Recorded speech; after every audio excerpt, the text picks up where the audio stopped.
Greetings, my excellent friends.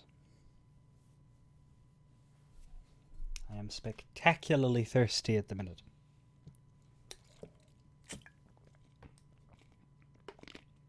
So there will be much of that. And there will also be murder solving. Kinda. And communism building. Definitely. The murder solving is, you know, we do a little bit of murder solving. It's not gonna be for a while that the murder is solved. What the hell is in there?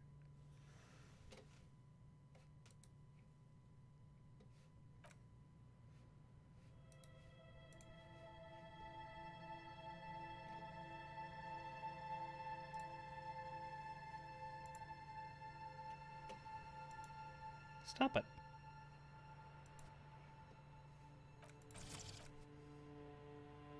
Disco Elysium is being very strange.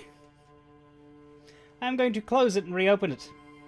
So, I have never seen this before. I'm aware that my face is big, by the way, because I'm supposed to be setting up the Twitch integration, but you know, I'll show you because this is weird.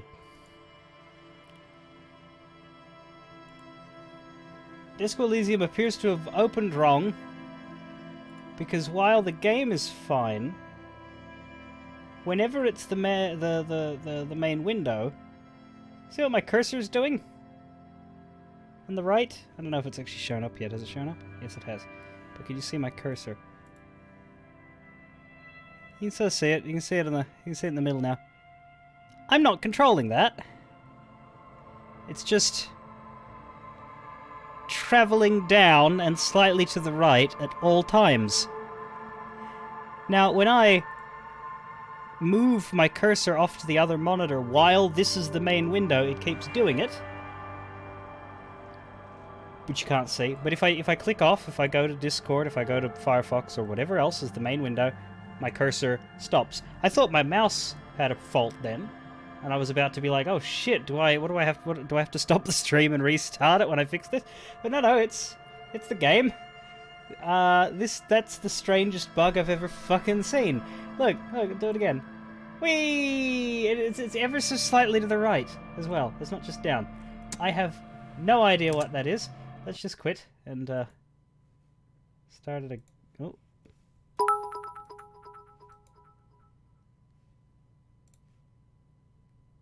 It kept doing it until I clicked to a different... Hang on, it's not my desktop, is it? No. It stopped now.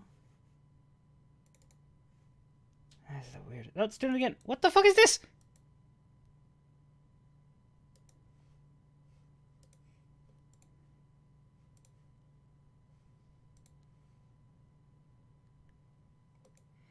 Is there a second mouse plugged in? There bloody shouldn't be.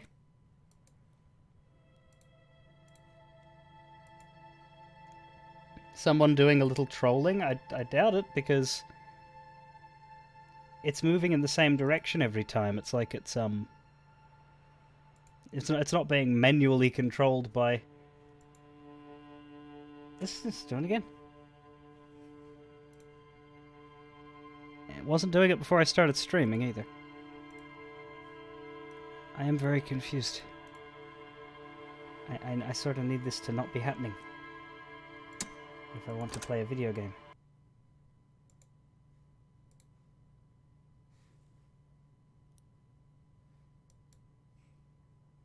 Yeah, as soon as I get off of...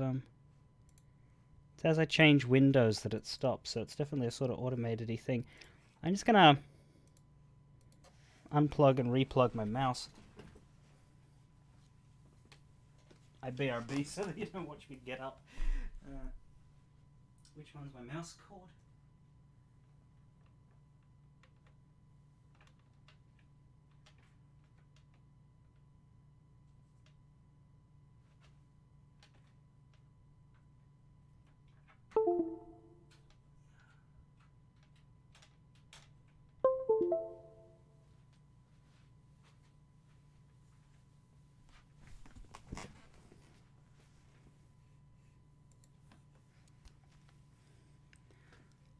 We'll see if whatever it was has decided to stop. Nope. As soon as I launch this fucking game.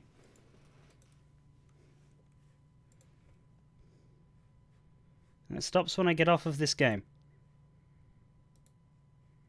Literally what?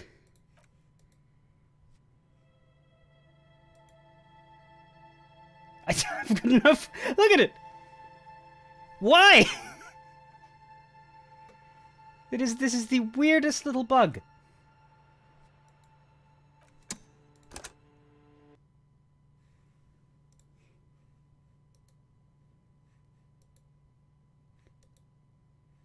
Is there a control? There is a controller attached.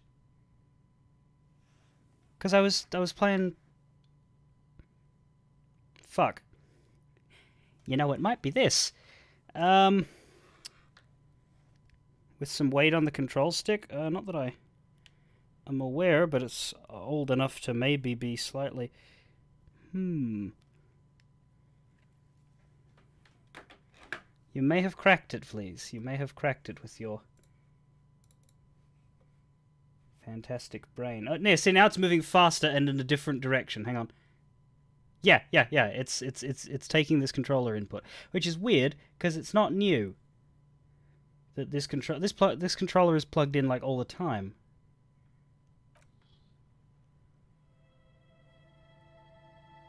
That's weird. It's not taking the it's not doing the joystick at all. It's that PS4 touchscreen thing, I think, because that's what's making the mouse move. Maybe my PS4 touchscreen thing is a little bugged.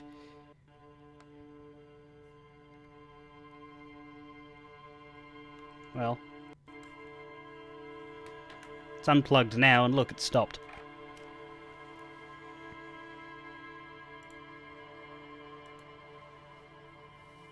That was an interesting journey. Thank you for the idea there, Blaze. No, I was literally, before I was doing this, I was literally just using it on a PS2 emulator. And it worked fine, the controller wasn't having a problem, but, as I say, what was directly affecting the mouse was that little touch window on the PS4, which doesn't have a comparative button on the PS2 emulator, obviously, so maybe I should take a look and see if my little touchpad thing has got a fault. I don't know. Because, yeah, the PS2 controller is usually plugged into this machine. Too much crust on the touch. Maybe. It's a very small sort of touchpad. Doesn't look affected by anything, but... Return to story time with Idiot Doom Spiral, indeed. Let me get the screen back on. I'm afraid I had to hide it until this decided to turn back into asterisks. And then we can continue. Sorry for that 10-minute starting hiccup there. While I tried to figure out what the fuck was going on with my mouse. Like, yeah, because it coincided with starting streaming. My first thought is always, hackers? But no, not hacked, just PlayStation controller deciding it wanted to make its presence known. That's very odd. I hope my controller's fine. Yeah, I don't use the PS4 as much anymore. I'm out of Kingdom Hearts games and Yakuza games to play on there, so...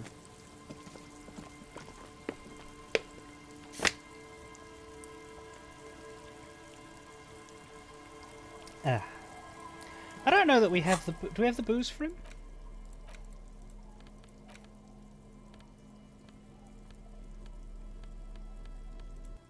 We do not have the booze for him. Tequila Sunset. Does he not have any more?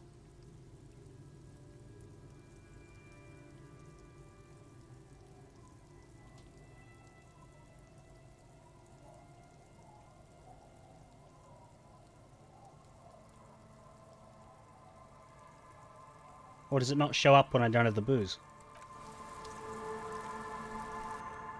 Are you sure there was another one, Gornbush?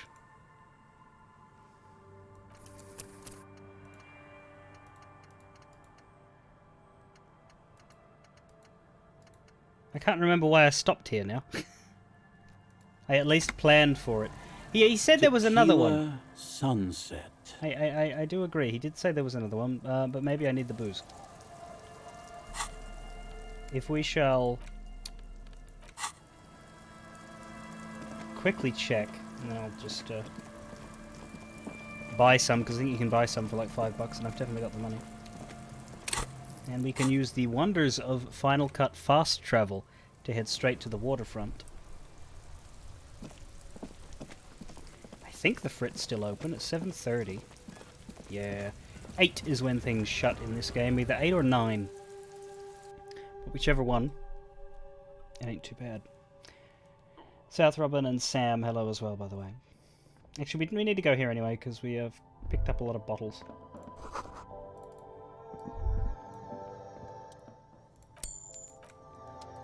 $2 worth of bottles. Again, I'm obliged to inform you that both alcohol and cigarettes damage your health. We'll buy the $5 Commodore Red, not the $30 pale-aged vodka. Actually, we could buy the $3 cheaper beer. That's... Here you go, mister. smarter. We don't need to pamper the fucker. Drugs raise learning caps, but they're bad for your health. So that's why this game shouldn't actually have been banned in Australia, because Australia's little hitching point is if drugs and alcohol are portrayed as positives.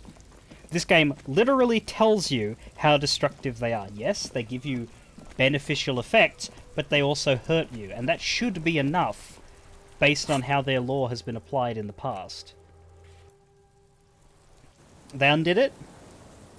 With a successful appeal, or were there changes made? I assume there weren't changes made, because I'd bloody notice if there were.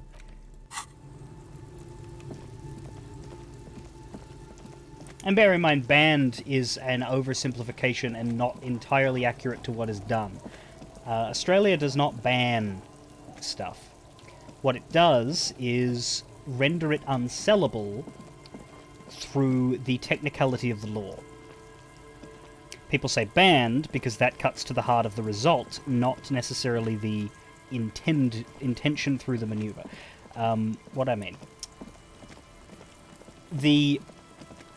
In order to sell something in Australia, or at least to sell media in Australia, it needs to have a rating from the Board of Classification. If it doesn't have a rating, it can't be sold because it can't be categorized. It's like it's technicality. You need to go through. You need to get. It's like it's a little stamp, a little permit that you need, right? But the Board of Classification has a strict set of rules, and if you don't fall within them, you don't get a rating. And if you don't get a rating, it's not that the board says we don't want anyone in Australia to own this. What they're saying is, under our set of guidelines, we can't give this a score. Sorry, goodbye. So it's a broken system where a whole bunch of wrongly prioritized ideas clash against one another and result in unnecessary oppression of perfectly acceptable media. That make sense? So, can I give you more booze? Tequila Sunset. Yes. I found more alcohol. Can you tell me your third story? I believe this is your last story, too. Of course. Drink first, story later. Not much, but it will do. Yeah. This last one is the most Martinet story I've ever heard. He takes an almost comically long swig.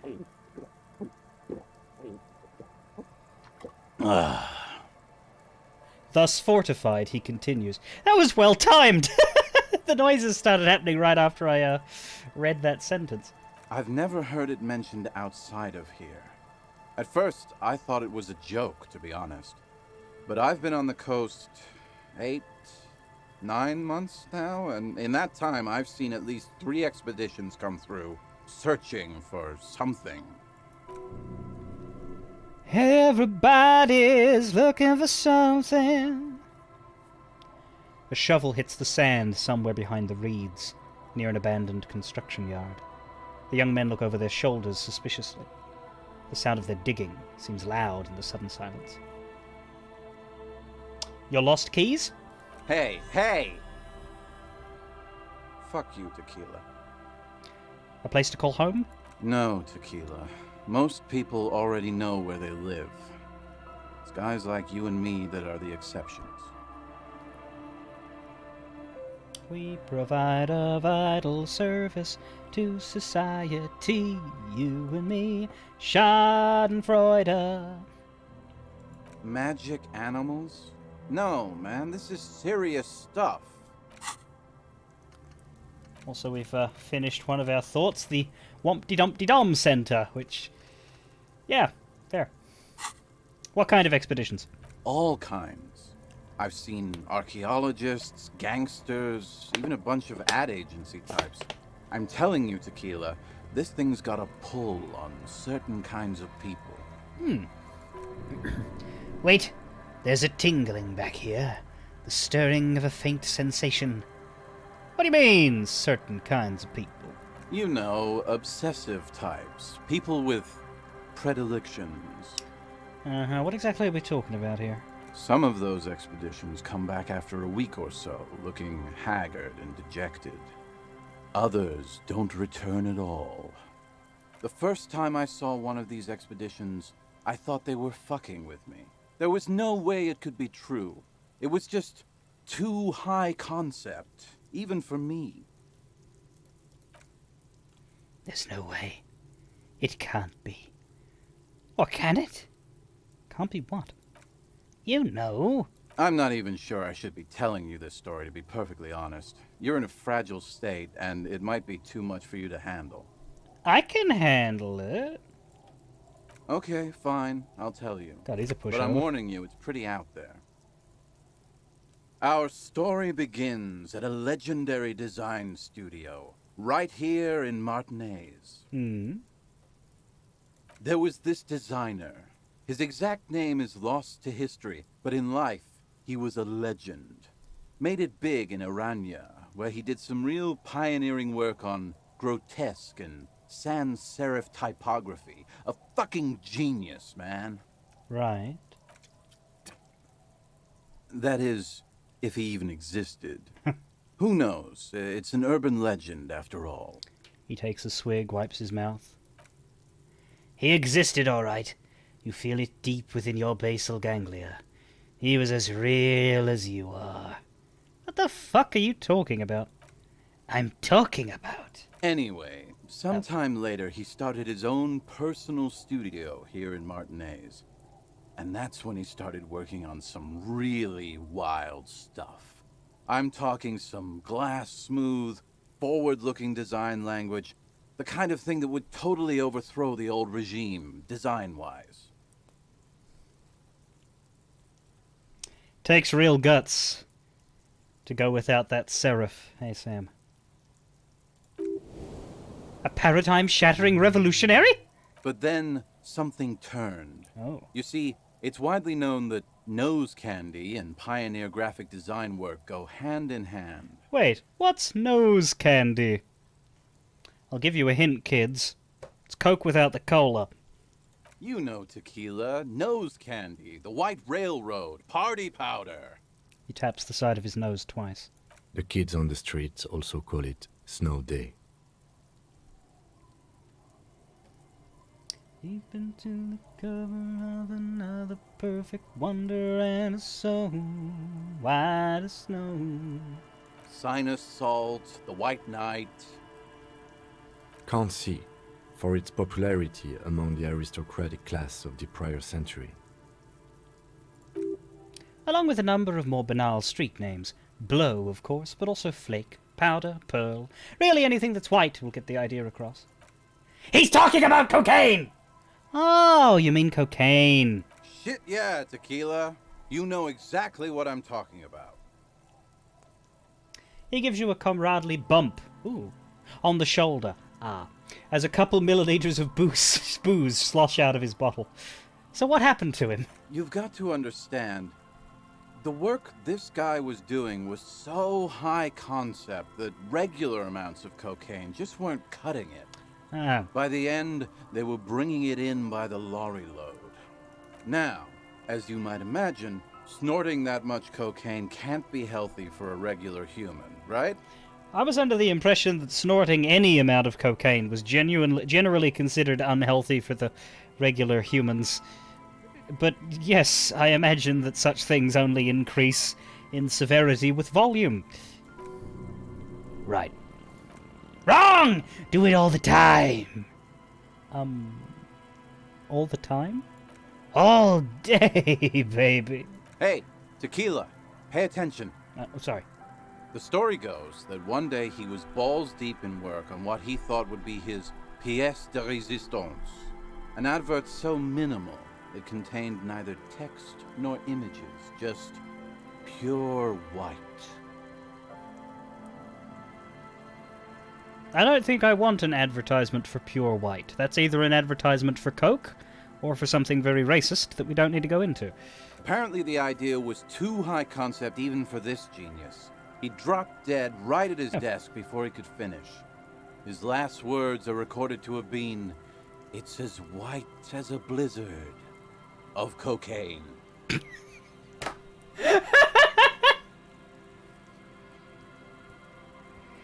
What a loss for the world of design. I know, Tequila. I know. He takes a swig, considers pouring some out for this lost genius, and thinks better of it. But the story doesn't end there. Oh. Supposedly, when they performed the autopsy, the coroner discovered nearly 1/4 kilo of coke jammed into his nasal cavity. Oh no.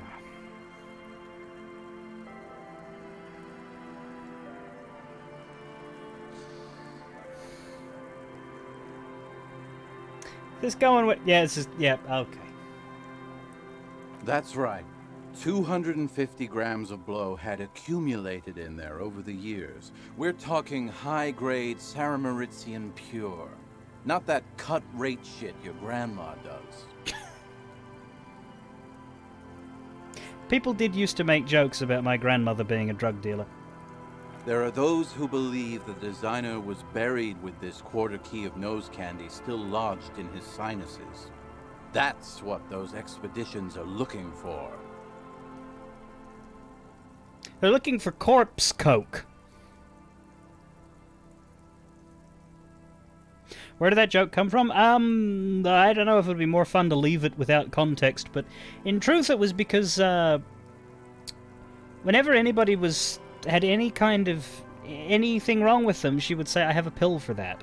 And she would have the most well-stocked medicine cabinet in several suburbs, and would literally always have something over the counter for anything you could possibly imagine being bothered by.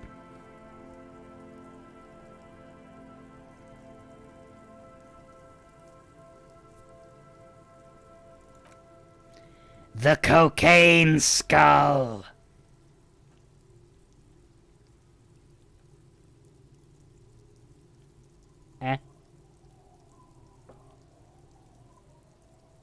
A skull filled with cocaine. The cocaine skull. Wow. No. Wow. And why do people think that the skull is in Martinez? Here's the kicker. This designer, this lead designer of a world-famous design studio, was born in Martinez. A local boy, Martin Martinez. No, see, that's not how geography works. You don't... It doesn't mean that you having that... That'd be like if Melbourne was said to live in Melbourne. Or Sydney. Like, Either of those two individuals could very easily have moved to Darwin decades ago. Nothing stops you from living where your name isn't. Guan doesn't have to live in an actual bush. Unless he... Do you? Do you live in a bush?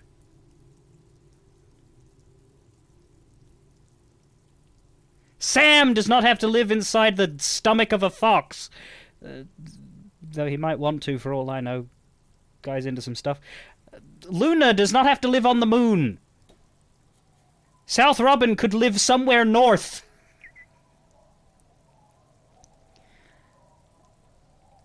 Nevermoon could actually live on the moon. If she wanted, despite the never.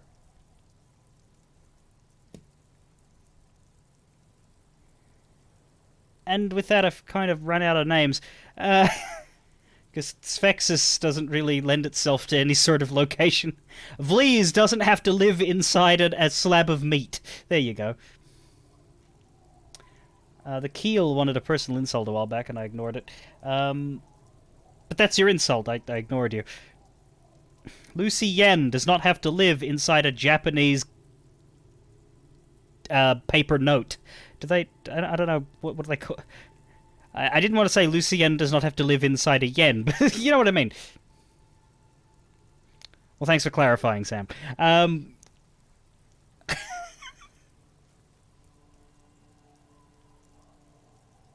Anyway. That's why he brought his studio here, back to where it all began. And that's why they buried him here, too. Perhaps right under Ab's pipe there. Oh, could you move? We need to do some digging under the pipe. Or probably further down the coast, or in some yard in Martinez proper. A hidden mausoleum. No one knows exactly. No, my grandma always told me his grave lay somewhere on the islets on the bay.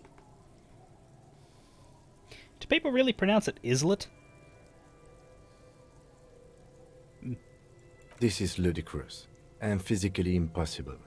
Sinuses can contain that amount of anything. Sure they can. You just need to find a giant.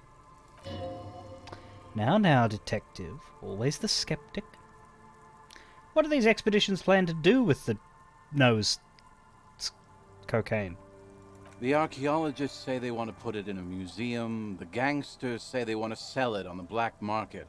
And the ad agency guys say they're seeking inspiration. Well, we know what the ad agency guys want to do with it. Bullshit! They just want to snort it. But you could beat them to it, Harry. You could snort the magic skull cocaine instead. I'm pretty sure they all just want to snort it, though. Yeah, thanks. And why wouldn't they, eh? Sounds like right strong stuff. Rosemary, you said something about islets? Don't listen to him or his grandma.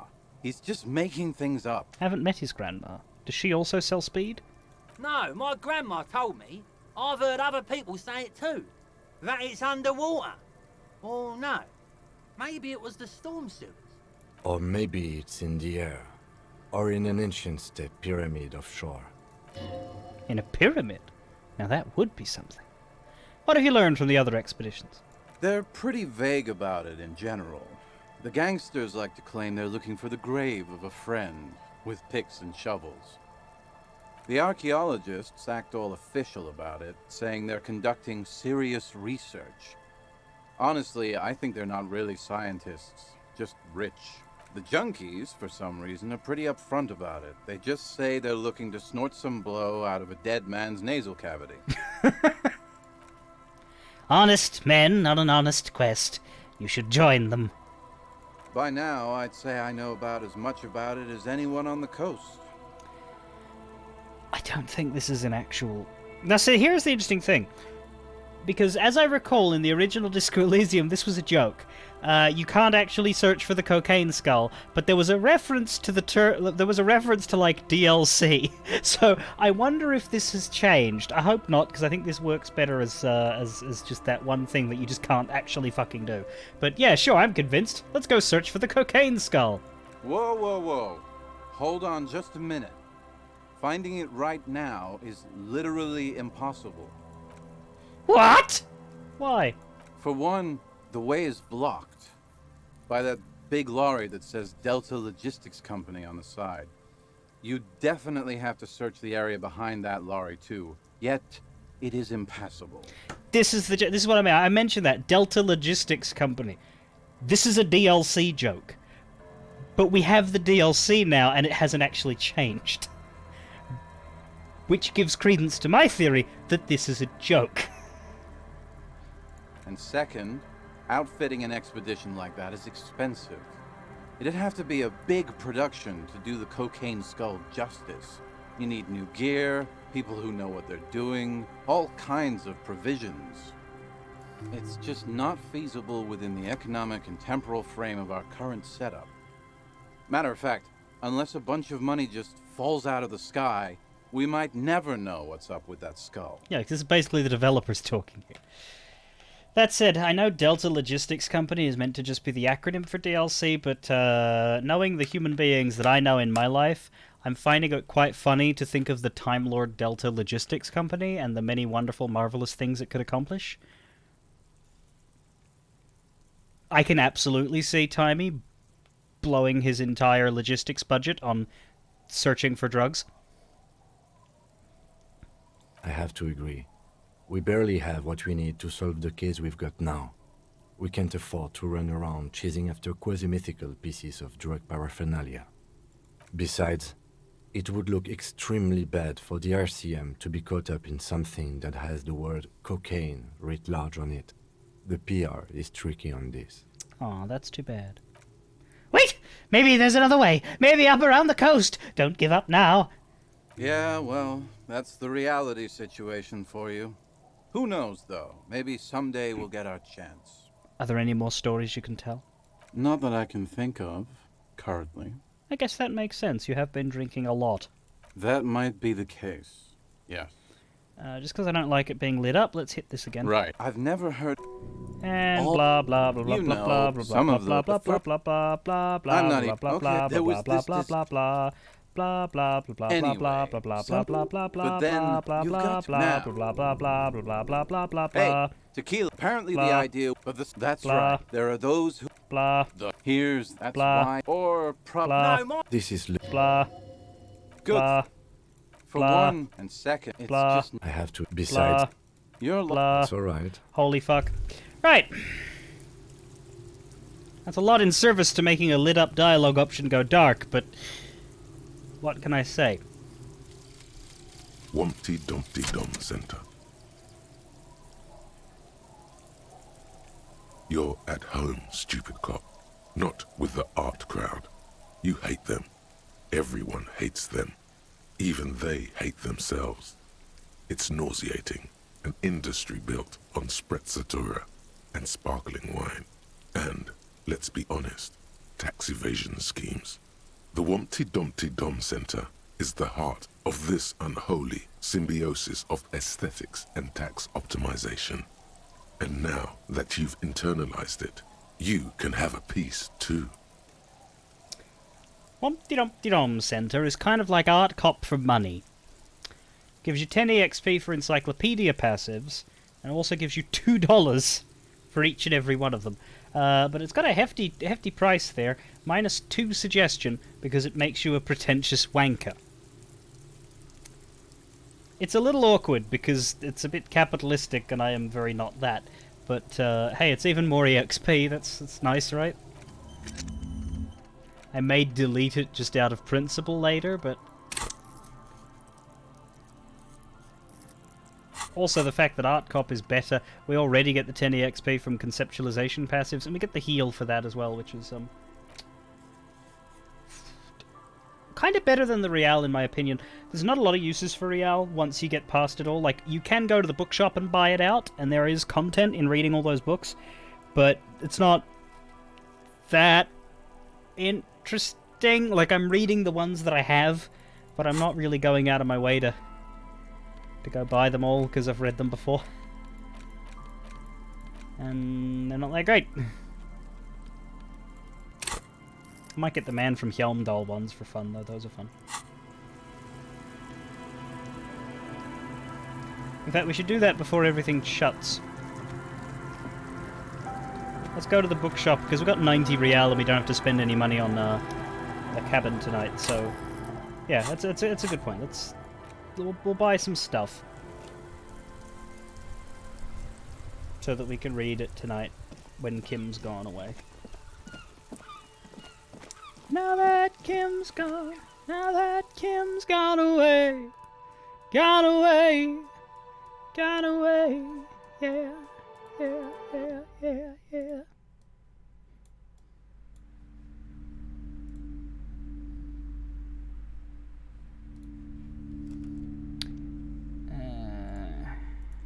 So.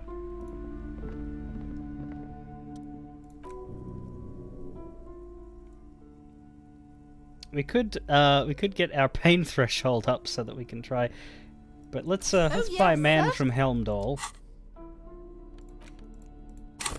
You know what? Let's just do that. Let's do that. I've got the EXP, and I've got lots of EXP boosts in passive, so.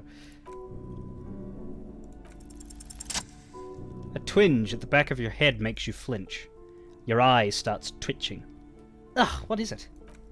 Your hand reaches toward a book with glossy cover art of the very muscular Man from Helmdall, in chains, kneeling in front of a staircase leading to a throne. A woman sits on the throne, leering at the man. She's laughing at him, belittling him. Between the throne and the Helmdaller man lies a bonfire, casting shadows on the wall. The shadow of the woman's headdress looks like a pair of devil horns.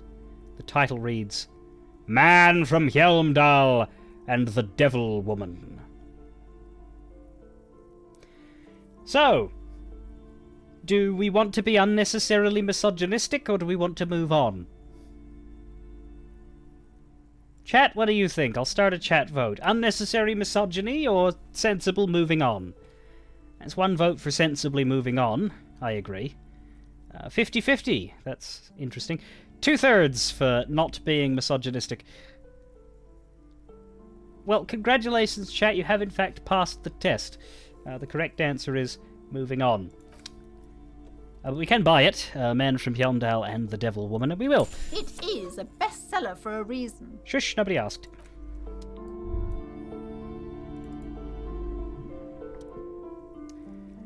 We got the games here, which are kind of a bit more expensive. I'll leave those for now.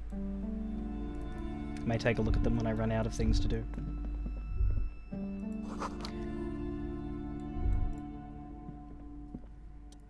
There's Dick Mullen and the Mistaken Identity, I believe, is the one you get here. But let's just try this check. Reaction speed. Not exactly my strongest of skill sets. Do we have any clothing for reaction speed? Yes. My bum hat, which is a hat that makes me look homeless, not a hat that I wear on my arse. Those jeans will unfortunately lower it, so let's not put those on.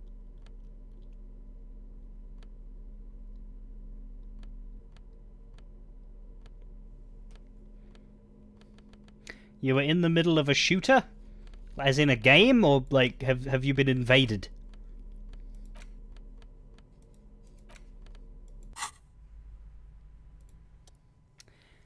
Not a good chance here, 42%, but we can increase it. If you guys could add to my motorix, we can get a 58% chance of being able to think about this book. Oh, Elite Dangerous. Is that good? I've seen it. It looks complicated. Your quick eye notices a small caterpillar crawling along the spine of a book. The title reads, Dick Mullen and the Mistaken Identity. A worn paperback from Dick Mullen's classic hard-boiled phase. The premise seems to be that Dick Mullen is framed for the murder of his best friend, and has just a few days to prove his innocence. Huh. Why does this speak to me? Could it be the motifs of unstable identities and shocking betrayals? It's probably... No, it's got to be something else. Perhaps you're drawn to the dark and noirish atmosphere. Yeah, I'm all about that dark stuff. No, I'm not. I'm a superstar. Is it because the smoking dame in the slinky red dress on the cover is giving you a hard-on? Oh, yes, that's it. Yep, this is the book for you. See the way she's suggestively holding that pistol? That's symbolism. After this, we get as much passive encyclopedia and conceptualization as possible. I mean, I don't really know how I could specifically aim to do that. You can't really, like, foretell what your passive checks are going to be. Like, we're absolutely going to... Oh, you mean put skill points into them. I guess we could put points into encyclopedia. Or do you mean the clothing gear? Right. Let's get the Dick Mullen book. Of course. Such violence and immorality. I mean, enjoy. Thanks. Okay, so we'll read these when we have the chance later. Yeah, Encyclo and Conceptualization are the ones to run for. I believe I've already got the Conceptualization gear on. It's just a question of building for Encyclopedia, which I've not done. Dick Mullen's hat will do it. Yeah, that jacket works, but yeah, there we go.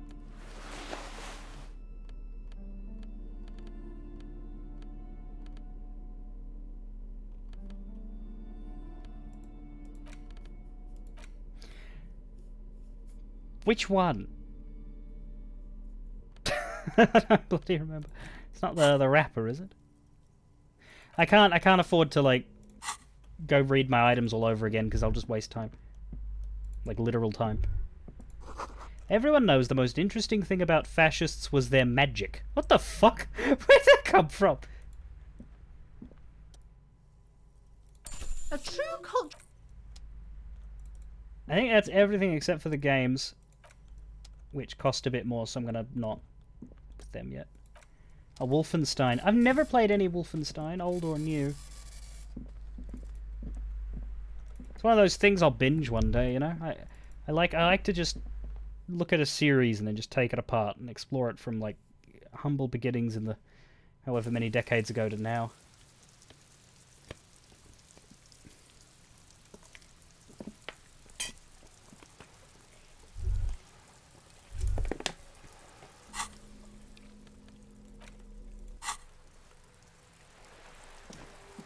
Alright, just in time. The bookshop was either an hour and a minute or a minute off of closing there. Anyway, what are we up to?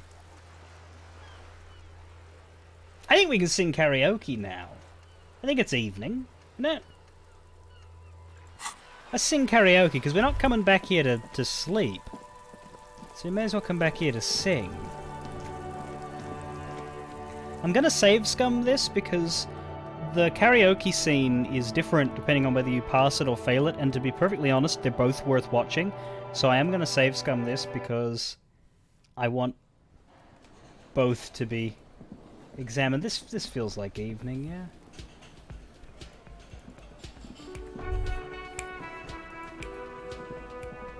Hi again, Gendarme. Bye-bye, Gendarme. Got news for you. Oh, hello, dear. There you are again. I ran into your husband on the coast. Goodness, how is he? Did he say why he hasn't returned yet? I thought I sent him home. I don't know why he's not here. The old woman clasps her hands together over her blanket. He's fine, ma'am. As we had suspected, he couldn't get back earlier because the water lock on the canal was broken. Now he's just finishing up somewhere. Oh, yes. That's my Morel. He's bound to catch a cold staying out there for so long. But I am so relieved to hear that he's okay. Thank you for putting an old woman's heart at ease, if even a little. You haven't, however. There are dangers out there. Our aging bodies fail. Her heart won't rest until Morel is safely back with her. You never told me you've seen the Phasmid. Oh, you don't want to hear about some old woman's ramblings. No, I really want to know. Reflexively, the lieutenant readies his familiar notebook. Well, it was summer. I was building a racing track out of sand on the beach near a tall stand of reeds. Quite a tall one. Many times my height, I remember. When, all of a sudden... Wait, where was this and how old were you? I'm getting ahead of myself. I was 5.5 in Oh. Betancourt in the suburbs. My grandmother had a summer home there. What happened? The strangest moment of my life. I looked up and one of the reeds moved. Not like a plant, but like a living thing. It stood up and looked at me. Its body unfolded like some antique toy. I've never seen anything like it. She had no fear. Just surprise. I didn't know this can happen, so I reached my arm and touched the thing. It felt just like a stalk of reed, but it moved, swaying, towering above me. After a while, 20 seconds, a minute maybe, it left, went into the reeds. Did you follow it? I tried, but I was only a child. There was mud and high water. I couldn't see it anymore. I was just standing there knee-deep in mud, looking around me. Where did you go? Don't go. Then what? I ran back home to my grandmother and asked her if reeds could walk, and told her they were looking at me. Of course, she just laughed at me, but I knew what I'd seen. For years, it was a story I told at parties when I wanted to impress boys. That sort of thing. Of course, most people just took it as a strange, amusing anecdote. So did I, honestly. But then I met Morel. We were on our first date when I told him my story. You should have seen his face. He said my descriptions matched the phasmid down to a T. Its white marble limbs, the way it moved. You were on a date. Our first, yes. Its limbs are white? Not all of them, as far as I remember. Some of them, on the inside like stalks of marble, if that makes sense. How big was it? It's hard to say how big things are when you're quite small yourself. To me, it seemed to be taller than I was then, but that's probably not the case. Maybe you imagined it, Lena. Of course. I've thought about it. But Morel says my report matches with the others. And I'm sure I hadn't heard of the phasmid as a child. Nor had my mother or my grandmother. So how did I know what to imagine? It was only when I started telling my story as a teenager that boys would tell me, Lena, you trying to tell us you saw the Insulindian phasmid out there in those reeds? Get out of here. They just give me a cider and ruffle my hair and tell me to stop dreaming. But I saw it. Kim, what do you think? I thought it was a wonderful story, ma'am. Fucking skeptic. Thank you. You're welcome, sweetie. I do appreciate the chance to relive it whenever I get one. It was just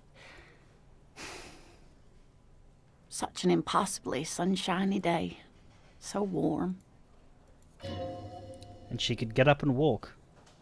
Right into the reeds on her own. Into the mud. Anywhere. That's all for now, ma'am. I have singing to do.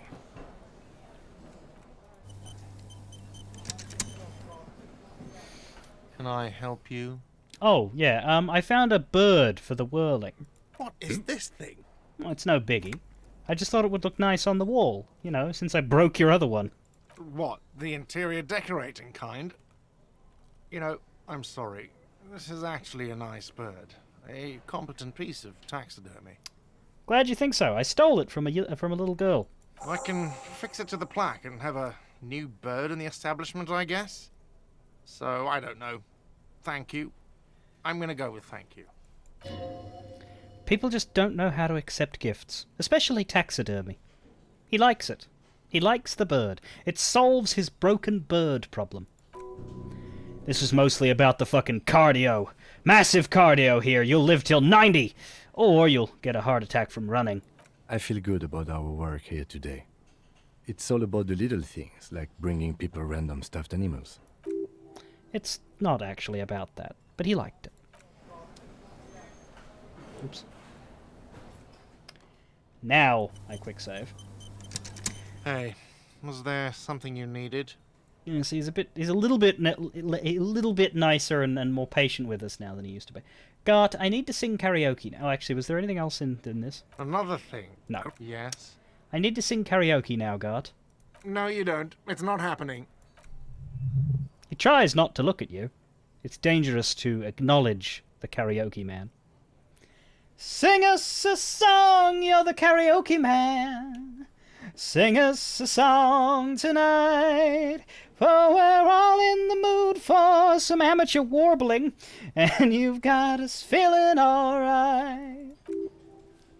You need to approach this situation logically.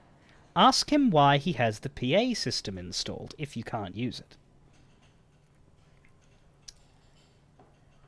This is my way of apologizing. No. Why do you even have the PA system if no one's going to use it? It's for no one. It's a prop. I'm not letting anyone use it after the great karaoke catastrophe of 44. What happened in 44? A lot of people got killed because some arsehole wanted to sing karaoke. It's not a prop, it's for your clients. I know it gets used. Okay, yes, it's for some clients. Okay, fuck me then. Just fuck me. No, I'm a real client, I've paid my bills, and I have the right to use the machine. Ha! Well, we don't have any tapes. They all got stolen. That's all right. I have my own with me. The man in the vest and the violet shirt stares at the tape you've just given him. He begins to frown. Hard. Fine, fine. Climb on that stage and do your thing. Just get out of my hair. I'll plug it in for you. Damn this karaoke machine. I'm having it uninstalled, he mumbles to himself. Oh yeah, time to do the damage. As I approach the karaoke machine with my pry bar. Alright, let's quick save again, because this is the actual bit. The stage is all set up for your performance. Feels silent. You can hear the pellets creak under your feet.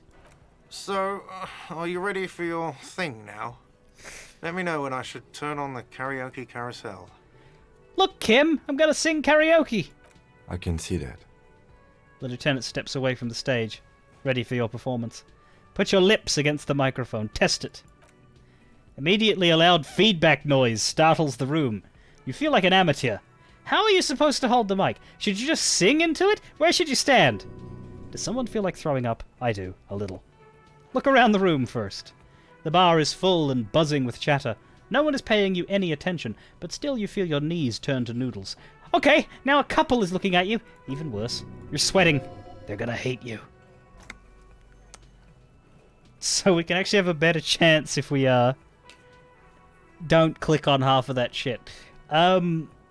Like I said, I intend to fail and succeed, so I'm quite happy to have a low chance here, because failing first would be good, because then we'd be able to save and continue with the success afterwards. So I'm ready, Gart. Hit play.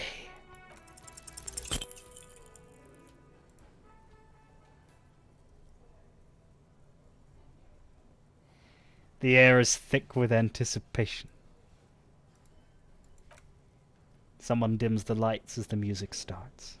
A lump is in your throat suddenly. Y'all ready for this?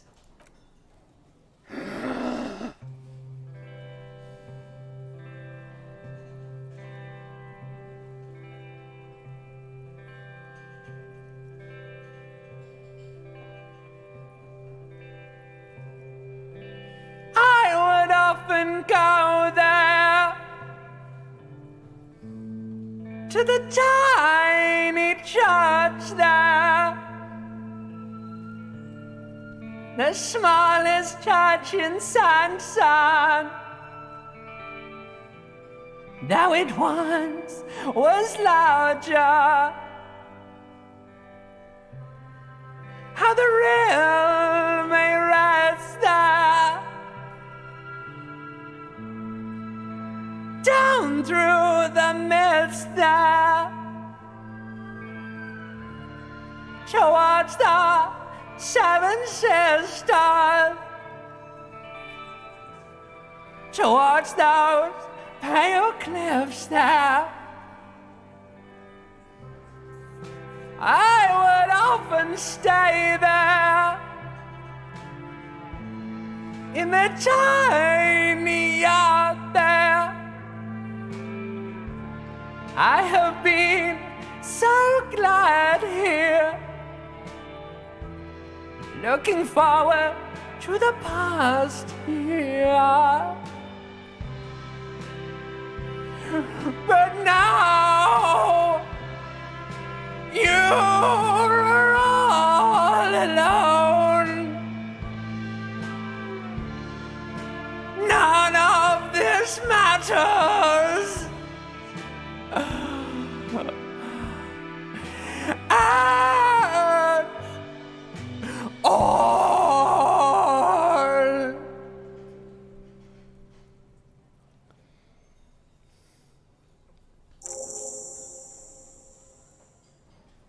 I would often go there, to the tiny church there. The smallest church in St. Sains, though it once was larger. How the rill may rest there, down through the mist there, toward the Seven Sisters, toward those pale cliffs there. I would often stay there, in the tiny yard there. I have been so glad here, looking forward to the past here. But now, you are alone. None of this matters at all.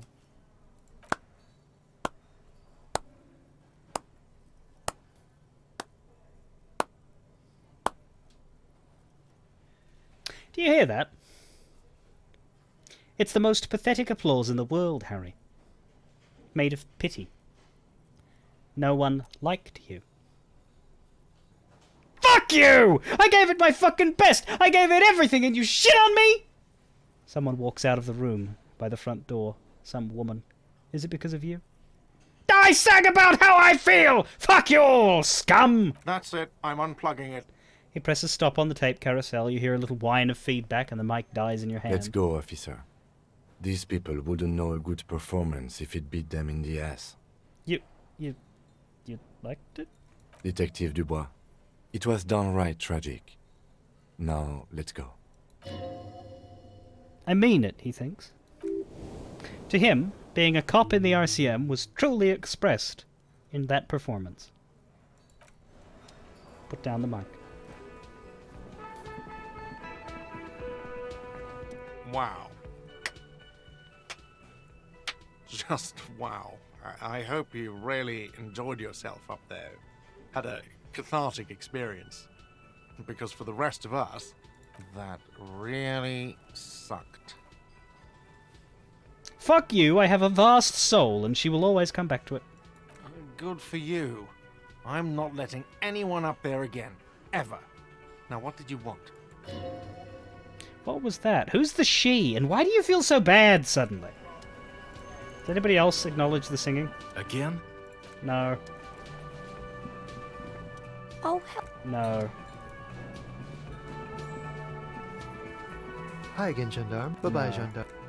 Titus? The Coppernado is back. No. What do you want? Alright. Time to save scum until we do a good job.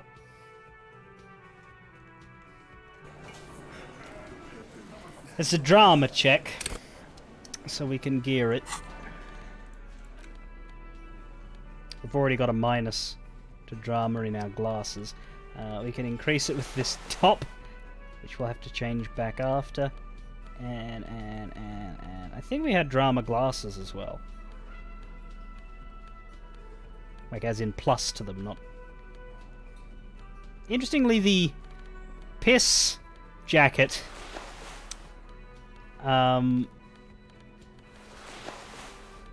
increases our drama. Putting a slur on your back. Oh, the bow tie. Okay, so we're definitely gonna have to remember to fix our gear after this. Wasn't the glasses? It was the bow tie. All right, that's fine. Let's just put the stuff we want back on right at the top here. We need this bow tie. It's not the bow tie. We need the necktie, the shades, and this shirt and jacket. Alright. Drama is ready to go. What the fuck is this? You finally made it, haven't you? People point fingers at you and whisper to each other when you pass by, wondering to themselves, where did that man get such a cool jacket? Did he receive it upon graduating the École Normale Supérieure de Badasserie? Is he dangerous? Damn right I'm dangerous. You are very dangerous, my friend. Dangerous and cool. In fact, no one dares say a single thing about the jacket, but believe me, they are all very impressed. I'm going to quick save that then, since I don't want to redo that line. Alright. Are you ready for good singing? Now... So, are you ready for your thing now? Let me know when I should... I can see that. It's the only the one in the middle that hurts here. The thing to remember here is that when we did that performance, the limbic system sang. So you might listen to that and think, I want to hear that voice sing this well. That might not be what you get. Let's increase my intellect so that we can make this 97 and not have to save scum.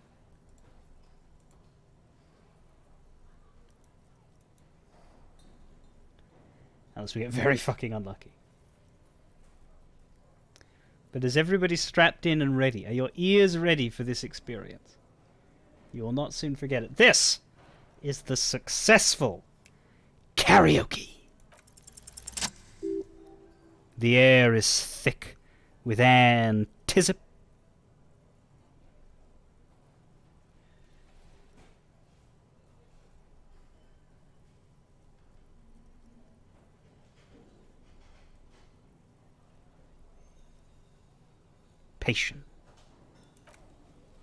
Someone dims the lights as the music starts. Okay. Here we go.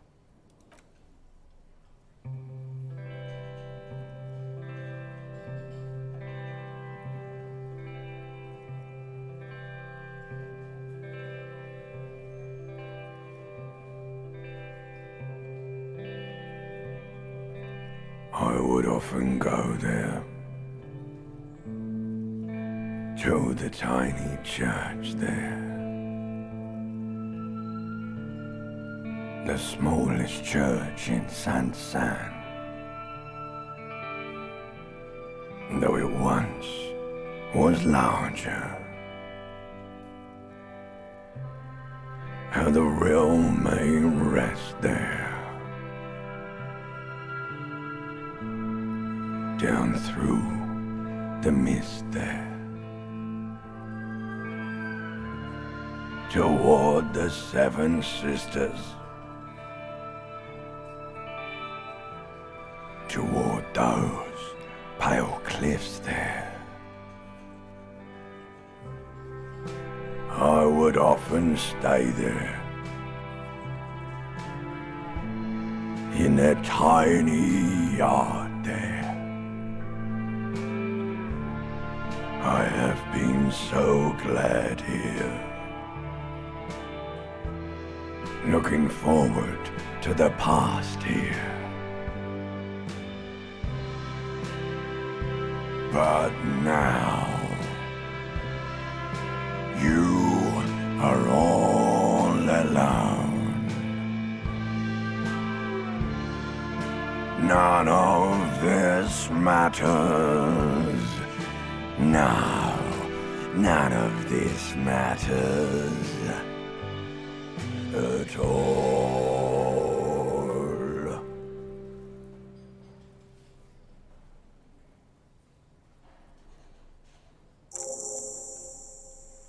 Nevermoon was half expecting Necktie to sing it. How would that go? I would often go there, Bratan, to the tiny church there, Bratan, the smallest church in Saint-Saëns, Bratan, though it once was larger, Bratan. How the rill may rest there, Bratan, down through the mist there, Bratan, toward the Seven Sisters, Bratan, toward those pale cliffs there, Breton. I would often stay there, Breton. In the tiny yard there, Breton. I have been so glad there, Breton. Looking forward to the past here, Breton. But now you are alone, Breton. None of this matters at all, Breton. Brian, oh God, I'm not going to sing this fucking song over and over again. I would often go there. I would often go there. I am also Patrick Stewart. A lazy applause fills the room. You feel your hands shake as awareness of your body returns to you. And what do we say? We've got 6 options. We can cryptically say, "Thank you, ancient reptilian brain." We can say, "I'd like to dedicate this song to my partner Kim Kitsuragi." "I'd like to dedicate this song to Gart for letting me sing it. It's all shit, Gart." "I'd like to dedicate this song to the pale nothing that will devour the world." "I'd like to dedicate this song to the RCM. Please, don't fire me." "I don't want to dedicate this song to anyone. I performed it for myself." I'll do a chat vote. See where people's interests lie.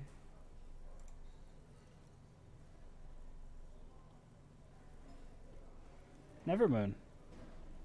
What happened to 5?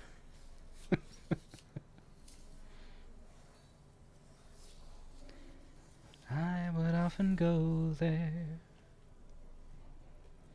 to that tiny yard there.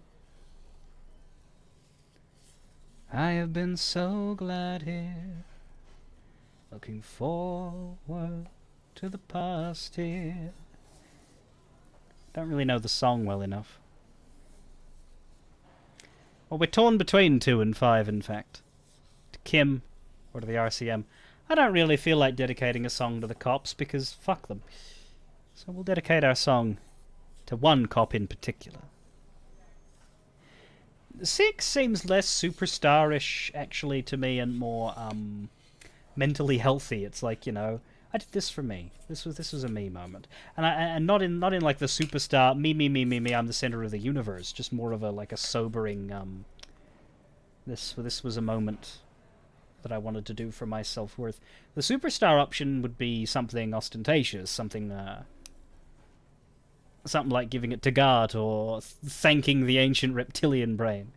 But we'll give it to Kim. The lieutenant doesn't say anything, but he gives you a quick smile before he turns away.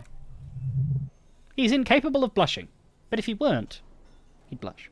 Good, good. Are we ready? I want to unplug the microphone now. Last words? Evening will come! We will sow the white sail! Workers of the world, unite!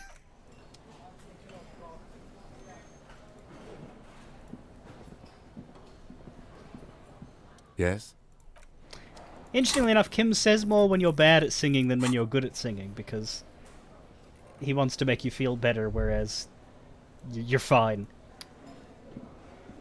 Ah, smallest church in Saint-Saëns, right? The cafeteria manager is waiting for you to acknowledge that he recognized the song.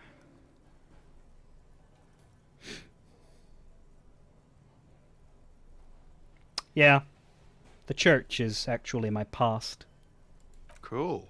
Now, what can I do for you? He really does think he really does sound like he thinks it's a little cool.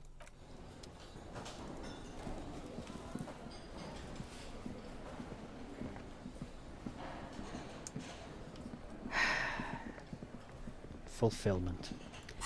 Alright, Ty goes back on.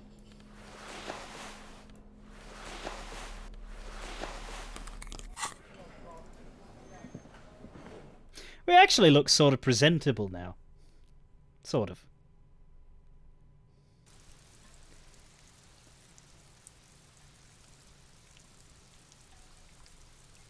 We're not exactly color coordinated, but white top, black pants isn't like entirely off either. Like, this is an acceptable human being's outfit, right? If you ignore the fact that I'm walking around with a pry bar and a bag of bottles. Like, humans look like this. I also like that he slouches. Anyhow. How are you old men doing? I like playing in the dark. Sharpens your nocturnal instincts. Feels like being on recon again. I hope you have a good night, Renee.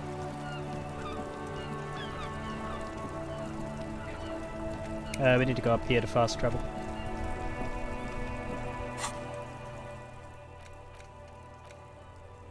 What's this? Wash basin.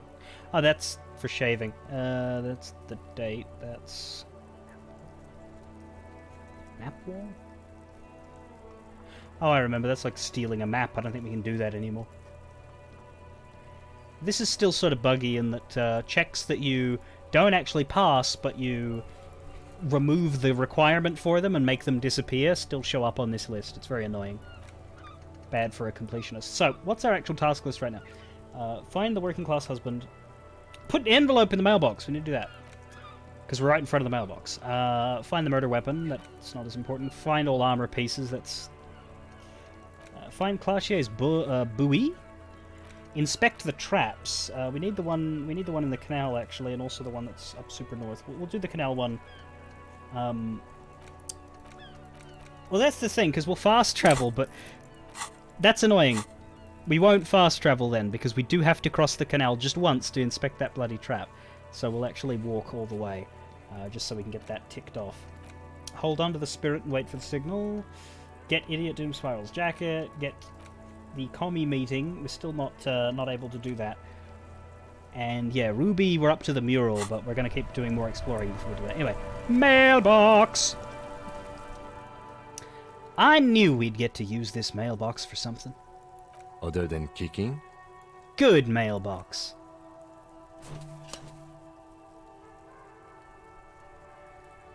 Still not interested in my psychopathic manipulations. Drop the envelope in. You drop the white envelope in the darkness. It lands with a soft thud on what sounds like a couple of letters. About a week's worth of mail is collected in there. They'll empty this very soon. All right, let's go back to Everard. If we don't mention anything to him, he won't know before it's too late. Speaking of too late, I think I would rather continue exploring for tonight, and we can talk to Everard tomorrow morning.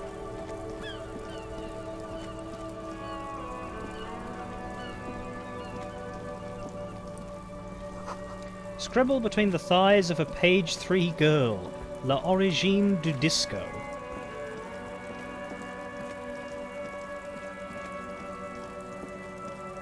Wow.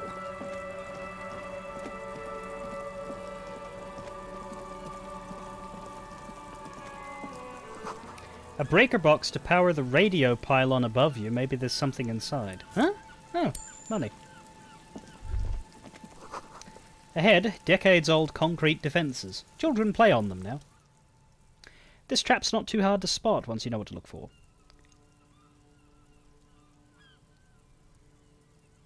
Keeping it hidden has not been a priority for the cryptozoologist. The reeds bend forlornly toward the water. Some tufts have been crushed.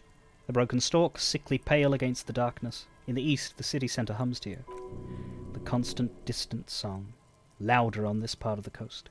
Nearer somehow. And there's that cold again. Always the cold. Nothing but locusts in this trap as well. Definitely no cryptozoological monstrosity. Empty as all of them. One more of these and we're done. His face is red from the cold sea air. One more time, I must stress I did not actually expect a cryptozoological monstrosity to be in this trap. Of course. Noted. He looks at you incredulously as you place the trap back in the reeds. One more trap.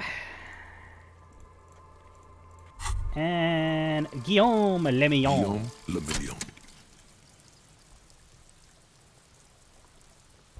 Bad news. Oh. Guillaume Lemillon did not become a cop.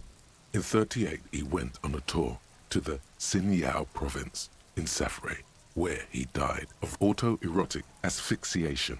His body was found hanging from a decorative dragon tree in his junior suite, amid drug paraphernalia, unwholesome objects, and the Sylvia Trainer single, Wonderland, skipping in the background. And yes, you can take this as a metaphor for Revachol in the 30s, and also as a warning. +1 pain threshold, because blood oxygen is boring, and our psyche learning caps are all raised by 1.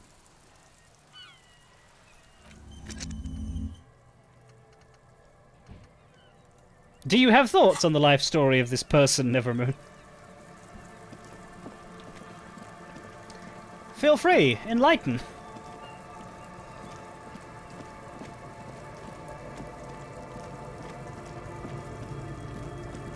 Nope, you just feel disturbed. Fair enough.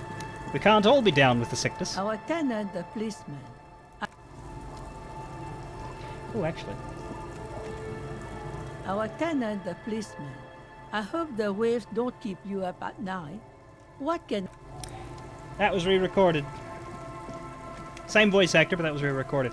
She had a very, very distinct way of saying that sentence. I hope the waves don't keep you up at night. In the original dub, and she has said it differently this time. I don't know why, but that line is one of the lines that I remember most clearly and cleanly in terms of how it sounded in the ear from the original Disco Elysium, and now it's been changed. I understand why, they re-recorded everything, but it's a shame. Because my brain will always hear that, and it will never be right again. A dead phone, a smashed receiver like someone hung up too hard. You can imagine why. Calls become terrible sometimes. Speaking of, someone must have worked hard to smash the plastic dome on this one, but the phone itself... You could use it to call someone, unless you're out of change.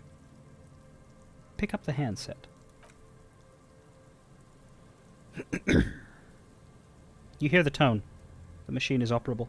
Put 10 cents in and dial a completely random number. 00524031155. Calling. Still calling. This feels wrong. Should you be doing this? End of tone. Someone picks up.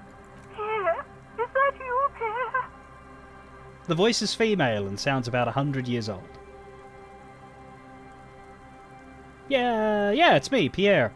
So nice of you to find the time to call me. It gets so lonely. Even the animals have died. Gets lonely even when you're with people. Are you sure you're Pierre? Your voice, it's different. There. Chrysanthemum. Her voice is drowned in white noise. Sounds like waves washing a beach, growing in volume until the call suddenly disconnects. You get a sinking feeling. It makes you look as if it makes you look to see if Lieutenant Kitsuragi overheard you. To your relief, he did not. Dial another random number, 00551171192. Someone with a masculine voice picks up. Hello, Gerard speaking. Hello, Gerard. Technically speaking, you're electricity. Is electricity there? I need to speak with electricity, please. Or, Gerard, what a douche name! Change it! Change your name! Oh god, do we go with electricity or you're a douche and you have a douche name? I'm not picking 3 or 4. Those are boring, but 1 or 2.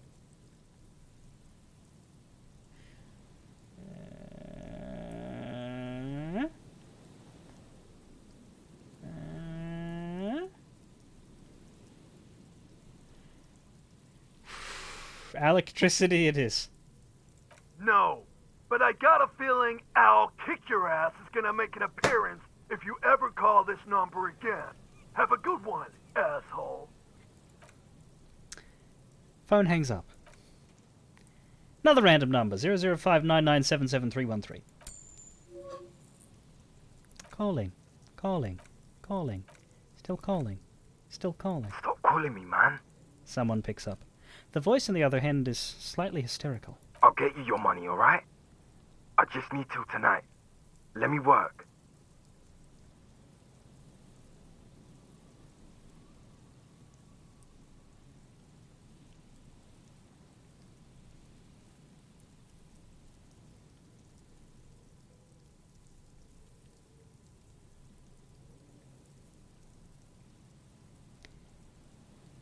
What would you guys do? We can ask him who it is. We can roll with it and tell him to deliver the money to the whirling. We can tell him his debt's paid, which isn't actually a nice option because whoever the fuck he owes hasn't actually agreed to that and will probably come after him. Or I am the cops. Let's go for the quest at 4. You seem to be in some sort of trouble. Maybe I can help you. I'm a police officer. The phone gets hanged up fast as lightning. All you hear is a little shuffle of nylon as the hand moves on the other end. A single lets you know that the lieutenant is ready to move on now. No, one more. 005 11 11 313. I'm tired. A man answers. Fast this time. His voice is hoarse with cigarettes. You see, you hear typing in the background. Sounds like he hasn't talked to anyone in quite a while. I'm tired too. If I could go just 1 month without writing, no, 2 months, I could regenerate my brain. Fucking liberalism. The man disappears with a sigh. You do not hear the customary disconnect sound, just silence in the handset. The machine is still waiting for you to dial a number. Seems like it did not have time to swallow the coin. This happens sometimes. Lucky you. The call went too fast for the payphone to register. You can still make a new one without paying. Dial a random number with your eyes closed. Sure. Let's go with Motorix. Nothing will go wrong. We'll just dial the number that feels right in our muscle memory. Maybe we'll learn something good on the other end.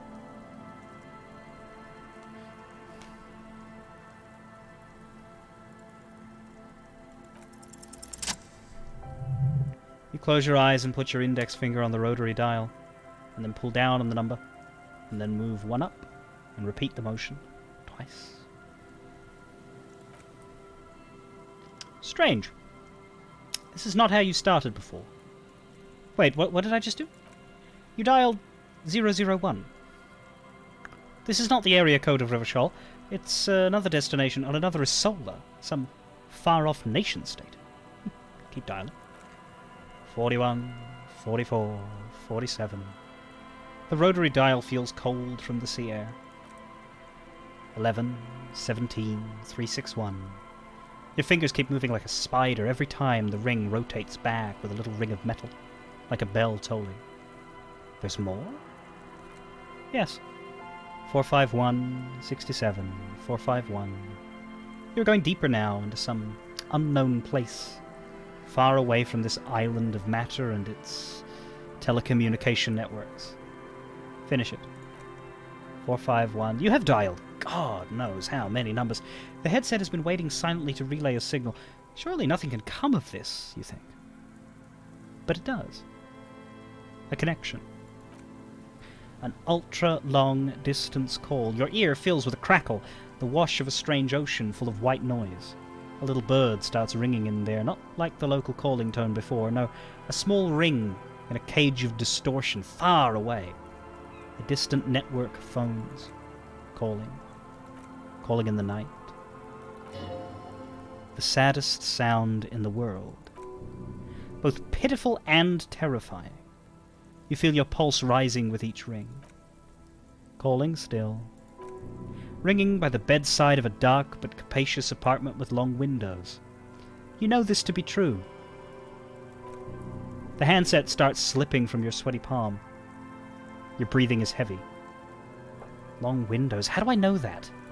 You just do. And you know it is going to hurt. Kim? The lieutenant is too far away to hear your yelp. The sea wind blows. Hang up. Hang up! You can't. Some strange force is keeping the headset glued to your hand. Your ear listening to the ring in the speaker. Calling. Calling. Calling. Calling. Calling still. Then the ocean breaks. Out of the depths a woman's voice emerges. Small. The dearest thing you've ever heard. Hello? She sounds sleepy.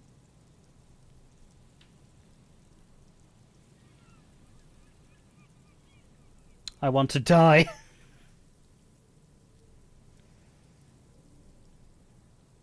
Hello. She hums, her voice warm from sleep. Who is this? Who is this? Dora. Who is this? The connection is bad. Dora.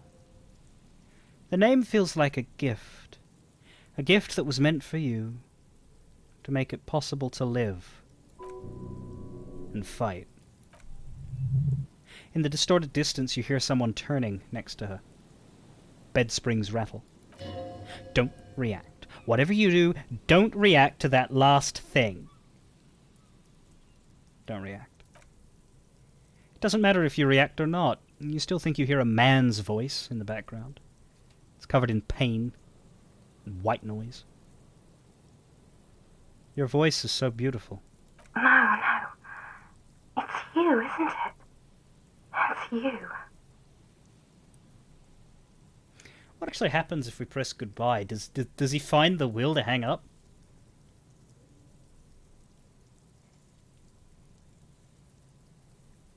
Should we?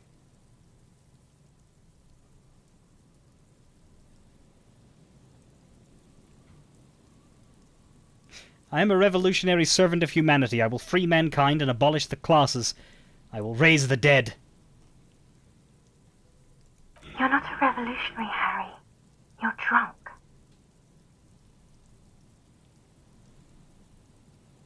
I'm not drunk. Oh, God. Do you know what time it is? It's so late here. Sounds like she's looking for a clock on the nightstand. It's 4 o'clock, Harry. I need to wake up in 2 hours. Where are you? You sound like you're in another world. I'm in Morova, sleeping. Where are you going in 2 hours? To work. No response, only a sigh. The connection crackles like burning paper. What are you doing to yourself right now? Catastrophic damage. You need to stop, Harry. You'll die. I want to talk about me. Who am I? You sound like you know me. What do you want to talk about that we haven't talked about already? This is bad. You feel your right hand on the handset cramping up with pain. I am the law. I'm a detective. I'm doing a case. There's a hanged man. She doesn't answer anymore. I'm gonna solve it. Harry. Disconnect tone. The machine ran out of money.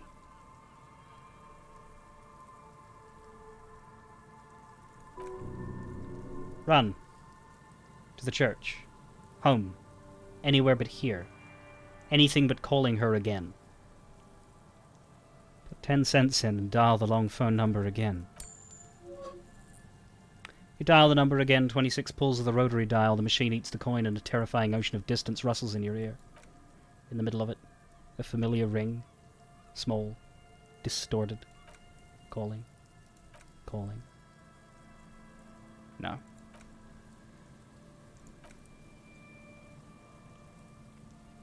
The headset lands in the cradle with a clank. Hi, Kim. I'm okay. Yes? Yep, I'm super okay right now. I'm very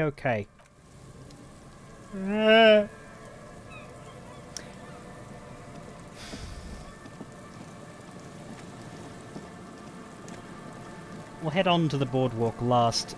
We can't get in the church just yet. Oh, hi, Gigalore. You just missed catastrophic emotional damage. Also known as...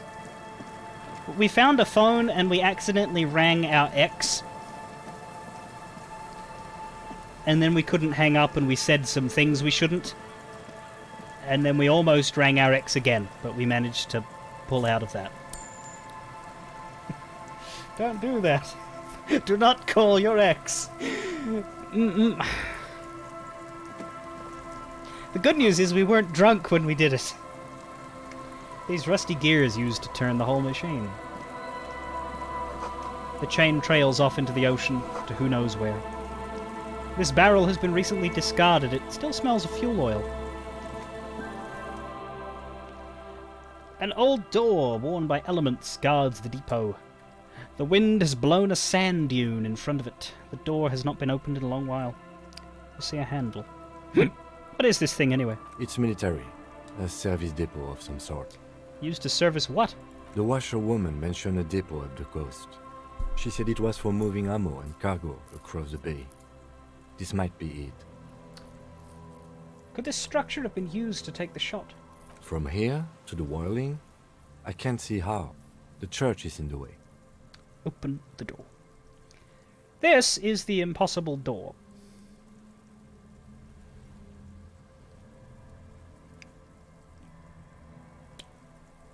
You can't open it. Quite literally, you can't open it. Looks like you can open it. Hit that 666. But apparently, if you do hit that 666, it still doesn't open. I think you get a slightly different thing, but you are not supposed to open the door. So I'm not even gonna play with this one. Can't anyway. It's a 20 check, which is very rare. I'd have to get a lot of buffs to the interfacing to even raise that above 3%. So we're just gonna hit this button. Because there really is nothing to be gained from trying to get a green result. You rattle the handle a bit and then push on the door with all your weight. It does not budge. Not only is it locked, it's also jammed shut. Huh, door's shut tight. How can we get in there? We don't get in there. Come on, we even got into the light-bending guy's container. Are you saying we can't get in here? Frankly, you're just going to have to accept the fact that you can't get in through every single door. No, we've gotten into every door thus far. That's what we do. We open doors. We're cops, that's our perk. Even Everard knew that's a part of our MO. But that's who I am. Who we are. Yeah, I understand you. I like opening doors as much as the next guy. But this one is simply beyond repair, and we don't have the resources needed to open it. Relax. No one's hiding in there. If we can't open it, others can't either. And thus they can't get in. He looks at the door with a rueful smile. At least you can think about opening it.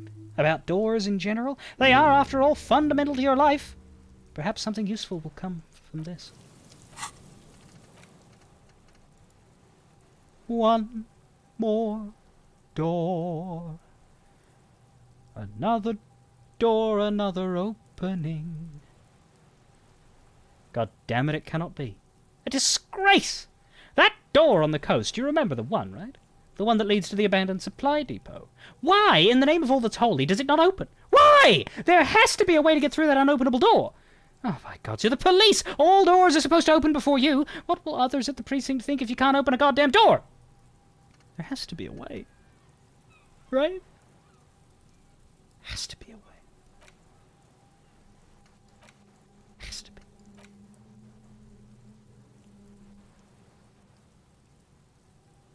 Do not call your ex when you are high on meth and Anne Rice novels and then attempt to vent your anger by clawing off someone's face for the crime of not liking Seinfeld. Ranmilia, my commendations for your imagination there. I say that because the alternative is that that is based on something, and if it's based on something, then I don't want to know what.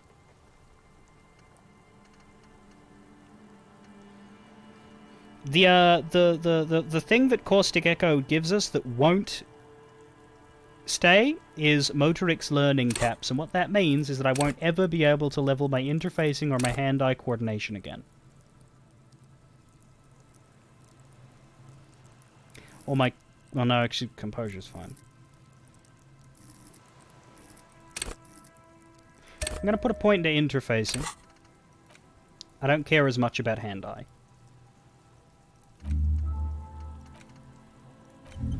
One more door.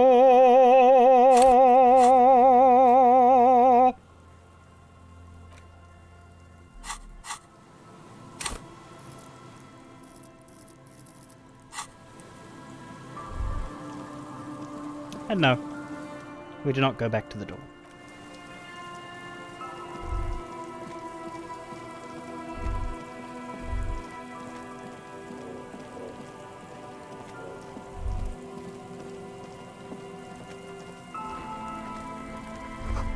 Cigarette butts cleaned away under a rock. Brand Tiumutiri. You make a mental note. Tiumutiri seems important somehow. Someone's made a campfire here a long time ago. A rusted, broken control box for the radio relay tower. This ladder is too rusty to climb. The sea air has eaten away at it. There's a scented scarf. Shivers. I clicked on that, but did you see that? It just bugged out. The text for that thing there, that little pole that I clicked on, sort of blinked off to the left. You might have seen it, you might not have. I imagine if we had to somehow managed to get the camera to go sail off into the left over there, we would have eventually found the text before it vanished. Yeah, never mind. Just assume that when I'm talking about seeing that I'm not asking you.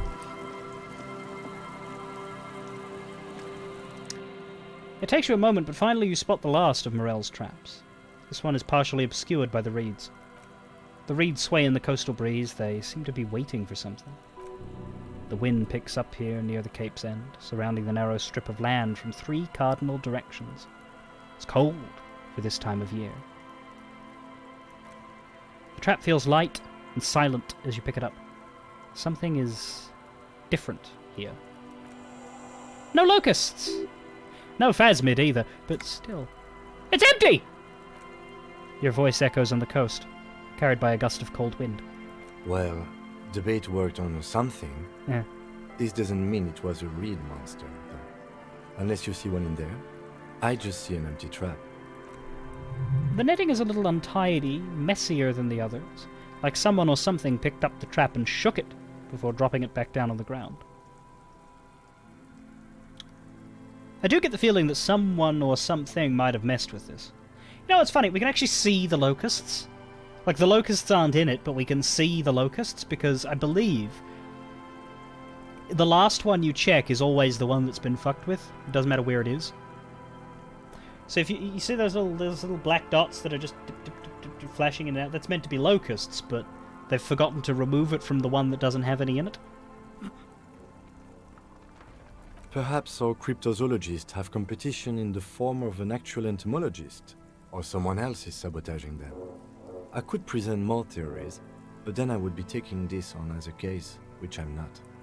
But what if it was the phasmid? What if it ate them and got out? Right. Anyway, that's for the cryptozoologists to figure out now. We're not cryptozoologists, we're cops. A cold gust of air dries your sweaty face, and you look to the dark shadow of the felled building in the distance, drawing you to it. What a strange sensation. Once this is done, should you ask the wind again? I haven't asked the wind in the first place. I've been waiting on that.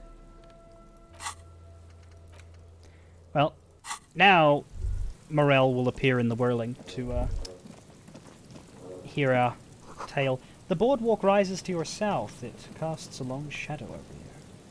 There's a person over there.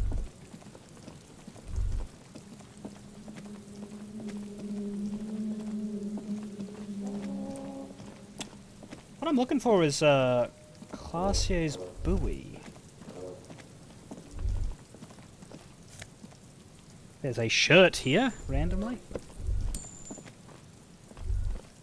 Can't remember exactly where it is. West of the boardwalk. Somewhere in the reeds. Well, I thought that was here. I suppose you could say that this is north of the boardwalk, though. But I don't know that we've... Pretty sure we've been west.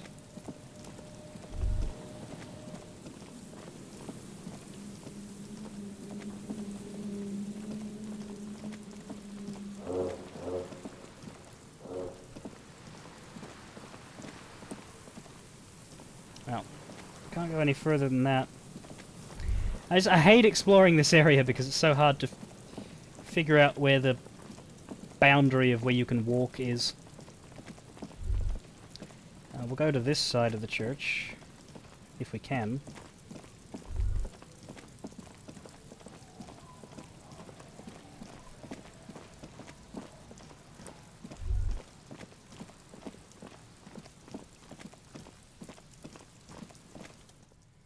See that seagull up there? Remind you of anybody? I'm not going to have a seagull conversation. Sure I am. Kim?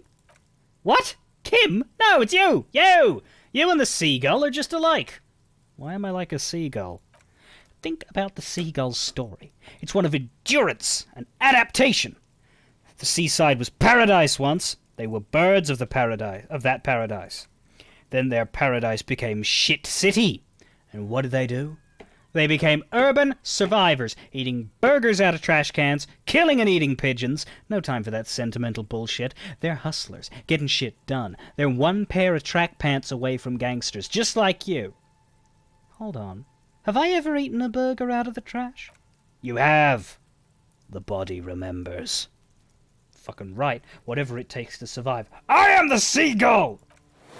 Own it! Steal hot dogs. Shit in the sand! Whatever it takes to keep going. Thank you, Endurance, for the healing.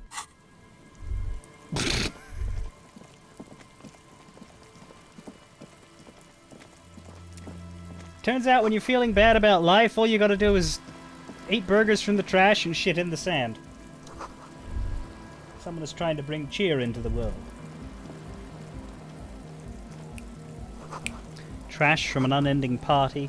A pole screwed into the ice. More tribalistic markings. This post covered in little humanoids.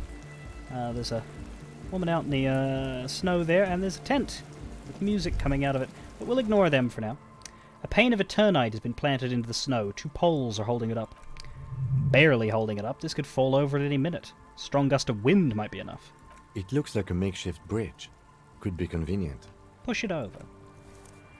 The pane falls into the icy snow with a soft thunk. We should ask that girl on the ice what's going on here. The lieutenant gestures towards the young woman next to the tent.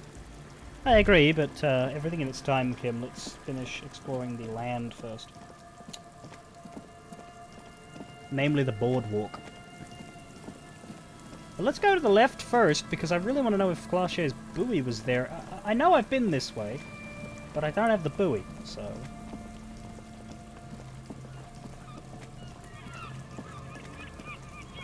Nothing from checking the trap again. No.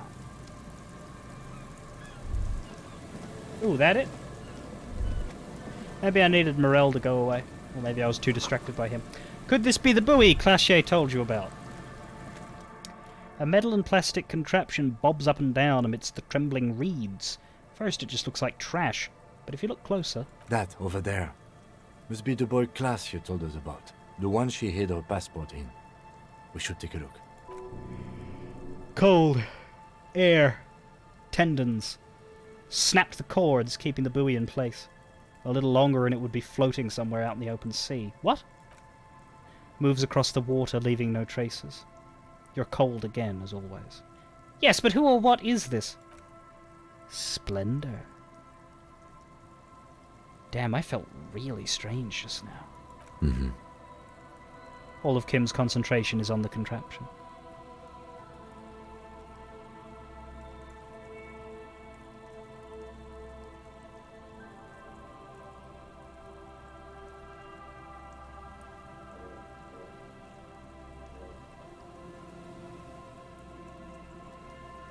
Sorry. 1 second.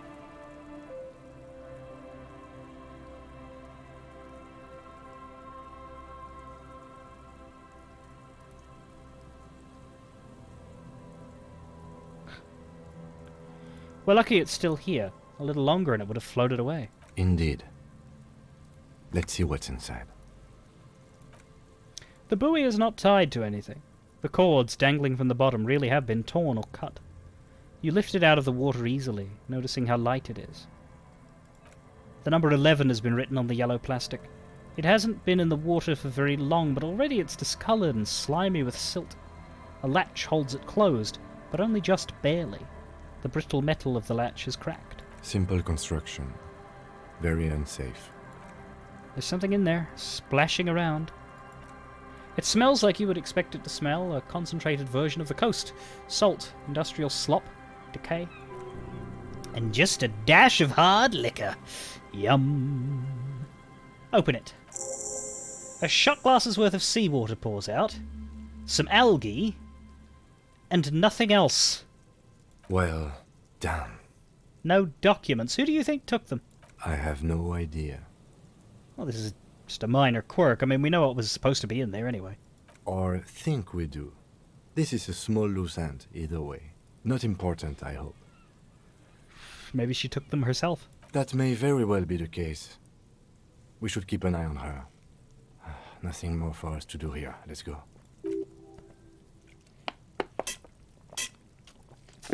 You could ask her what she thinks later if you have the time, though you doubt she'll tell you much at this point.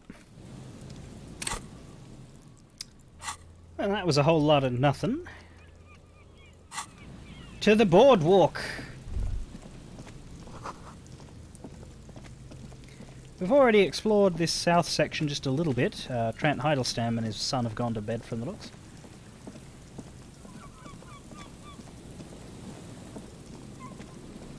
And we've explored the phone. What's weird about that phone call conversation, you know how she said she had to go and as nearly it was 4 in the morning? Yeah, it's 4 in the morning for her no matter when you call. Now, does that mean that they didn't want to, like... Because this game obviously has a time of day system. They didn't want to write different conversations for different times a day, and so they just thought, whatever time you call her, it's canonically 4 a.m. in her time zone. Or... does the pale fuck with time?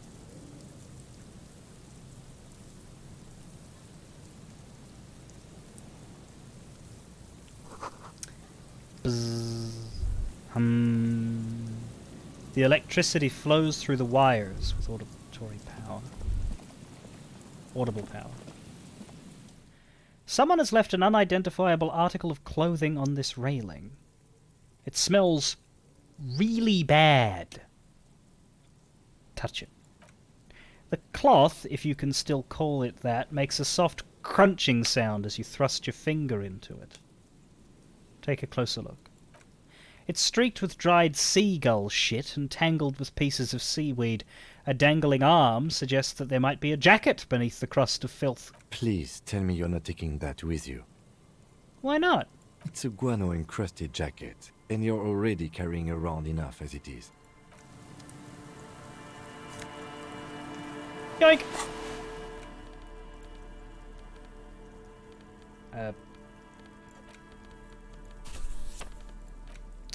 This filthy rag has been at the mercy of the elements for quite some time. It's streaked with seagull shit and abnormally stiff from God knows what natural processes. Can't even tell what brand it is. As you hold it in your hands, it makes an uncomfortable crunching sound. Man, how did this jacket get so disgusting? It's a sordid, filthy tale, not for the weak. Are you sure you can stomach it? Some secrets are better left uncovered. Don't even try. Seriously. Do we want to know the saga of shit? Chat, tell me, do we want to know the saga? Do we think about it? Do we think about the origin of filth?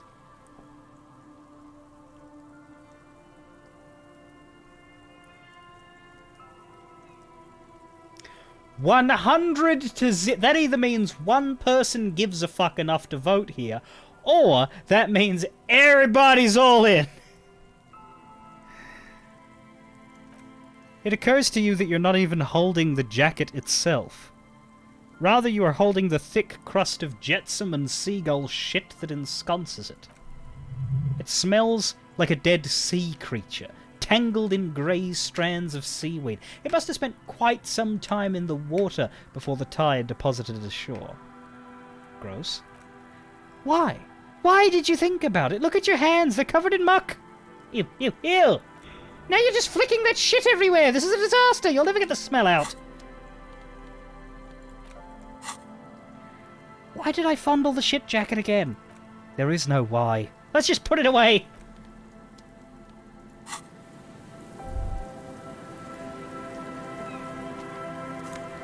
Money. A makeshift roof. Vagrants have tried to make the boardwalk inhabitable. That tarp will keep out neither rain, nor snow, nor wind. There's a postcard worth $1. A coin operated weighing machine has not been used for a whole decade. Vagrants have recently painted the tarp red. Water drips from it, but at least the Queen of Hearts would be happy.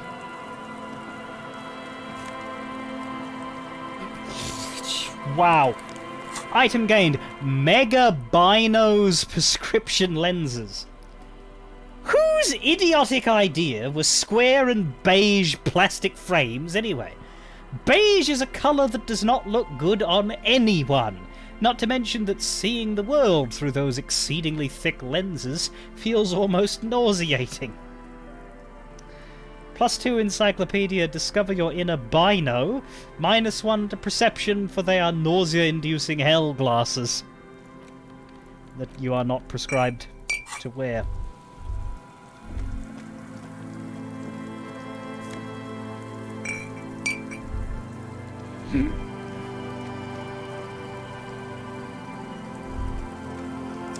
I should probably be wearing glasses at this point, but I've not been tested for it because I don't really have much reason to employ long vision.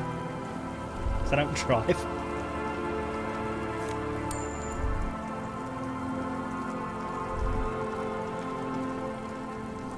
A big wine canister. It's open and empty. That smell. It is awful and familiar. Hold on, that is awful. It doesn't help. You can still smell it. Keep it in now. Don't overreact. Breathe. What is it? Don't you recognize it?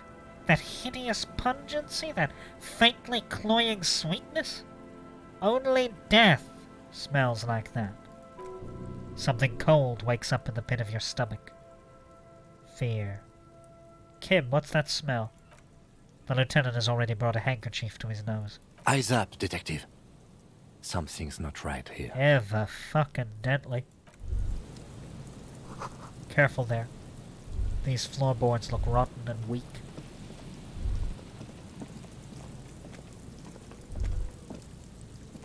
Hello, sir. This coin-operated viewer has been out of order for years. A man lies on the boardwalk, his limbs bent, neck turned at an unnatural angle. Right next to him is an empty bottle of spirits. In his cramped hand, a chewing gum wrapper. Half of his body is slipped between the cracked boardwalk, starting with the right leg. The fall has left him broken, contorted like a sad puppet. The smell is not as bad as a 2-week-old corpse, but it's definitely heading there. Hold on. Hold on. Hold on to what you strive for. Hold on. Hold on to what you fight for. Hope. The lieutenant squats next to the corpse and examines his face. 2 bulging eyes stare back at him, void of any signs of life. Lividity is faintly pronounced. Whoever this is has been dead for 2 days. No longer. We need to investigate. I like that touch. Because we've been playing for 4 days. Now, this character doesn't exist in the world in day 1. If we were to hack our way past the canal, we would find this body lying here. This body is there as soon as the canal opens on day 3. But it feels real.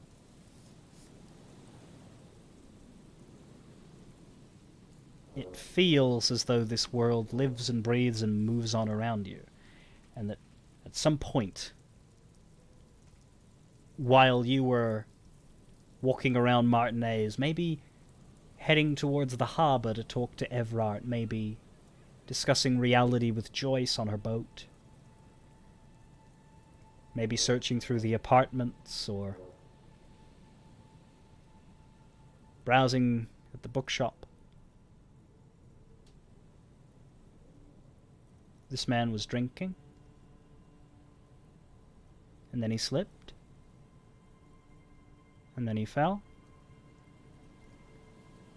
and then he died.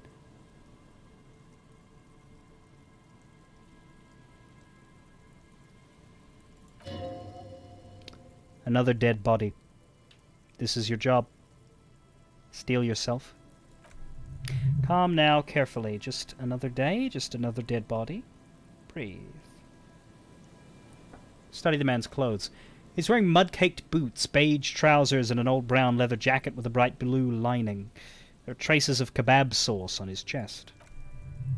The leather jacket suits him well. Must be custom-made. A cool leather jacket with a bolt of blue? Oh no, this sounds terribly familiar. Search his pockets. You find some sunflower seeds and a rain-soaked library card folded into 2. His jacket feels sodden and heavy under your hand. Good. We should take a look at that library card after this is done. Study the man himself. The man has fallen through a crack in the boardwalk and hit his head against the metal bench. Coagulated blood covers his black hair. One of his feet is still dangling through the hole. You have to be quite inebriated to fall that bad. Well over a litre of pure ethanol. 3 bottles of wine, or 1.5 of spirits. Examine his face. His expression is dull like the sea behind him, drops of water shining on his mustache. His eyes, empty and wide, look frightening in their frozen gaze. Height, 170 to 175 centimeters, curly hair, stout build. Age, approximately 50 to 60 years. He was just about to head home. The first step back home proved to be his last. Study the surroundings. There's some dried blood on the metal bench, right where the corpse's head rests. The floorboards are rotten and slippery, wet around the hole. An empty bottle lies nearby. A chewing gum wrapper is clutched in his fist. A dried chunk of blood covers the hair at the back of his head, an open wound. It is sticky and cold to your touch. This is where he came out of himself. Drop by drop when he was unconscious. It took 3, maybe 4 minutes. I don't see any other major wounds, do you? It's hard to say. Seems like the head wound was fatal. It's exactly the shape of the bench. The floorboards screech under your feet, ominously. It's hard to say whether the dead man's weight was what caused the boardwalk to break. It definitely looks fragile. You see waves churning below. Something cracks beneath your feet. He could have easily disappeared into the sea through that hole, and you would never have found him. A .75 litre Tulula vodka bottle with its cap missing. Hardly anything left inside. It's mid-market spirits, with a slight touch of menthol. The man meant to enjoy himself, have a good time. Tear all around us. He looks at 2 other bottles near the coin-operated viewer, and then at your yellow plastic bag. I'd prefer if you didn't collect them this time. It's not proper. True. It feels disrespectful. Examine the chewing gum wrapper. Rubowski Spearmint Chewing Gum. Green leaves on the cover. The man's mouth is half agape from the terror of the fall. Look in. The blackness of death. Stench. You think you see white chewing gum, too. Confirmed. Nearly the whole pack is there, solidified on his lower rear teeth. He ate the whole pack, right? It's to cover the smell of alcohol before going home. The worst thing is, I've seen it before. Almost the same scenario. Even the chewing gum. It's always the same. Step back. The entire boardwalk creaks in the wind as you take a step back. Who is this man? Looks like one of the locals. Yeah. He'd have to know this spot to come here. You don't just walk over here. He looks south the way you came. But that's just a lazy assumption. What do you think? A dead working class man with a bottle in his hand. Don't deceive yourself, you know who this is. This is the working class woman's missing husband. Dead on the boardwalk. The woman you met at the book stand? Why do you think it's her husband? The leather jacket matches her description perfectly. The bright blue lining?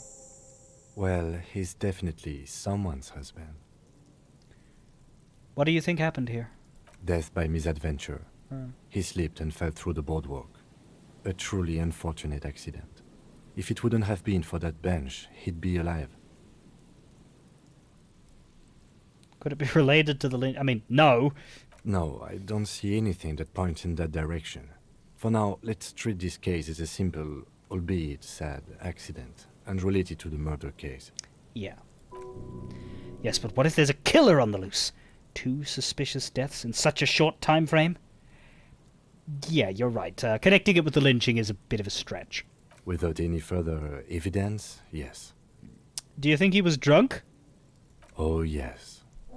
What about alcohol poisoning, liver failure? Some symptoms of acute alcohol poisoning could have definitely played a role here. Severe confusion, respiratory depression, unpredictable behavior. But I think that death arrived through head trauma, not liver failure. I agree. What about the kebab?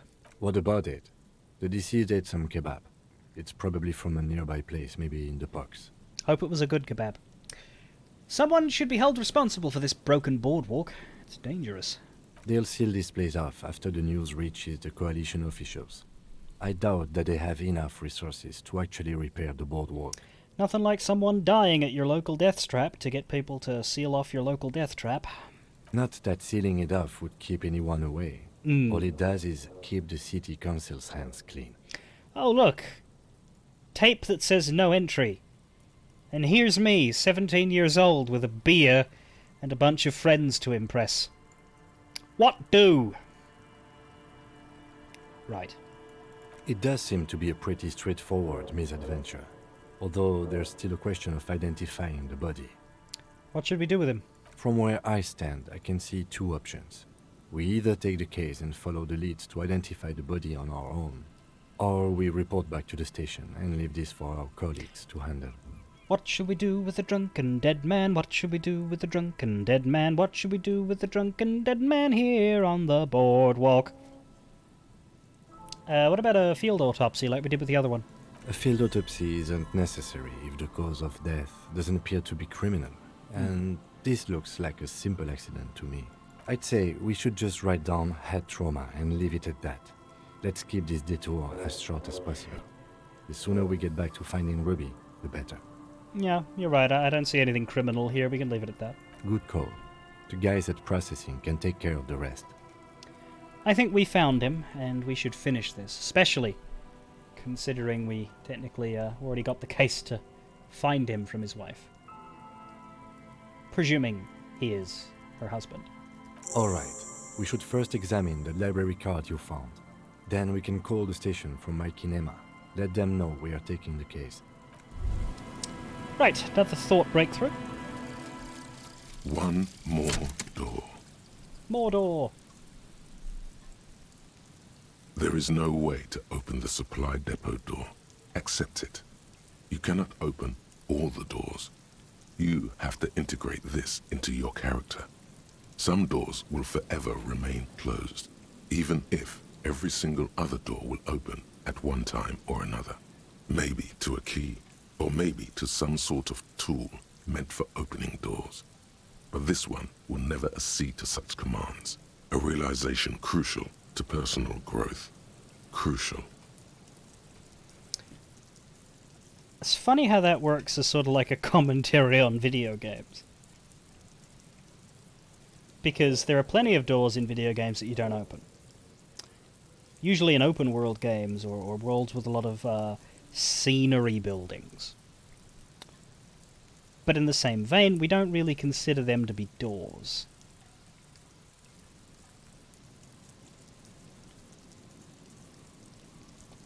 They're just background. Doors that are coded to be objects in the world, though. It's very strange when those don't open.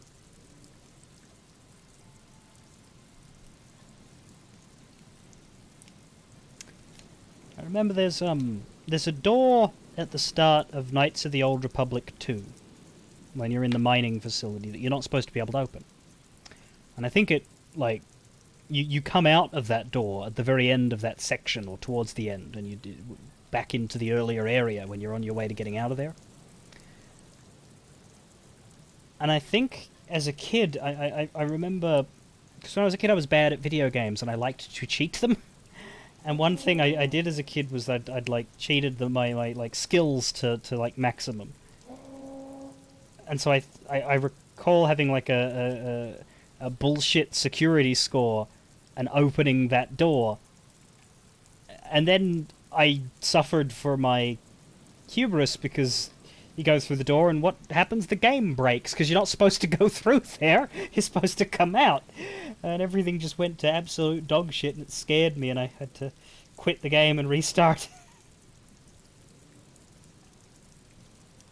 There's a locked door in the Crossbell games that doesn't get opened until you come back in a later arc. Do you mean later arc within the same game, or do you mean like there's a door in Crossbell 1 that doesn't open in Crossbell 1? When you were younger, you always wondered what was inside such doors. Do you mean the fake ones? Or do you mean ones that are, like, feel like objects but aren't? Wait, there's a door in the Crossbell games that... Is Crossbell Cold Steel, or is Crossbell the Azure and Zero ones? For some reason I've got that in my mind.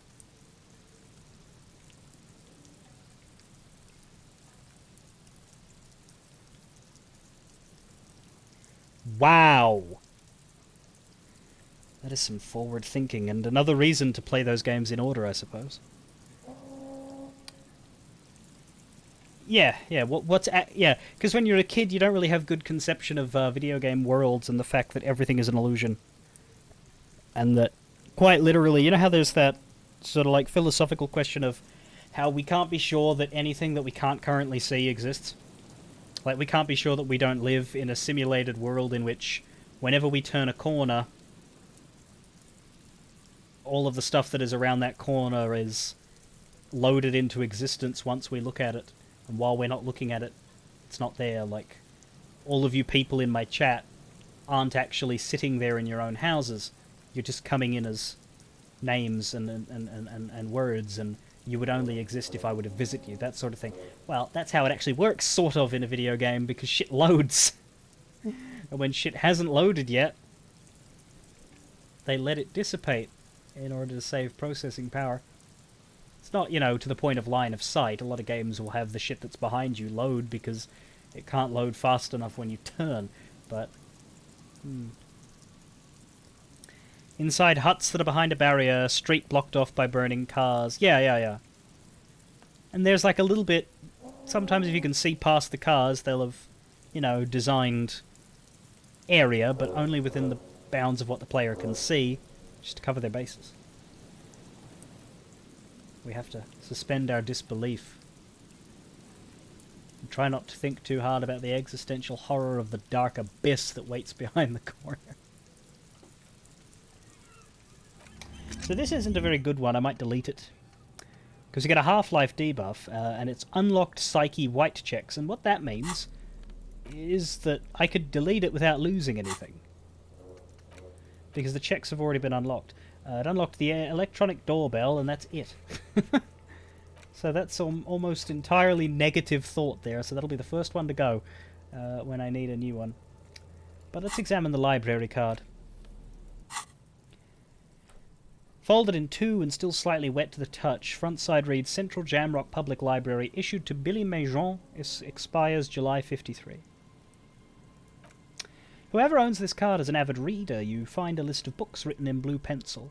Radio thriller, Stand a Little Less Between Me and the Sun. The last one on the list is The Glinting Curve by M. Tybalt. A library stamp indicates that the book has been returned.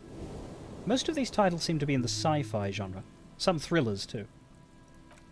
If lost, please return to the library. Dial 00502552211 or visit us at Moreau Street 78, Jamrock. Business hours 9 to 6 p.m.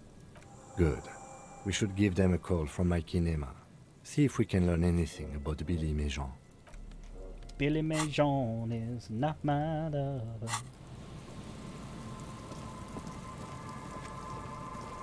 He's just a dead man on the boardwalk.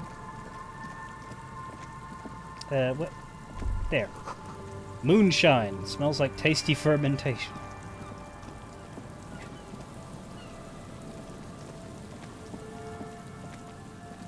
Are you leaping into it immediately, Gwynbush?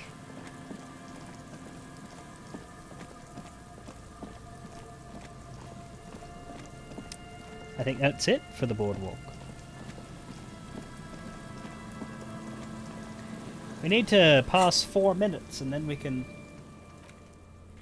go see the communists.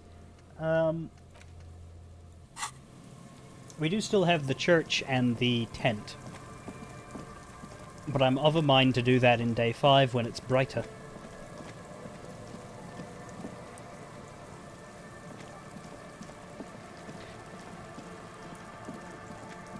How is the replay? I mean, has it been years, so it's not a bother? Or... This store is closed for today. Time for the kids to go to sleep. Well, are the drunks still out here? Of course they are. I have your jacket, sir. Tequila sunset. Ah, tequila. I knew you'd come through. That's fucking great, man. I found a little more than I bargained for. What's that supposed to mean? There was a dead body nearby. What's that got to do with my jacket? That's a pretty freaky coincidence. What do I care about some local stiff? You gonna give me the jacket or no? Fine, take the stupid thing. Let me see. What? This isn't my jacket. My jacket was beautiful. This is fucking filthy. What am I supposed to do with this? What do you expect? You left it outside for a week. I'm not taking a disgusting pile of hobo rags. I may be in an irrecoverably decaying orbit, but I've still got standards. Either bring it back the way it was before, or find a dumpster to burn it in. Idiot Doom Spiral's a bit of a douche. You know, despite the guano, it looks like the jacket itself is stain resistant. It may just need a good scrubbing. Be seeing ya. Well, who do we know that washes clothes? The old woman still sits in her chair, continuing with her chores. As she does so, she quietly hums to herself. The buzz of electric lights blends together with the slow rumble of ocean waves at night. You still up? Yes, I can't really sleep anymore. Only a few hours a night. It happens when you grow older. She sloshes the water in the bucket around for a bit. My suggestion is, don't grow any older than you already are. That's old enough. What's troubling your mind? Did you just tell me to die? I found that jacket I was looking for, but it's filthy as fuck. Could you wash it for me? I can wash it for you, but it's going to take about a half an hour. Think you can stay put for that long? Hell yeah! No, we must run around ceaselessly. It will be torture to stay put. I could use a breather. It's been another track and field day. The lieutenant says, rubbing his thigh. Yeah, I'll wait. Well, hand it over then, and I'll see what I can do. Must say, I'm proud of this one. It's pretty nice underneath all that filth. I hope you take better care of it than its last owner. Right, and we have the Faln Windbreaker. This windbreaker is like a protective cocoon, placing the wearer's torso into a pocket universe where wind, water, dirt, and fire cannot harm them. Huge writing, 100% synthetic, is proudly displayed on the chest. It lets absolutely no air through. Warning, item not actually fireproof. Pluses to pain threshold and half-life, but it hurts your drama. The jacket is washed. And we could wear it, but we could also give it back. Tequila sunset. Here is your jacket, freshly washed. My jacket? Yeah, the one you had me clean the seagull shit off of. A look of consternation crosses the man's face. He looks at you, then back at his bottle, then back at you. What the fuck are you talking about, Tequila? What the fuck are you talking about? Rosemary, what the fuck is Tequila talking about? Aye, that's the jacket you stole 2 weeks ago. From the kid who was making it with his gal on the beach. That's disgusting. I've never done anything like that in my life. You're both delusional. Found. That's medium concept stuff. It becomes abundantly clear to you how this man managed to lose his keys, business friends, and girlfriend. I'm calling it. It's neurological. I went through some dark shit to get this for you. Take the fucking jacket. You know what? I'm gonna see what happens because I've always kept it, but I don't really need it. The pluses are both to skills I have spades of, so I went through some dark shit. Take the fuck jacket. You know what? Fine. Maybe I can pawn it for some booze. Aye, good thinking. Ungrateful prick. Right. So we need to go to Everard. We need to go to Morel in the Whirling. We need to go to the motor car to call about the dead body. And we need to talk to some communists.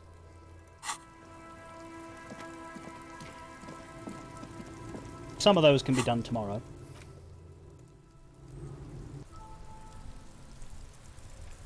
Let's, well, no, let's do the communists, because I don't actually know whether... Because it's past 8, I don't know... Actually, I don't even know where they are. Cape Side Apartments. Staban's meeting. Alright. Are you ready for communism?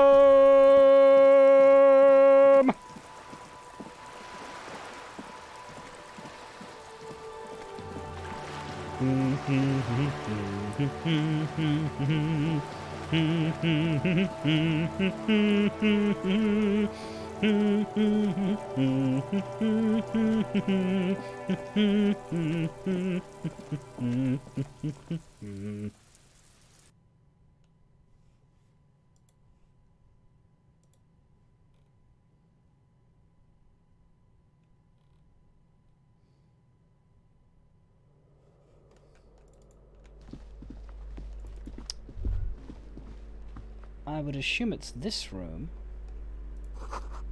These shoes come in 3 different sizes. Is Kuno's dad still there? Good God, he is.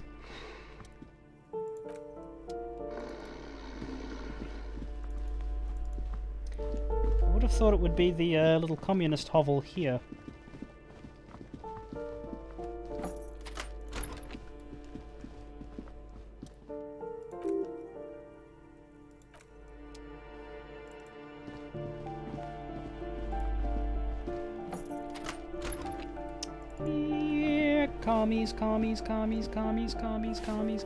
Commies. Give me a moment. Do you know anything about a secret meeting that's happening tonight? What? No. Nobody tells me anything. How about any unusual activity taking place after hours? Say after 10 o'clock. If it ain't my business, I'll keep my nose out of it. Think we'd all be better off if people kept their noses to themselves. Well, that helps me not at fucking all. Alright then. Gotta be on one of the balconies.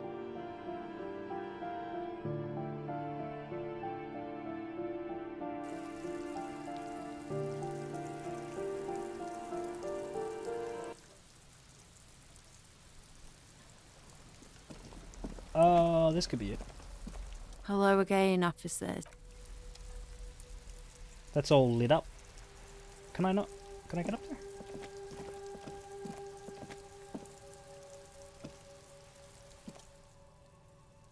As you approach the metal grill, you can hear several voices having what appears to be an animated discussion.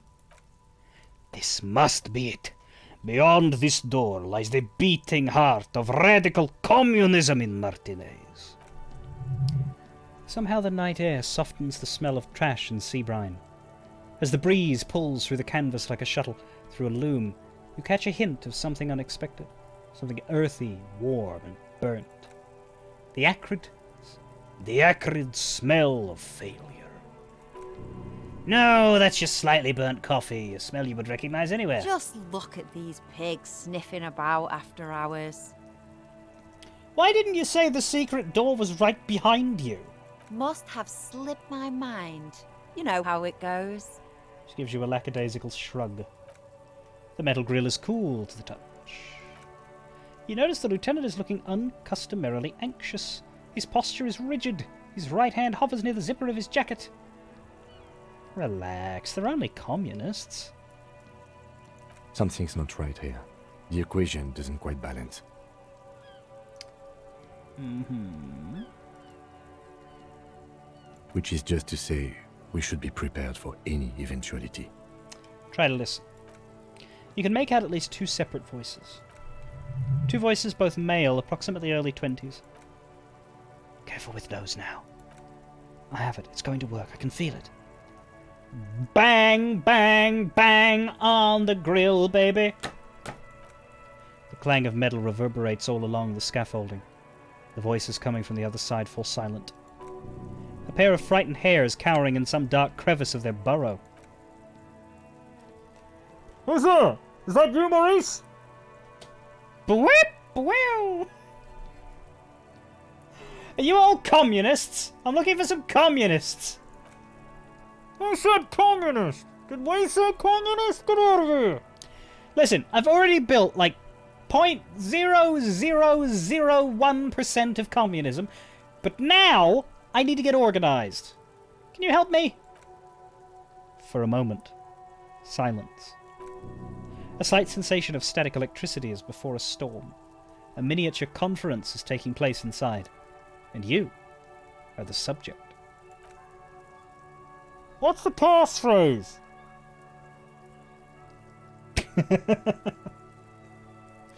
Is it 1, 2, 3, 4? Are you locked out of your radio computer or something? No, it's not 1, 2, 3, 4.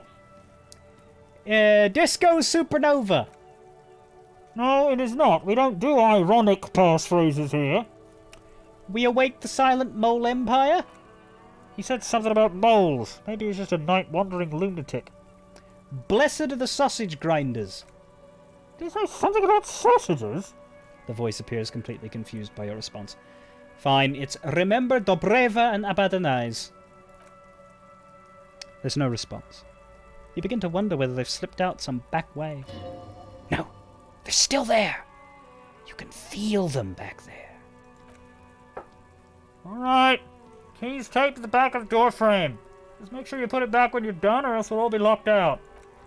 And do watch the concrete. It just kind of falls away in places. Charmant. After you, detective. Have fun at your underground meeting, pig. Hope it's a blast. Fucking Cindy.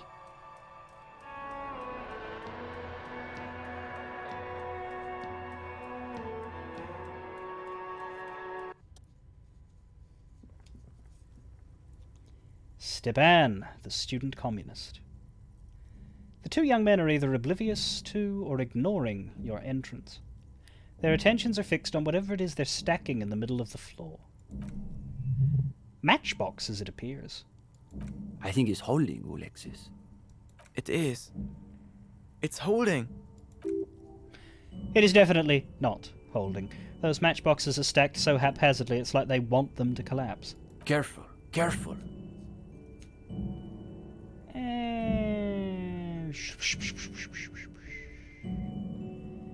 Symbolism! Damn. Hardly any difference. The young man shakes his head and then looks up at you and the lieutenant with barely concealed irritation. You two. You are late. They should know the meeting starts at 10 p.m. sharp. His companion looks up at you and squints. His eyes are tracing an invisible line back and forth from your jacket to his companion. Now, I was gonna be there on time, but then I had to wash an idiot drunk's jacket. Well, to be fair, I didn't wash it. I had to watch an old lady wash it. I wasn't able to dart out to my communism meeting. I had to stay there or else it wouldn't happen.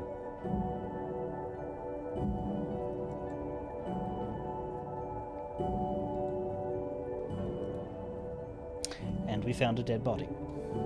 Esteban, isn't that your jacket?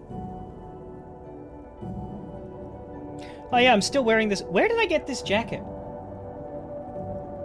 I keep accidentally wearing this jacket to all of the relevant things, and I keep accidentally unlocking bonus content because I happen to be wearing the one random piece of clothing that matters. I think I must have got it from his apartment. It certainly looks like my jacket, Ulexus. Where did you get that, gendarme? I just found it. In a room. Yeah, I'm sure you did. That's real Sarah-Maritzian twill. Only old Sarah-Maritzian communists and drug smugglers wear those anymore. See, Uli? It's just like Mazov wrote. How does it go, gang? Those committed to the rights of property are those most apt to violate them. His companion nods emphatically. I assumed it was Maurice who broke into my room to play a trick on me. I didn't think I'd actually been raided by the RCM. To be fair, I steal everyone's clothes.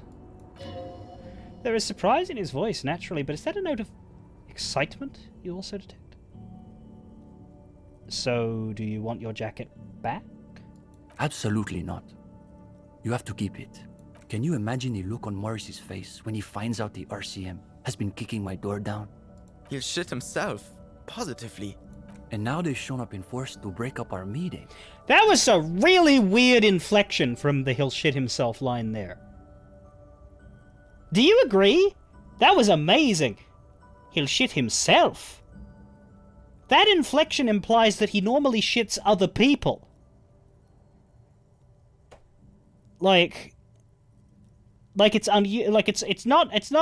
perfectly natural for him to shit, but it's very weird for him to shit himself. Normally, he shits in other people's pants. Like, wow!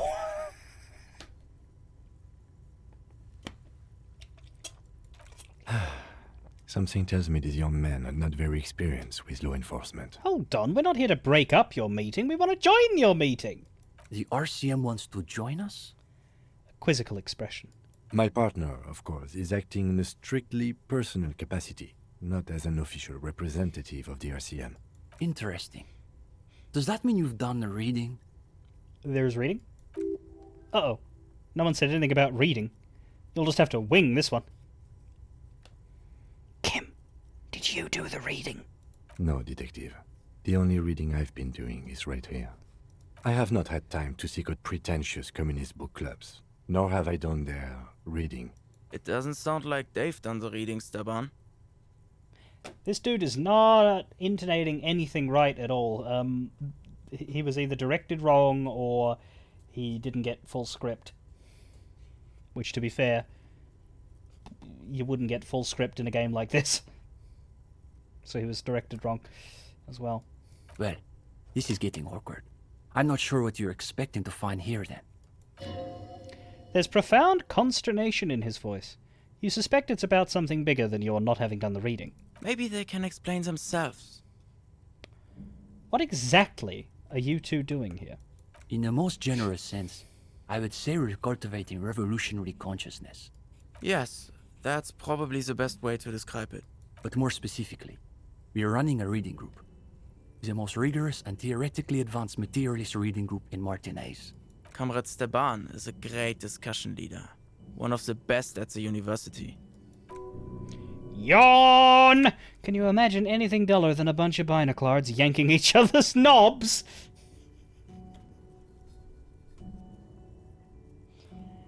Is this where I can square off in theory combat? Or sounds like a yank fest for binos? Let's do a chat vote. Are we squaring off in theory combat? Are we being boring? Or are we making a dick joke?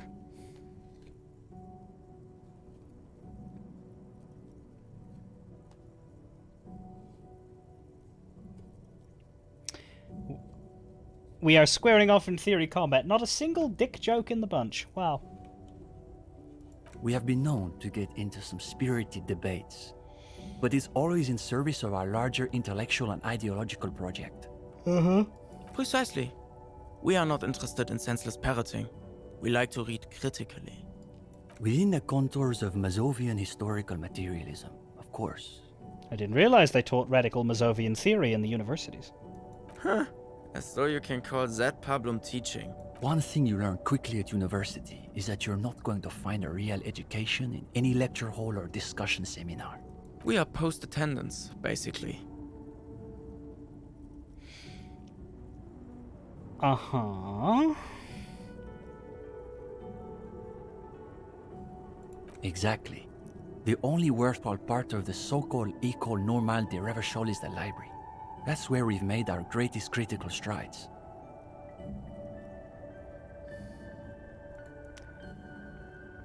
Okay, so what does your reading group actually read? We study all the foundational texts of Mazovian theory, of course. Just last week we finished the second volume of Puncher and Watman's Innocence of Capital. Puncher is a fantastic name for a philosopher. Truly extraordinary. And before that we spent 6 weeks on State and Plasm. Uh-oh, you can feel your attention span rapidly deteriorating. Force yourself to keep listening. We've also read Wertmüller's The Megastructure of History, and before that, Real and Reality. Communist theorists love puns, in case that wasn't obvious. Hablars une paix infernale. The original Fizdale translation, not that watered-down revisionist garbage. Obviously. He snorts. But, of course, our special emphasis is on the theories of Ignace Nilsson and his followers, especially the inframaterialists. Who are they? You're not familiar with them?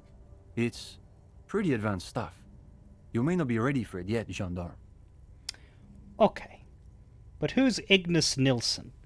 Is he that guy that has an unhealthy obsession with fire? Because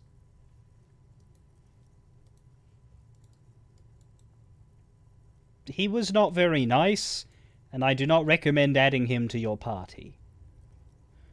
Only Krasmazov's most trusted lieutenant, the evangelist of the revolution, and the founding father of the People's Republic of Samara. So not the smouldering corpse, then. It is hard to overstate how unimpressed he is that you've never heard of this world historical individual. He also happens to be the greatest communist theorist after Mazov himself. It was Nilsson who first postulated the existence of ideological plasm, which forms the basis of inframaterialist theory. So it turns out that the communists are incredibly fucking boring. Plasm, huh? Sounds like a hell of a drug. You might want to ask about it. The young man sighs. His companion looks about furtively. Did this reading group have anything to do with a recent lynching? Lynching? No. We're not an operational cell. We think of ourselves as more of an intellectual vanguard. Uh-huh. What's your group's stance on the lynching? Our stance? What? Do you want to know if the SRV has established a party line on the lynchings in Martinez? The two young men look at one another. Though historically speaking, the SRV has supported direct action against right-wing paramilitary squads, especially when they are doing the Indo-tribes' dirty work. It sounds boring to us, but do keep in mind, this is a world where the Pale exists, so that's rather more relevant to them. Yes, but also yawn. Good point. So as a provisional matter, I can say we support it. Are they being sarcastic? You feel like you're caught in some elaborate joke labyrinth, but it's impossible to see your way through. It's always that way. Beneath the crust of irony, there's a molten sincerity that threatens to erupt forth. You may witness it yet. Is your reading group affiliated with the Union at all? No, we're an independent organization. Uh-huh. We acknowledge and respect the Union's efforts, but our interests are more theoretical than Mr. Clare's. So what's your stance on crime in general? That's easy. Crime is simply the inevitable expression of the injustice and incoherence embedded within capitalism itself. It's a symptom, in other words, not a cause. He waves his hand as though that is all there is to say on the subject of crime. His companion can also barely suppress a yawn. Are there any operational communists in Martinez? Don't think so. No, unfortunately. The communards were hunted down and killed nearly to a man. All that's left of them are bones and old rifles. Like this one. His companion's eyes widen as you hold up the ancient weapon. Yes, like that one. I wonder how many of these are still lying around in cellars or sealed up behind the masonry. He knits his brows together and then looks up. Can I hold it? Sure. It's heavier than I was expecting. The rifle rests in his open palms. Its position reminds you of something. The attitude of a priest bearing one of the holy relics of his faith. Though it is long out of service, its power is evident to him. When he's finished, he returns the rifle to you with a nod of appreciation. Where's the rest of the reading group? What do you mean? This is the reading group. Shouldn't a group have, like, more people in it? We're in something of a rebuilding phase. Some of our former comrades didn't have the ideological fortitude our work demands. Okay, but what happened to them? Intellectual attrition is maybe the best way to describe it. Felix said he couldn't keep up with the reading on top of his classwork. And Susanna wanted to read text other than Mazovian theory. Like novels, if you can believe it. Intellectual attrition. Imagine the audacity of wanting to read a novel in a reading group. Novels. Unbelievable. See? Even the gendarme gets it. We've tried recruiting new members, but unfortunately the current intellectual climate is pretty hostile to inframaterialist thought. These days, if you're on the left, the ascendant schools are the Gotwaldians and their iconoclasts. The iconoclasts? Are they economists, but with glasses? Don't forget about Maurice and the turnips. Right. Then there was the whole turnip debacle. Whatever this turnip business is about, one thing is perfectly clear. These young students have a much deeper understanding of communism than you do. You could learn a thing or two from them if you can convince them you're one of them. What's so bad about the Gotwaldians? They're the most depressing school of communism. They love writing long books with a patina of Mazovian theory to cover up their cheap psychologizing. A gang of cheap psychologists and intellectual midgets. Typical Gottwalders, in other words. It's okay for Uli to say that, because his dad is from Gottwald. What's so depressing about their theories? The Gottwald school believe that intellectuals as a class are incapable of sparking revolutionary change. So all they can do is critique capitalism from inside itself. That sounds like an excuse to me. That's why they spend all their time smoking cigarettes and writing long works of criticism that make you want to commit suicide. That sounds miserable. It is miserable. That's probably why they're always committing suicide. Oh, God. I'm sorry.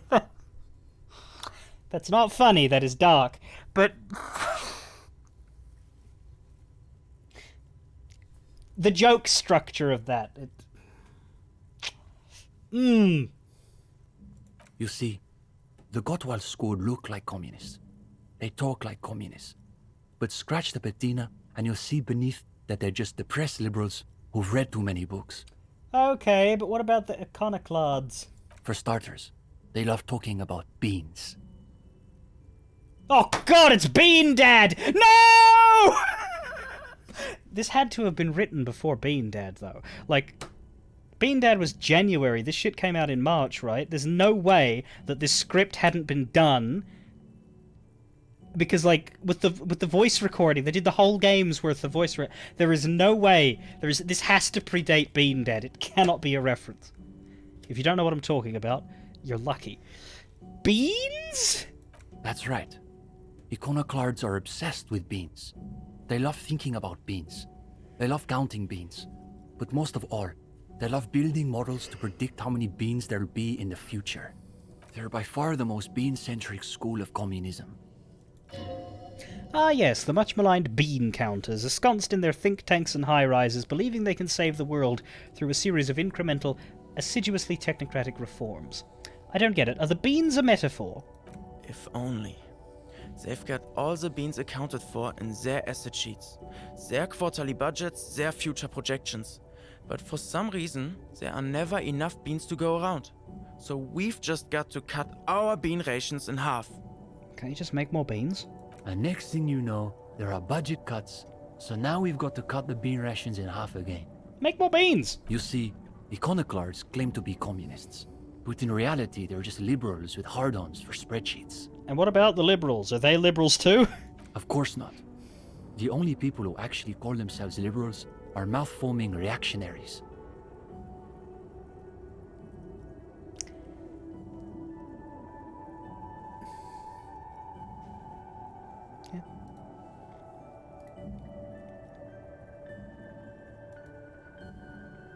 Basically indistinguishable from fascists. You'd need an X-ray machine to tell the difference. Fascists?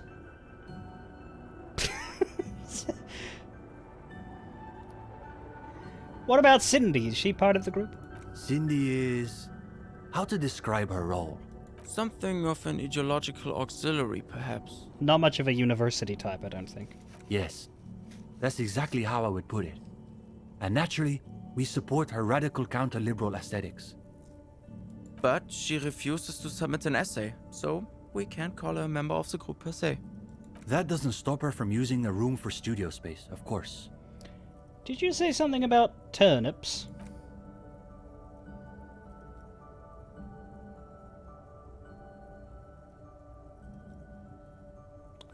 The dialogue broke. Another sigh. It's an unfortunate story. You see, our ex-comrade Maurice is something of an economist. He's studying macro and microeconomics. Wow, a real intellectual, it sounds like. The lieutenant arches his eyebrows. Right.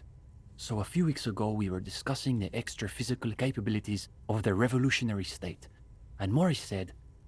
what were his exact words, Ulex's? It was unbelievable. He said, turnips don't care if they are grown by communists, moralists, or Vulcan. They grow just the same.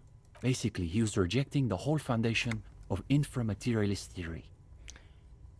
Remind me what inframaterialist theory says about turnips again? Simply that under suitably revolutionary conditions, crop yields naturally increase relative to non-revolutionary crops, which Morris somehow has the gall to deny.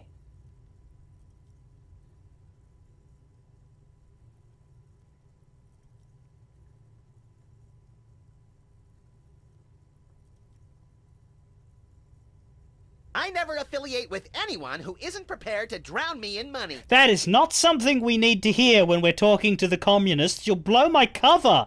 Also, thank you. But what the fuck? And thank you. An anonymous gifter to Baka Shinobi, who is here. Good. But hasn't spoken in a while. Or I believe it all today. I don't know. But thank you. Moneybags in the darkness. So, communists believe that crops are motivated by politics. That your crops will grow faster if you are communist.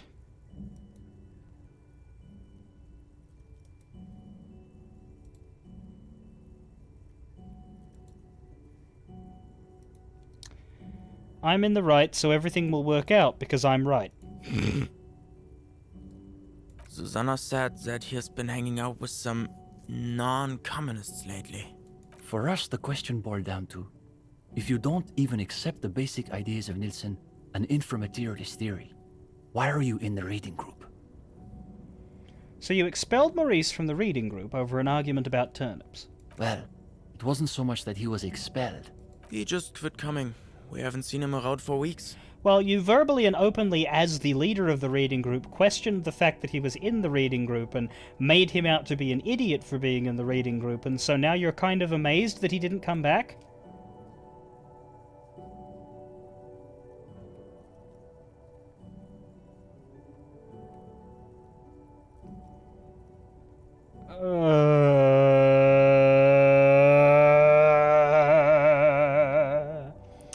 This sort of thought must be how they deal with the problems pointed out by the iconoclasts.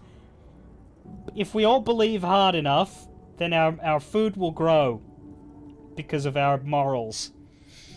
I've heard enough. Let's talk about something else. Go ahead. What were you doing with the matchboxes? The young man frowns at the little pile of boxes on the floor. Nothing. Just messing around until the meeting started. Right.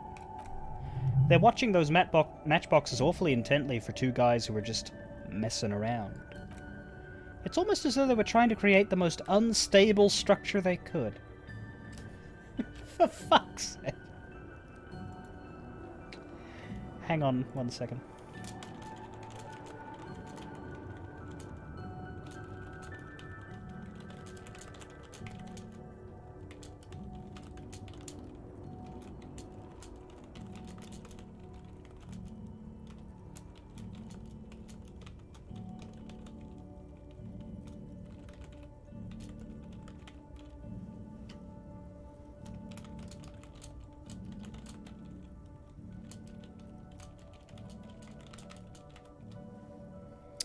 Alright.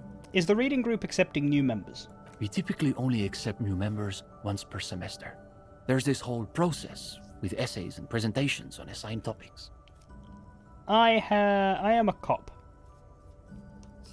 I demand the right to skip that stuff and just join immediately. The young man turns to his companion. But given that we have some extra seating at the moment, I guess we could be convinced to expedite an application or two. I do enjoy expedition. Steban, you can't be serious. For these gendarmes? I am going to create the perfect fusion of cop and communist. I shall be a copionist. I am serious. As materialists, we've got to adapt to conditions as they are. Besides, he'll still need to pass the interview portion of the entrance process. Assuming he's even still interested, that is. Proud bookshop ruminant. I wonder what gave me that. +6. That's the biggest plus I've ever seen. Is it because I bought stuff at the bookshop? Because I browsed? Well, I mean, it's good. Composure. Let's buy it. We bought every book, maybe. We're actually doing quite good for composure. I don't even know that I need to... But 58's not that high. Let's... I don't like this. It says that's enough for tonight. I don't want them to, like, be like, oh, you can only talk to these guys once per night. Right? I don't want that. I'm worried because they only show up in the middle of the night. So let's just do it raw, so to speak, and increase my motorics for composure. We'll have a solidish shot, and I have enough skill points to just immediately re-unlock it if I want, right?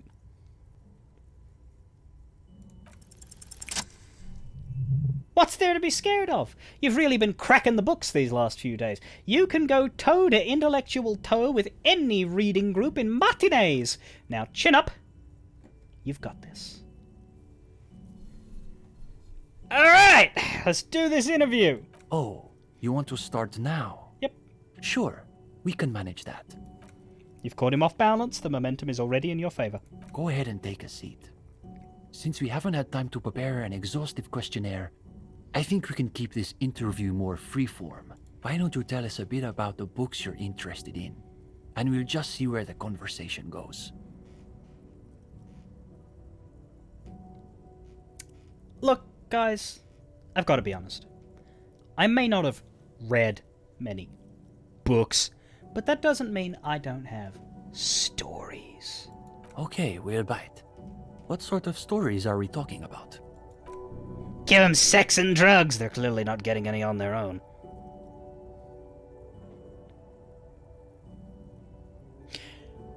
I'll tell you about the time I woke up and completely forgot what money is.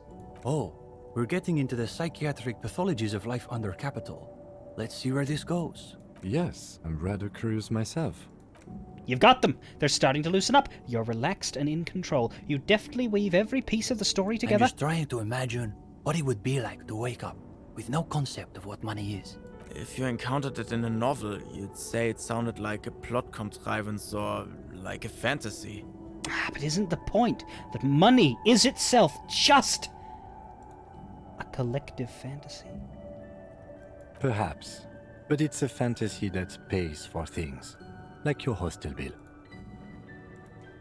No, it's just like Mazovrov. The freeman of the future will be he who awakens in perfect ignorance of capital. Wait, Steban, are you saying the gendarme is some kind of future communist? Communist! Another quarter of an hour disappears. The conversation bounces back and forth. Whatever their pretensions, it's clear these two have been craving something real. Or maybe they're just craving some real. Oh! Now you can sense things starting to slow down. Time to wrap this tale up. And anyway, even if you could somehow unpeel time, it wouldn't be the you who gets rich from those investments. But that would imply that whenever you unpeel time, you leave behind some kind of doppelganger in now time. Good God, have we really been talking about unpeeling time for a quarter hour? I suppose we'll have to leave it there. But listen, gendarme. We could use someone with your breadth of expertise. With just a little more theoretical background, I think you'll be able to make some real contributions. Yes, I would say he's got serious potential at least. And with that, welcome to the most ideologically advanced materialist reading group in Martinez. Here's your first assignment. It's an overview of inframaterialist theory. A little basic, as you'll see, but one has to start somewhere. I'll add it to my very extensive reading list. You're going to fit right in, I think. Come back when you're done. We'll be here pretty much every night after 10 p.m. Do be sure to take your time with the reading.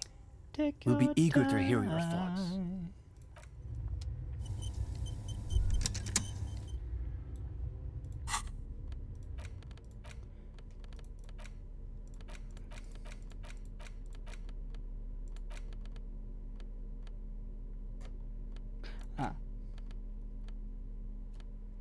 Concise introduction to inframaterialist theory intended for a general audience.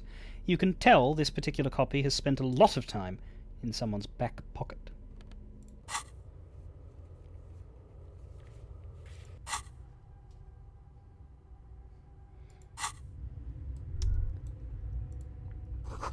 Try not to think about the cracks spidering out across the floor. A rickety easel surrounded by pots of gouache. Cindy's, no doubt. This one says, "No war, but class war!" This poster reads, "Under the cobblestones, communism!" Yes?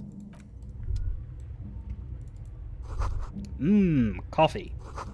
At the bottom of the pot, an isle of black sludge rises from a shadowy sea. Who wants to drink coffee at midnight? And there is a reflective construction vest, +2 endurance. It's kind of funny. A ludicrously reflective safety vest, like those favoured by construction and road repair crews, comes with a replaceable battery back. Makes you feel like a deep-sea anemone.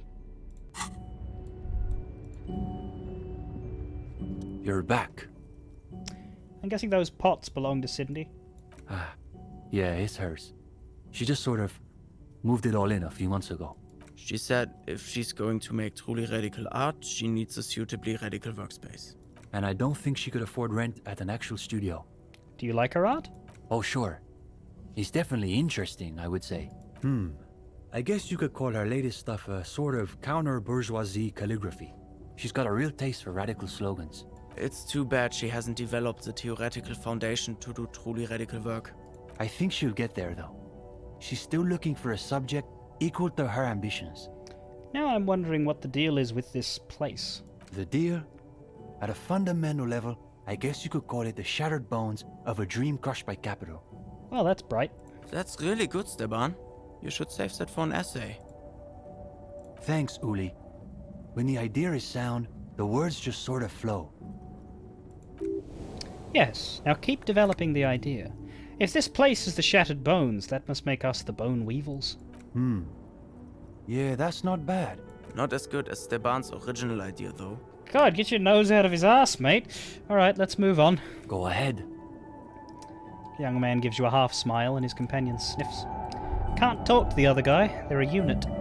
Well, I don't like the idea of having leaving and then being stuck and not being able to come back here until the middle of the night the next day. So let's see if it allows us to do the homework right in front of him and then just carry on like it's a different day.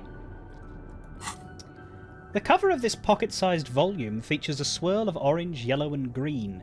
The title, A Brief Look at Inframaterialism, is set in an authoritative yet approachable serif font. What an interesting colour palette. It's vibrant, yet somehow leaves you ever so slightly nauseated. On the inside jacket flap you find a brief summary. What is inframaterialism? A highly theoretical branch of Mazovian communism. A collection of mystical ramblings by a discredited revolutionary? Or possibly both?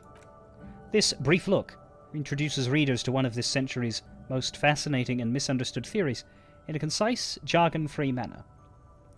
This feels like kid stuff. Is there no slightly longer glance series? No. So far, so good. You turn to the table of contents. The guide itself is divided into several sections with seemingly esoteric titles like Effects of Plasm on Root Vegetables and Mental Projection and Transference. There's also a brief introduction about the life of Ignace Nilsson. Known to his numerous admirers as the evangelist of the revolution and his even more numerous enemies as the apocalyptic Shrike, Ignace Nilsson remains one of the most controversial and fascinating figures to emerge in the years of anti-centennial revolution, seconding only to Krasmazov himself. During his unparalleled life, he helped guide a revolution in one country and found a new state in another. Along the way, he committed some of the most notorious war crimes in an era famed for its atrocities. And yet, his most fascinating contribution to history may be the most overlooked. His theory of ideological plasm, from which his followers and successors developed the school of communism known as inframaterialism.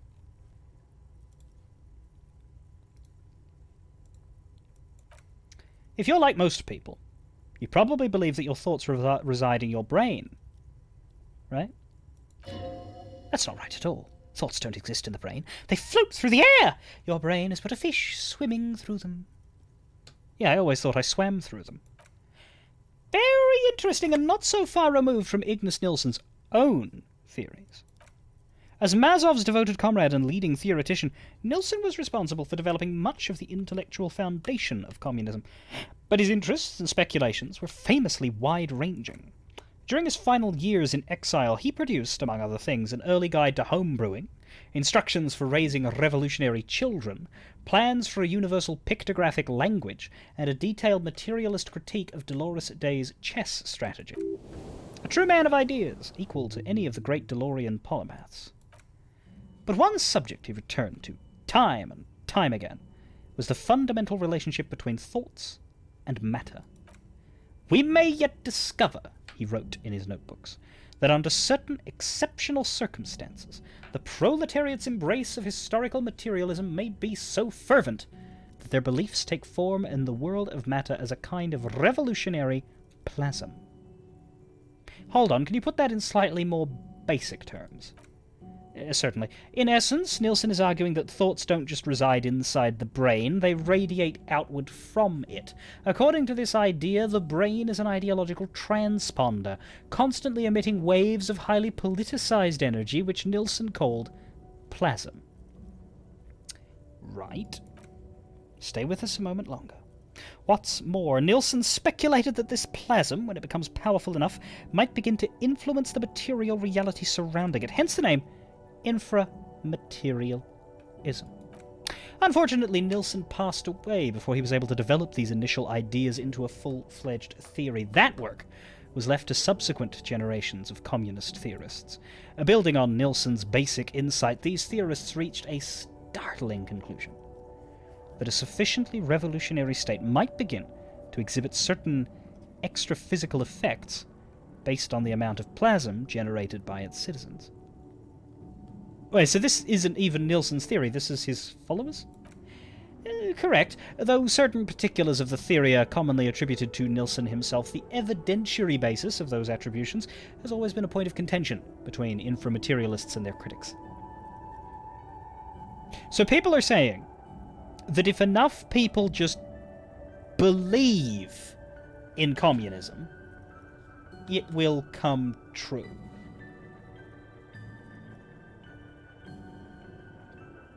Parappa the Revolutionary. The actual theory is highly technical, but for the purposes of this brief look, that is a fine working definition of the concept. That's because this is absolute idiocy, not even worth engaging with. No. There's something here. You can feel it. I can feel it written in these words tonight. Oh, Lord. And I've been waiting for this moment all my life. Oh, Lord. I can feel it building in this room tonight. Mazov.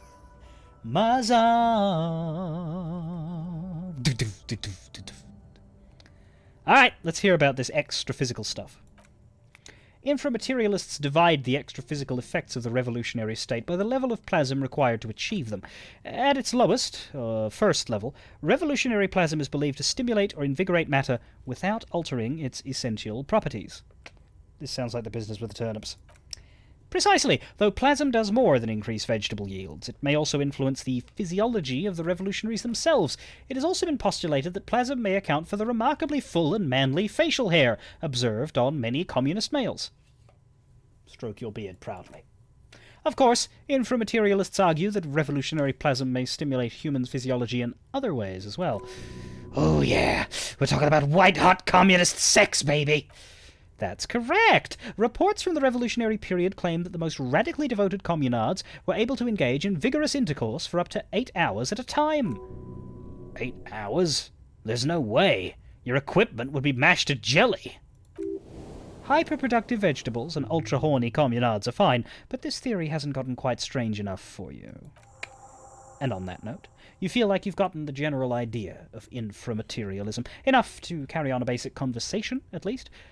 But if you'd like to go even deeper into some of the more speculative aspects of the theory, you could always read further. Of course you want to go deeper. What else are you here for? The book fits quite snugly into your palm. It would also fit comfortably into a jacket pocket.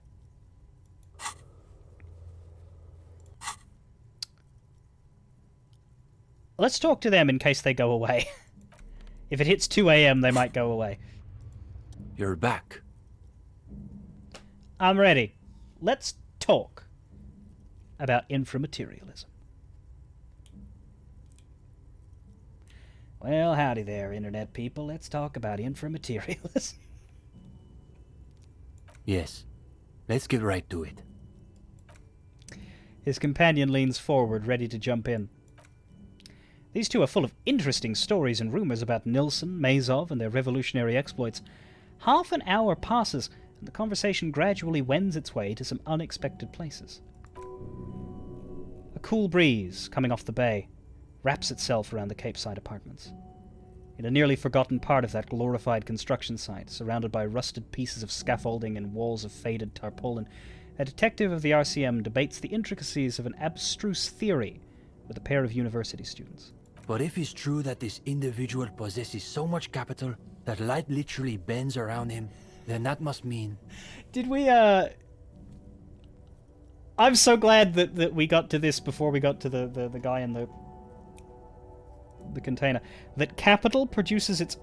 No, that light itself is a bourgeois illusion! Or it suggests that capital, in sufficient quantities, must exhibit its own plasm-like qualities. Or that. In Innocence of Capital, Puncher and Wortman argue that communists must possess as little capital as possible in order to keep their thinking undiluted by its influence. Again, he was just a regular high net worth individual. There was nothing extra physical about him. Yeah, says you! He was breaking my eyes! Now the breeze has subsided. All is still, except for the last bits of steam rising from the coffee pot. Well, on that note, I think we can call it an evening. No, wait! Could this really be the end? You feel like you've just gotten to the real stuff. Yes. One of our better discussions lately, on the whole. Hang on, is that it? What do you mean, is that it? You've done the reading, we talked about it. What more do you expect from a reading group?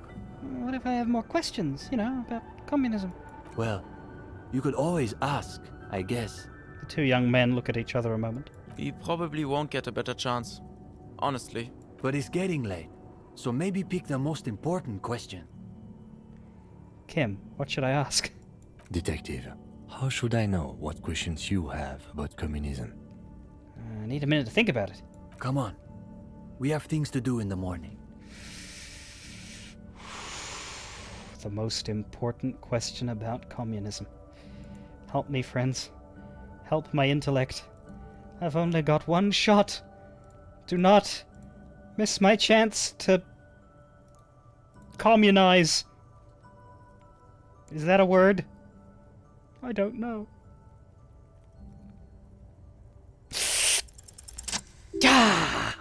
Oh, I'm so relieved. I really didn't want to fail that. The question you mean to ask is both very complicated and incredibly simple. Take a deep breath. Best to go one place at a time. Oh God, you're right! 15!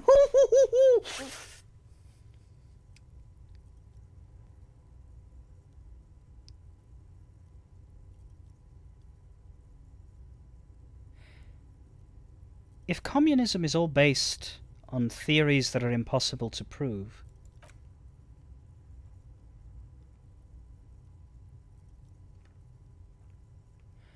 and we waste all our time arguing over who's secretly a liberal or not.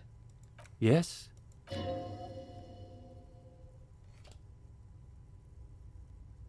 What's the point? The young man considers your words for a minute. You're witnessing his ironic armor melt before you. This is his true self you're seeing now. There's something going on in there, but his innermost sanctum is still beyond your reach. The theorist Puncher and Watman, not inframaterialists, but theorists nonetheless, say that communism is a secular version of Pericanasian theology, that it replaces faith in the divine with faith in humanity's future. I have to say, I've never entirely understood what they mean, but I think maybe the answer is in there, somewhere. Wait, are you saying communism is some kind of religion? Only in this very specific sense. Communism doesn't dangle any promises of eternal bliss or reward. The only promise it offers is that the future can be better than the past, if we're willing to work and fight and die for it. But what if humanity keeps letting us down? Nobody said fulfilling the proletariat's historic role would be easy. It demands great faith with no promise of tangible reward. But that doesn't mean we can simply give up. Even when they shoot at us. Especially then.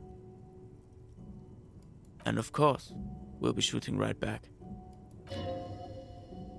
So young. So unbearably young.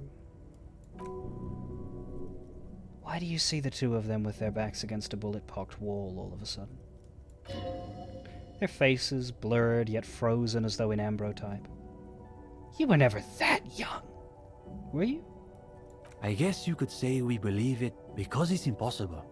It's our way of saying we refuse to accept that the world has to remain.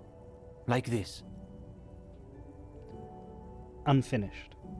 Yes, that's a good way to think of it. A work in progress. It's a nice thought. A thought can be a very powerful thing. That's the whole idea of inframaterialism. His words aren't really directed at you. He's wrestling with himself now. Steban, it's getting pretty late. You're right. We should clean this up and get going. Well, guess we're off. Wait a minute. If you don't mind.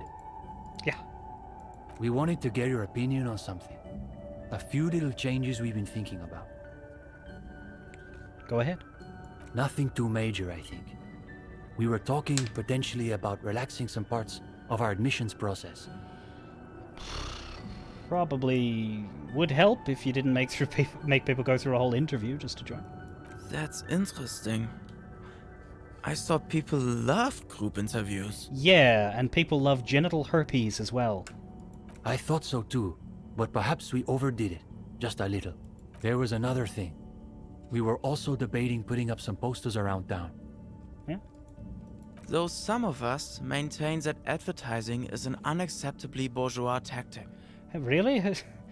I thought communist propaganda was like the iconic form of propaganda. That's what makes it so beautiful. The irony is unbeatable. As a noted art cop, you definitely have an opinion on this. As someone who's dabbled in murals himself, I support this plan. Ah, it makes sense. There's already a sub-theme of radical street art running through our reading group. Cindy. I suppose that makes it a historical inevitability beyond contradiction. Plus, I've got the perfect place in mind. Put some more coffee on, Uli. We've got a long night ahead of us. We should probably get Cindy in here too. Oh, and Gendarme. One last thing. About that question you asked earlier. It reminded me of a certain poem that you might appreciate. So he has read something besides his books of abstruse theory. It was written by a young communard who was killed on the barricades during the Coalition landings. The story goes that he wrote it on the last night of his life, keeping watch from the barricades in the middle of the night. I don't have the whole thing committed to memory, but there's a line in it I think about sometimes. What's the line? In dark times, should the stars also go out? Anyway, good night to you. Got an achievement for that. Avowed inframaterialist. Don't call it a book club.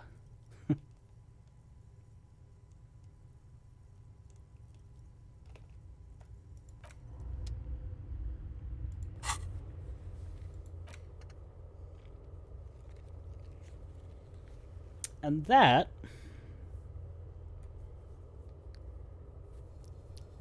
is our new content communism quest. That's 1/4 of the game's new content, but of course you only get to experience 1/4 in a given playthrough because you pick your ideology and go with it.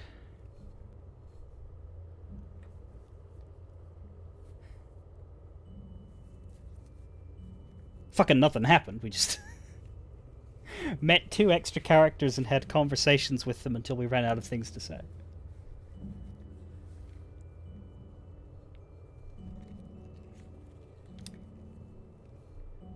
But I don't think it needed to be any more than that.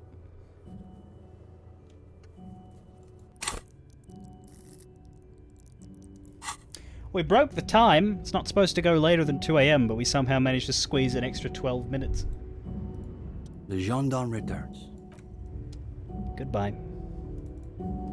I doubt we'll be coming back in here. And I assume Cindy's gone too, because it's that time of night where everyone is.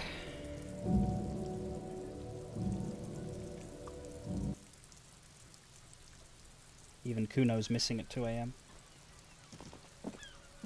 Oh shit. There she is. Hello again, officers. Nothing! Wow. Well, I am going to be back. I need to fill this water and various other things before we begin the second half of the stream. We're going to read some books, actually, first. Then we'll go to bed. And then in day 5, let's see. Gotta report in for the dead body. We gotta go to Morel in the Whirling. And we gotta go to Everard. So those are our 3 main ports of call, though we've also got the church and the tent, the last places that we've never examined, which will be pretty much the big focus for tomorrow will be those guys, once we clear up these loose ends here, because there's a lot to do with the tent and with the church. It's quite fun as well. But you'll have to give me a few minutes.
Alright.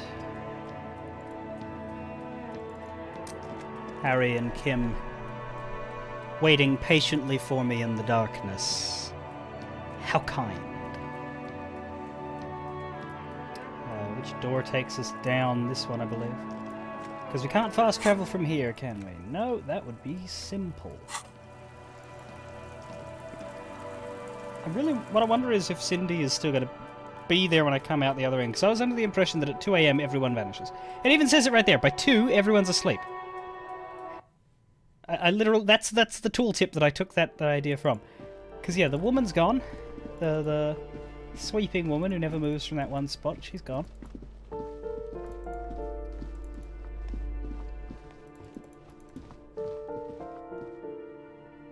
But it's interesting how the people vanish. Like, Classier will vanish from the Whirling in Rags, even though if she's not on the balcony, then she should be in her room.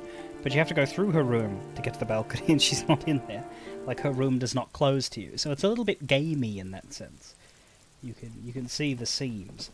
Kuno is still there. Trying to sneak up on me again? As is his friend.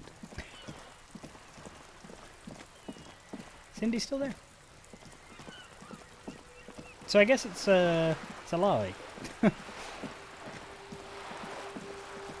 Yes, Steban should be... Well, no, Steban was just with us. But I suppose so, yes. That is his room. The old men vanish. Are we able to deal with this at night? This is Precinct 57. How may I assist you? I need to report a dead body on the Martinez boardwalk. One moment. You can hear her shuffling through some papers. Can you please describe the body? Age, sex, cause of death? Unidentified middle-aged man, height 170 to 75 centimeters, dark hair, medium build. Slipped, fell through a hole in the boardwalk and smacked his head against the metal bench. We suspect he might have been inebriated when he fell. Do you fucking reckon? There were bottles all around him, and traces of vomit on his shirt. Any signs of violence? No. No field autopsy necessary. You can hear her quickly typing in the background. What about his belongings? Did you examine his clothes? Boots, trousers, leather jacket with a bright blue lining. I found a library Any card. information on the library card? Belonged to Billy Majon. Good. You have a lead. Do you and Lieutenant Kitsuragi want to take the case, or should I assign it to someone else? We're taking it. I have assigned the case to Lieutenant Kim Kitsuragi. Please follow up on this library lead to identify the man. We'll send someone to take the body to the morgue. That's all for now. Thank you for reporting in. Is there anything else I can do for you? Can you connect me to the library at 2 in the morning? I'm afraid they're closed. We should try again during business hours. Alright, so the game is smart enough to recognize that 2 in the morning is a problem. Good shit. Anything else, Detective? That's annoying that we have to wait till 10, though. 57's over and out.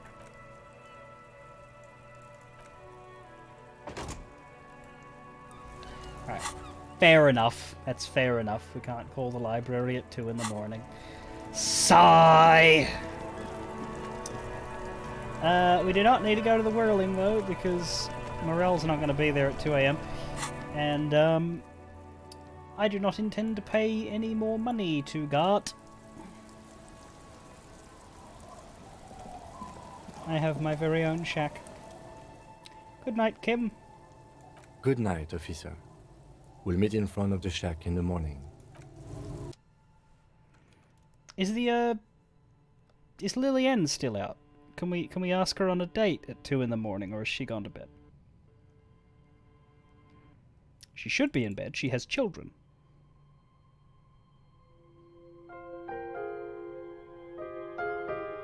But we'll see. So we wanted to get rid of Kim before we awkwardly asked her out on a date. She is there! My. Waves are beginning to die down. Look at those little bastards. Simmer down. Simmer down, bastards. It's not looking likely.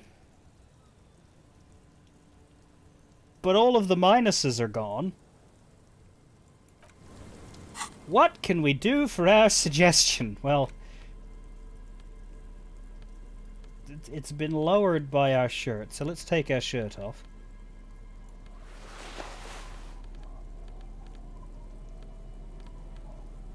Because we all know that the best way to score a date is to start stripping in front of them.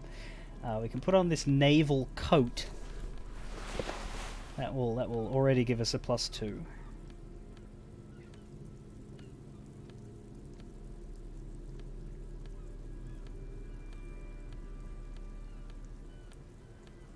It is very suggestive to take your clothes off, yes.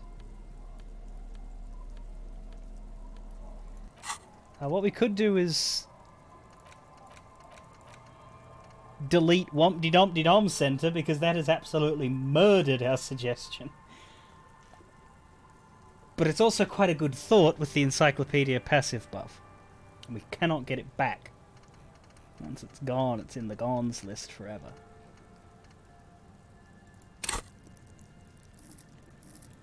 You have 4 entire skill points, so we could just start throwing, just ask her out, fail, throw a skill point at it, ask her out, fail, throw a skill point at it. Let's start by putting one in though, because we are quite low.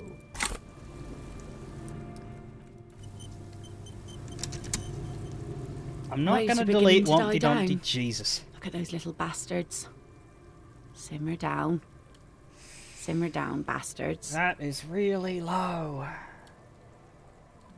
That is really, really low. I don't feel confident about this at all. No, no, because that is low. 17. I know, but it's still low because the chat. You can't just say delete. Well, yeah, of course. The problem is this extra boost has a cooldown that does not respect save scummery. We only get it once. So do I want to get it after I've already put more points in so that it can be highest possible? I'm sitting here with 3 points unspent and I gain EXP really quick. So let's just... We'll put 2. We'll put 2 into our suggestion. That way we'll have, what, 28 or 23 or some shit. And at least, even without this, we'll have 17. Look at those little bastards. So, simmer down. We're looking for Psyche. Simmer down, bastards. Yeah, alternatively, one could suggest that maybe it's a good thing that we don't go on a date with this poor woman. But it's actually, I have seen this scene before.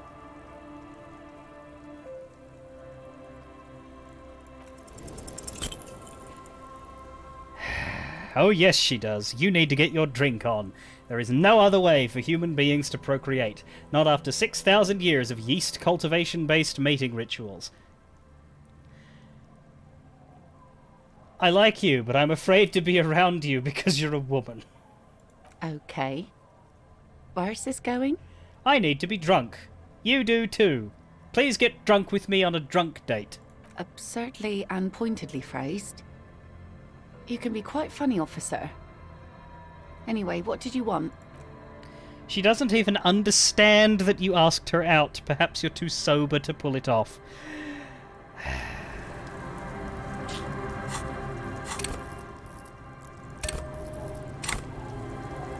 Waves are beginning to die down. Look at those little bastards.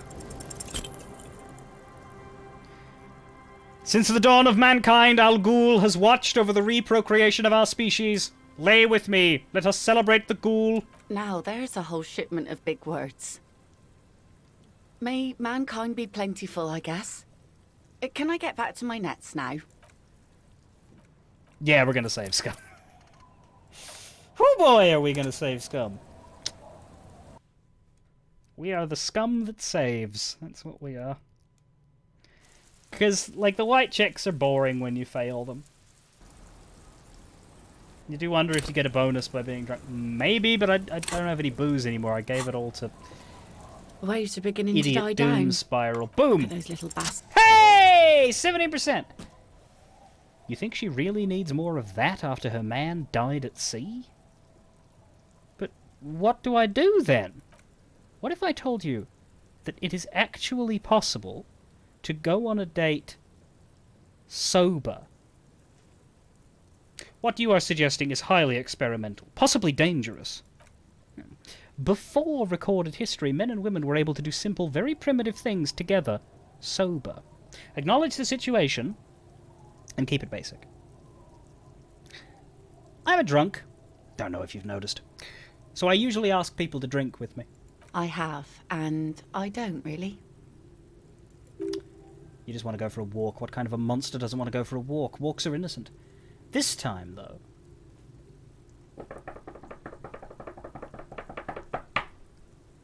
I thought I'd ask you for a walk. Just a walk? I don't know, officer. I would not have taken you for an innocent perambulator. I am! That is why you should definitely agree.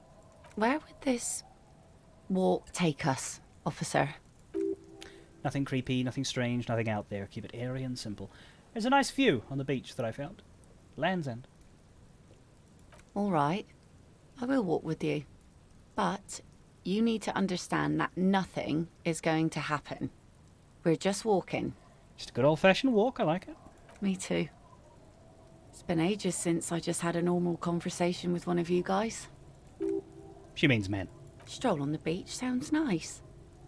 All right, I guess I'll be seeing you at Land's End in the evening, when it gets dark, all right?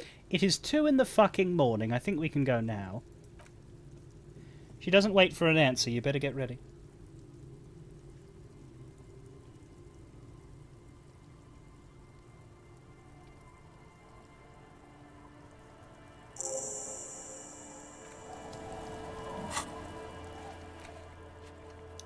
Quickly, she's not going to wait for you forever. It's 2 in the morning! I hope I haven't broken it by asking her at the latest possible moment.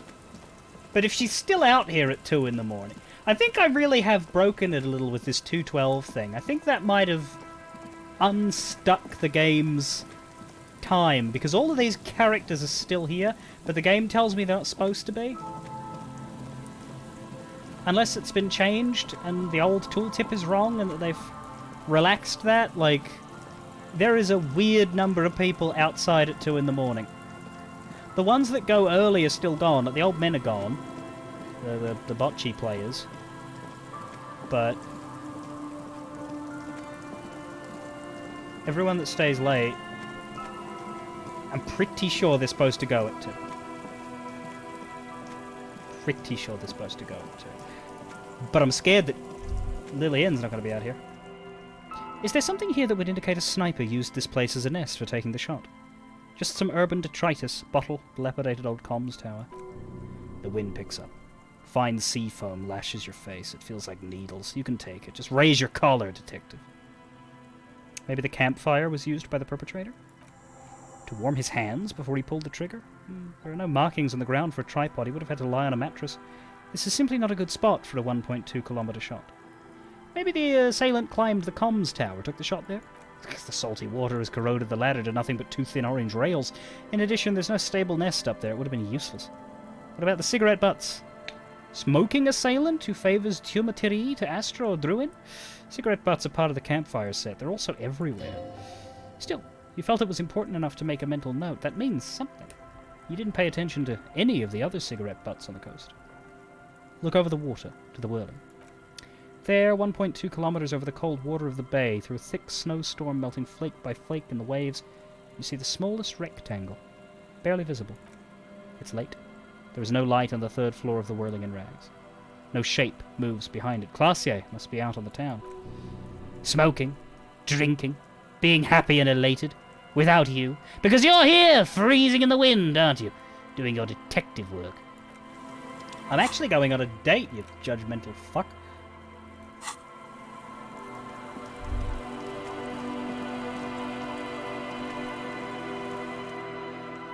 The woman gazes steadily at the waves.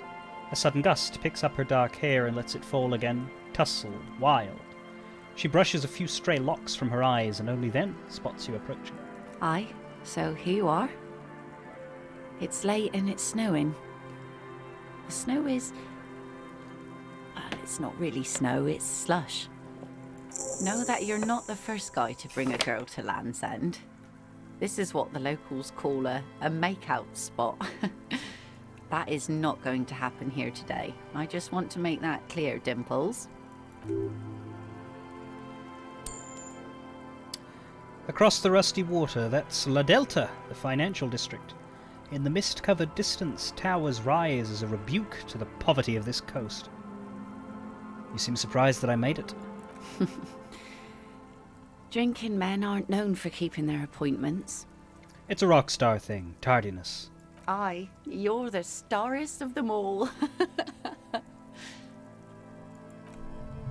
Her laughter is throaty and warm. It rhymes with the waves and the cries of the gulls. Here it comes. As she turns back to the sea, the weather begins to clear under her steady gaze. So fast as to make it seem like the weather turns at her command. Wait, did you just do that? Me? No. Just grew up on the sea. Know which way the wind's blowing and all. Knew the weather'd clear up once we got here. Otherwise, it would have been a less pleasant stroll, nay? You should say something. Anything. Maybe the tequila sunset thing. You know, a past incarnation of myself called himself Tequila Sunset. Wonder why that is. It's a common Ravisholian expression. Means drinking yourself to death. Oh, I found a corpse recently. He'd had a tequila sunset moment. Let's just go with O. Let's just maybe go with O. I don't know that we should talk about the corpse on the date.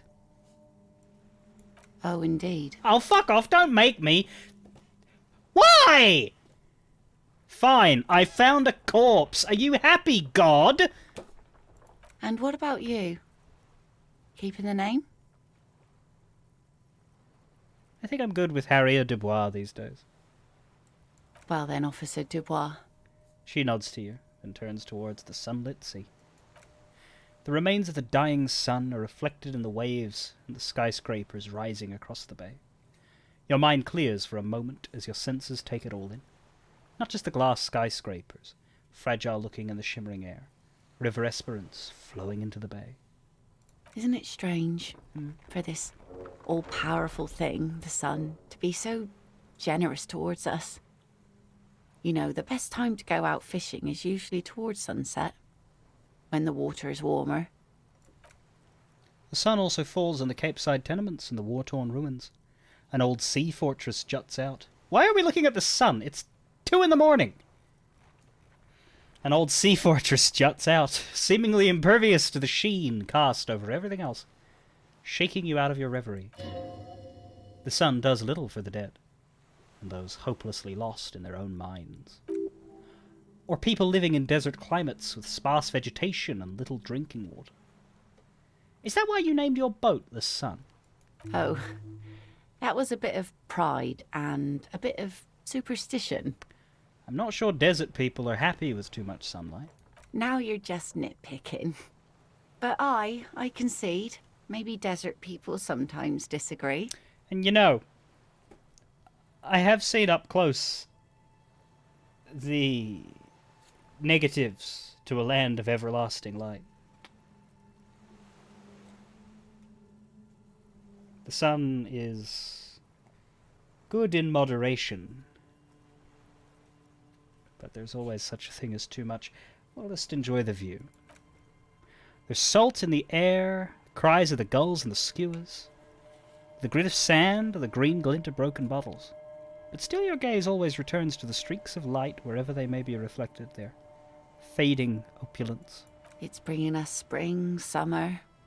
It's entirely on our side, no matter what we do or who we are, for absolutely no reason. It's unlike no other powerful being, certainly no powerful organization or government. How can that be? There's an explanation to this, and it's political. You see...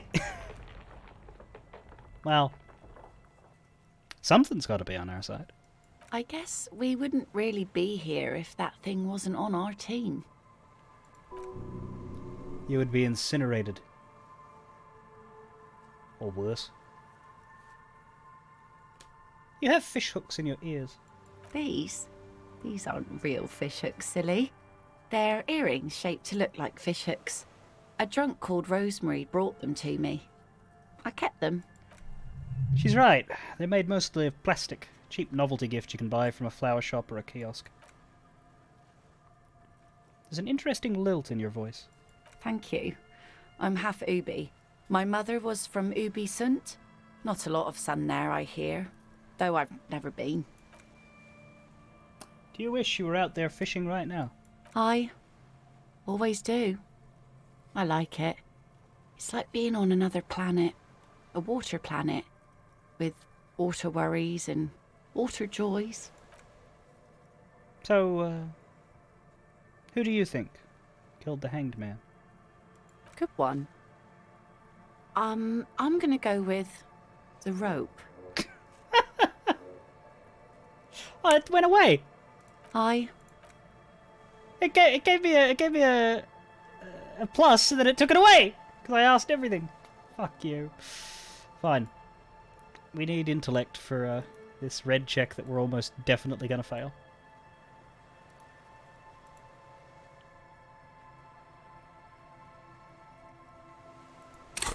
Unless I want to put a point into it. Nah.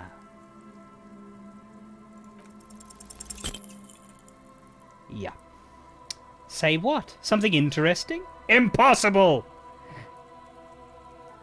Sometimes I feel like I don't have a good brain. Aye. Brains generally aren't very good, are they? I prefer backs, arms, shoulders, lungs too. You know, the wind's gonna pick up soon, and I have to go, but... She takes her sword out of the scabbard. The blade shines in the gathering dark. Have this. The sun's good, but it doesn't stick things. I've no use for it anymore. Are you sure you don't need this? No. Men around here are too drunk to pose a threat to me. Think we can do it again sometime? Doubt it. But thank you for the company. This is as far as it goes with her. You would need to put a year between you and your last drink for anything more. Thank you for coming on this walk with me. Farewell. She nods to you and turns to go.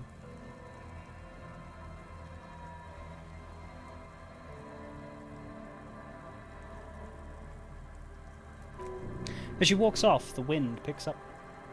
The light from the sun seems to fade. The crumbling silhouette of felled electrical R&D towers in the distance, beckoning.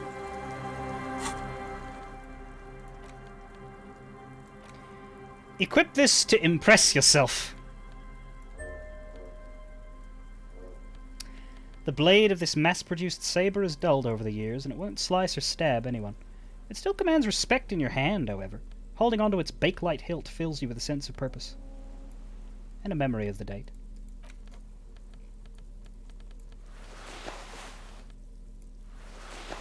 It's funny, because we took off all of our conceptualization gear for the other check. And we didn't put it back on. Would have had a better chance with that fucking red check if I had it re-geared before I talked to her. Here. Balls.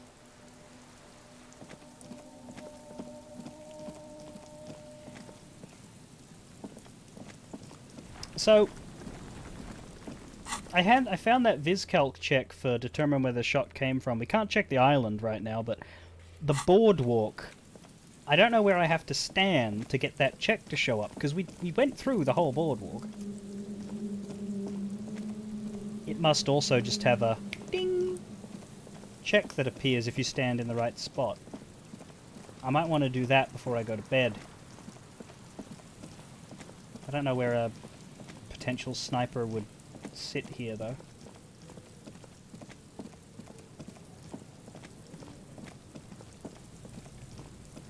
With the blue jacket? Yeah, I don't want to look like that, Luna. Because while the people in blue, I believe, were the... In Disco Elysium, you look kind of like a royalist soldier here, and that's the fascists. I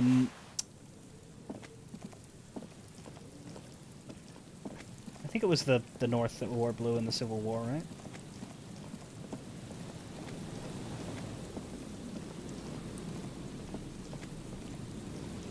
Or were they the other ones?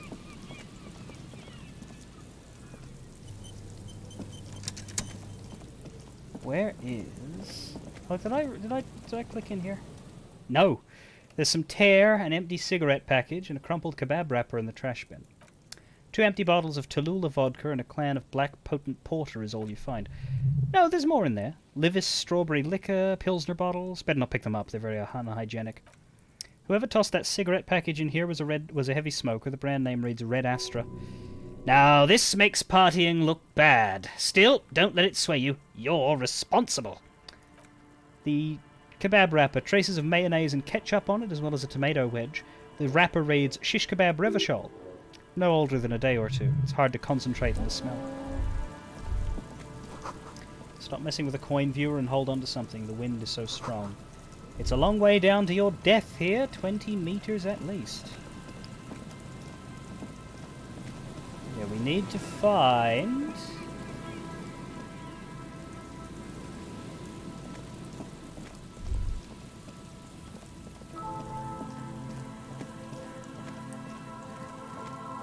a little pop-up.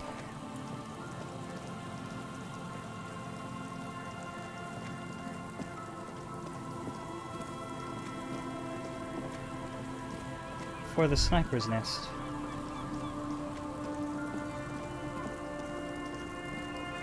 If there is one here.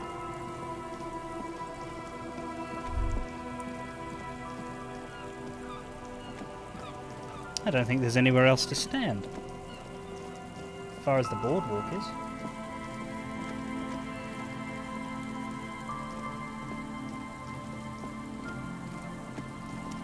Maybe we see it when we get up top.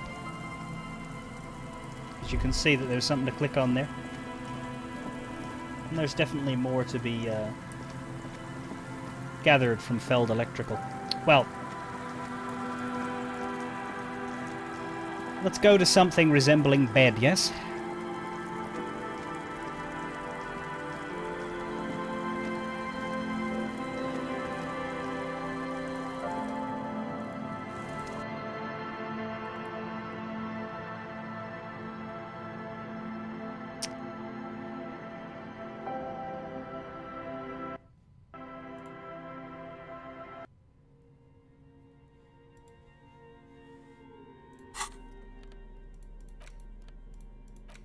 But first, let's do some bedtime reading. What did we buy that we haven't read?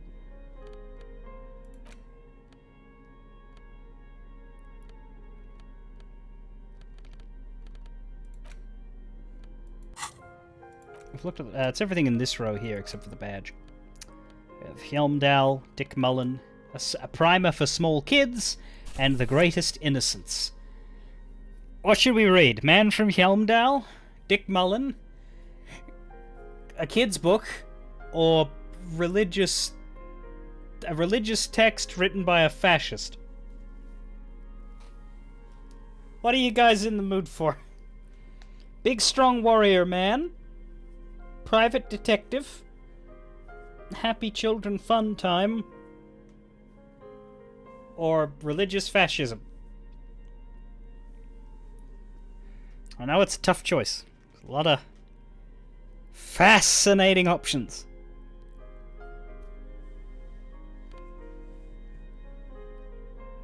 Let us start with the one with the least intelligence. So the kids' book. No, the religion. Okay, yeah. We'll go. We may not read all 5 of these, but we can get rid of this stupid one first. Trying to reach a conclusion on which of the Innocences is the coolest in the world. This is actually a good... This is actually worth reading because if you haven't... if you haven't played this game, you might actually not know what Innocences are all about because I don't think I've gone into it yet in this playthrough. The Greatest Innocence by Joao Paulo Salomão Lopes de Fuego. The book is large and heavy. Crack open the immense tome. Browsing through the various chapters, you try your best to understand the ceaseless overflow, the sprawl of names, dates, places, events, historical. Most of it ends up as a twisted mass of facts inside your brain. You can do it. It'll be worth it. There's something here. Your educational survey is done.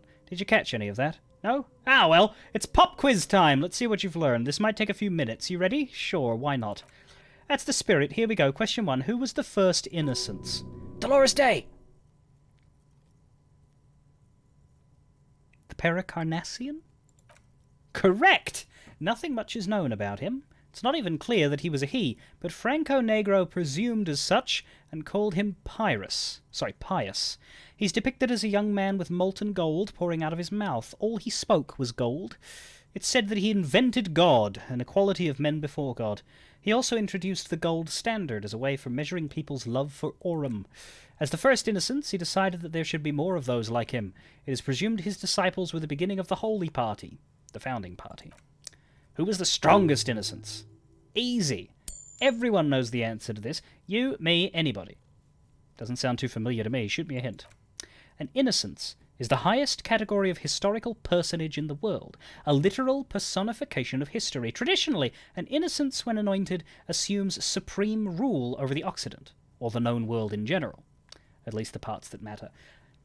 Now, this is what fascinates me. This is like right up there with the Pale in terms of weird quirks of this world. An innocence is basically a god king or a god queen, recognized by like all of the first world nations, basically. It's like they all come together and be like, hey, this one person here is so amazing that we are going to forget for a little while that we are separate entities, and we are all going to be led by them until they die. And once they die, we're going to go back to being nations again. But while this innocence exists, this saintly, miraculous, majestic human being walks this earth, we will follow them. They just do that every now and then, whenever there's someone special enough. The Pale is more believable than that.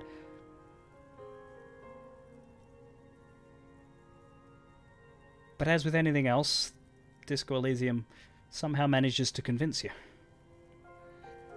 Okay, very interesting, but that doesn't help me answer the question. I can do better. Okay, so commonly an innocence does not enforce his or her power through the military. This is seen as unnecessary. The innocence wins because an innocent can't help but win, for their deeds are inevitabilities. So they're basically Contessa. Did this help? No. Damn. Dolores. I think the answer to this one is Franco Negro. Correct! Named for the innocence of militarism, he codified hereditary rule, but at the same time he ended serfdom and established the Intersolari Real as the global reserve currency. He also established the concept of the nation. Franco Negro attempted to solve the rising tensions between the aristocracy and the bourgeoisie by building a unified society in which every man has a place and a mission, but at the same time may rise to nobility provided on the strength of his virtue. Who was the false innocence? All news to me. Maybe a few hints? Yes, there exists a group called the Founding Party, known as the Holy Party during the time of the Pericarnassian. This, the world's oldest international organization, spends its time in search of either the re-emergence of the innocents or new members. Sigh internally. There seems to be a mix-up with the sources. It's not my fault. At least it clearly wasn't Dolores Day. She wouldn't be false. She's beautiful. Was it Stepan the Despicable? No. Regent of Kedra was a ruler who conquered the world during the Kedratic conquest, instead of the despotic Erno Pasternak. Kedra? No, Kedra is a large nation. Fine. Erno Pasternak. Correct! There have been a number of counter or false innocences, some assumed to have innocentic qualities, others who just thought so themselves. Occasionally they have the support of a faction inside the ecclesiastic organization, and accusations of foul play have arisen. The most famous and important of these was Erno Pasternak. He was into torture, despotism, hymns, cannons, and world conquest, but he got defeated and humiliated by Stepan the Despicable of Kedra. Final stretch, you have come so far and learned so much. This is the most important one. Question 4. Who was the greatest innocence? The most important of them all. The most precious to humankind. You sound confident. Go right ahead. A hint would come in handy. A Of course, this is my thing. The reason I exist in this world. The correct answer is Franco Negro. You're absolutely certain? 0 doubts. Dolores Day. Correct. The Mesk might see Franco Negro as the father of nations, but as of this century, there's been a great shift in attitude. Dolores Day has become widely regarded as the greatest innocence, a most radical change to the whole fabric of the world. Everything from intersolary travel to the connected world to 3 consecutive scientific revolutions can be traced back to her. Every decade that passes, she seems less human somehow. And more beautiful. And more beautiful. And more beautiful. Congratulations on finishing the test. The results and your subsequent grade have been calculated. You get a B. Good enough. Everyone misses a few from time to time. You would have done better if you just dialed the Dolores Day down a bit. No, I didn't. I ignored it every time. I only selected Dolores when it was correct. Damn you, you arrogant book! You were shouting at an inanimate object like a weirdo. No wonder you seem to have trouble with the right answers. Man, something's weird about this book! You should do something fun instead! Rock out! Forget about it! Actually, I can make that one play, can't I? Oh, no, this is the start again. Fuck, no. Put the book away. A primer for small kids. A textbook for the first grade. On the cover, a humanoid teddy bear pushes a wheelbarrow full of letters. The title reads, A Primer for Small Kids. There's a bear involved. Exactly what I need. A bear. This book will show you the score. Get you oriented with those basic concepts you appear to be hazy on. The anthropomorphic bear will give you the lowdown of your life. On what? The alphabet. Flip through the pages. Every page has one word, designating one letter of the alphabet, with a faded illustration. Most of them are scientific and cultural principles. It goes as follows. Let's do this. A is for azimuth, B is for Boreas, C is for cosine, D is for diamat, E is for ellipse, F is for phlogiston, G is for gamut, H is for homeboy, I is for icon, J is for jura, K is for collapse, L is for laudanum, M is for myriad, N is for nadir, O is for aureole, P is for perihelion, yeah! Q is for quasar, R is for rhododendron, S is for sinus, T is for tricolor, U is for ultra, V is for vector, W is for Wahrheit, X is for xylophone, Y is for Istava, and Z is for zenith. Is that it? That's it. You know the alphabet now. In what is called the IL, the international language developed by scientists from Grad in the 20s, sinus means sign, for example. So here's my question. Can we get infinite EXP out of that?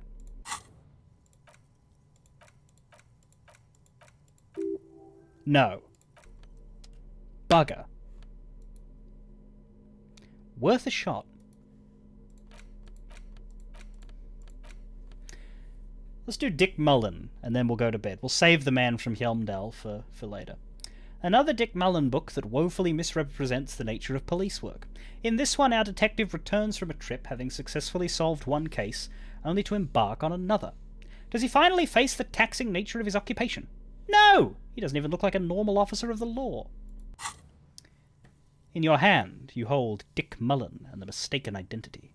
The brittle paperback feels fragile to the touch.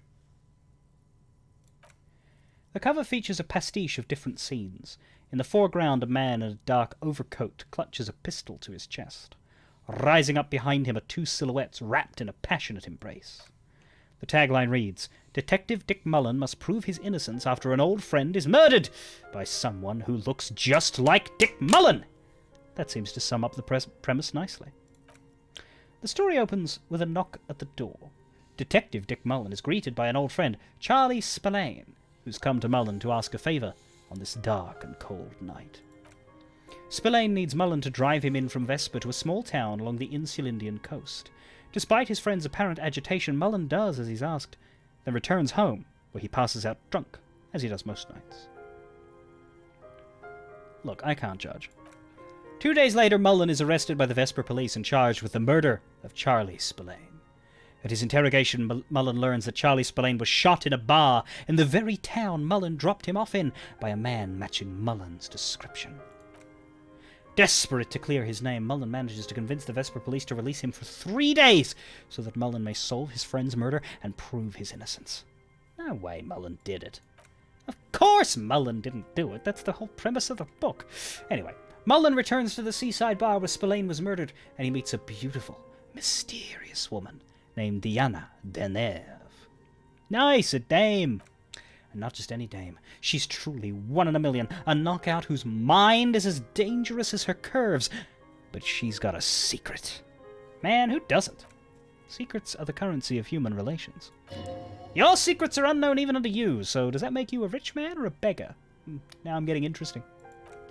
Deneuve reveals that she was Spillane's lover, and that he was mixed up with a local amphetamine smuggling operation. As soon as Mullen begins pulling at strings, the whole conspiracy begins to unravel. Not only is the local police captain in on the amphetamine ring, but so is the son of a powerful politician and a strung-out art collector named Torvald, each of whom has his own reasons for wanting Spillane dead.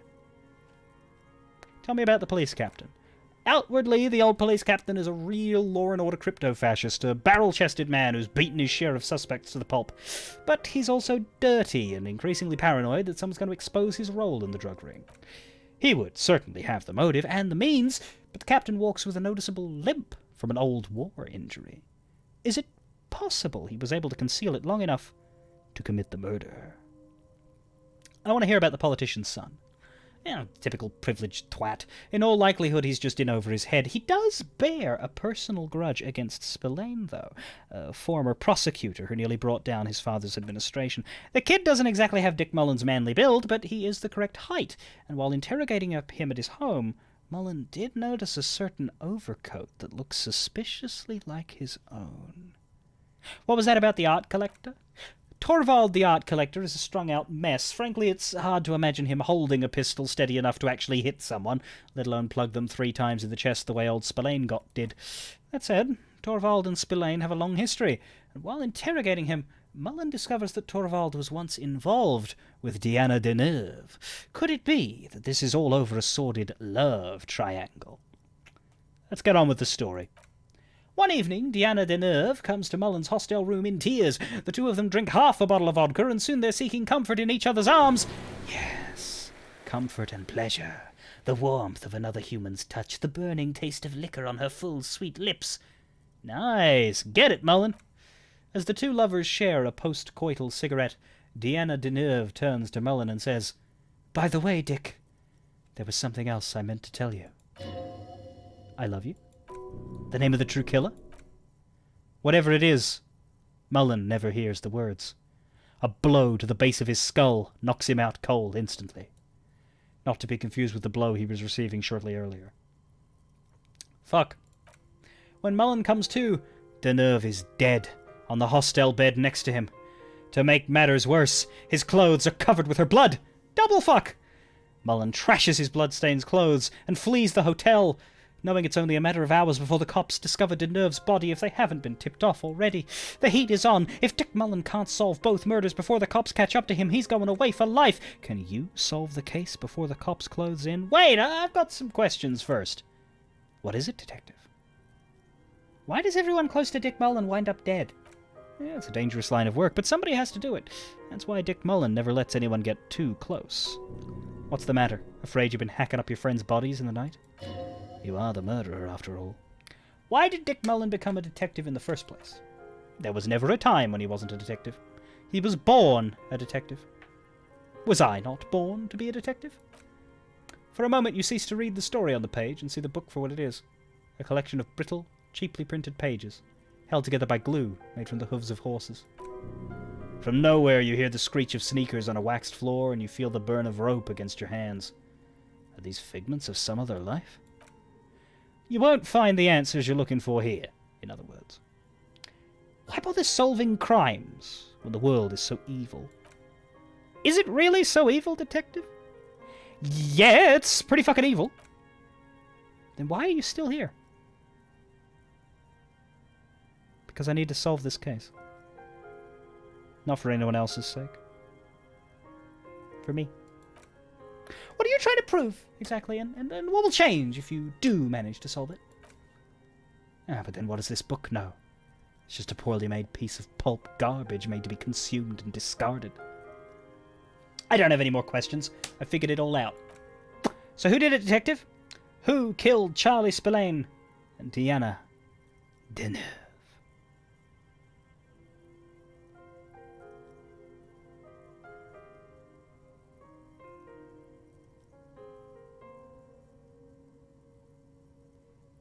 Chat vote?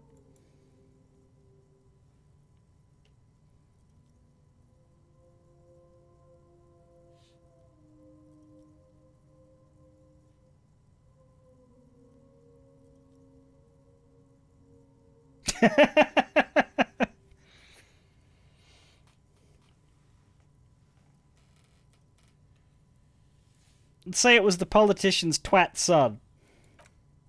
Could be. Who knows? Only one way to find out. Finish the book. You begin furiously flipping through pages. Even as you know these books follow a series of well-worn tropes, you find yourself completely engrossed. You're turning pages so fast, you don't even notice the ancient spine coming unglued. You try to grab the pages as they come loose, but your fingers aren't quick enough. They're gone. Dozens of pages scatter across the floor. The last fifth or so of the book seems to have been lost. It's possible that you could gather and reassemble the pages, but oh, it would take so long. Stupid old horse glue. Yep, blame a dead horse for your fat, clumsy fingers. Don't forget, it could have been the delirium tremens. In your hand, you hold 4/5 of Dick Mullen and the Mistaken Identity.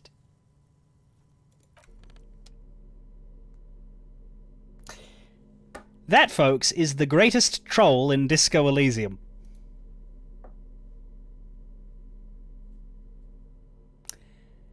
Fucking shit.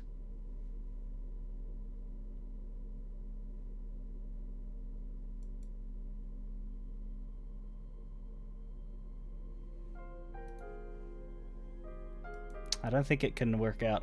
I think anything that's 20 isn't meant to actually ever be passed.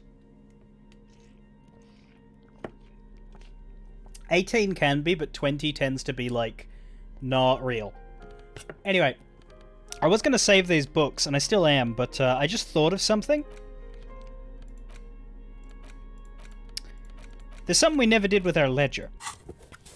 We never read our previously solved case files. I completely forgot about them, and there's quite a few, and they're fun. So, when this incredibly long sound effect finally fucking ends, I might do that because I can't be sure that I'm going to remember it the same way I'm pretty sure I'll remember that I have books. Because there's 5 of them. And it takes about half an hour to read each one. And you can reread them if you want to pass time, so... let's do that before we go to bed. The Next World Mural. This one is relatively easy to reconstruct. Overnight, on 12th of the 2nd, a graffito, nay, a mural, appears on an 8-story tenement overlooking Central Jam Rock. The building is a sparsely inhabited ghost tower, part of a failed real estate development called Grand Courant. Cause of failure, rent too damn high. The mural is enormous. 2 silhouettes, a man and a woman, are kissing. The text cut into their forms reads, "True love is possible, only in the next world, for new people. It is too late for us. Wreak havoc on the middle class." People call it that thing and that fucking thing. It's visible for miles. In 2 days, the station's complaints desk gets clogged with requests to remove the bummer. You and your partner are assigned to the case. The graffito crew is easy to track down. Only the belles lettres have the literage of industrial... the literage. Fucking... I get confused with the French. Only the belles lettres, or however you say it, have the literage of industrial paint needed to cover the surface. One of the graffito artists is rumoured to be rich. They take responsibility for the execution, but not the design. The ideologue of the New World Mural, as the crew calls it, remains an unknown. Wait, do I ever find out who came up with it? The case files do not show you finding the author of the design. Read on. The crew agrees to clean up after themselves, however your partner, JV, is against the removal, citing public support for conservation. This leads to a debate in Precinct 41, which then spreads to the streets of Jamrock, ending in a rare plebiscite organised by you and the rest of Row 3. The 9,000 people subjected to the mural's message, all of Lakeside, Central Jamrock, Villalobos, plus half of the eminent domain, participate in the vote. Although the case begins with what appears to be a lot of rumbling on the street as to how juvenile and stupid the mural is, given a choice between two options, A, remove the mural, it is wrong, B, keep the mural, it is right, a staggering 78% of voters choose to keep it. Turns out the opposition were a loud minority, and that love truly is possible in the next world, for new people. And it is too late for us. All that remains is to wreak havoc on the middle class. In any case, it appears to have been a rare case of civil activity in the quarter, and agreement as well. What do you want to tackle next? The unsolvable case, aka Leslie and Burke, aka the public indecency drunk and the property damage drunk, is a cursed case. It has been passed from unsuspecting officer to unsuspecting officer for 10 years. On January 29, the unsolvable case made its way to you. Why you accepted it is unclear. Every officer, and indeed most civilians in Jamrock, know it is unsolvable. You were so drunk you didn't remember what it was that you signed on. That or you were high. Leslie will always take his pants off when he is drunk. Burke will always trash everything. It is just what they do. It is their nature. And contrary to popular belief, perhaps publicized in a very popular 90s CRPG, you cannot change the nature of a man. And you can't lock them away, because public indecency and small-scale property damage are not punishable by incarceration.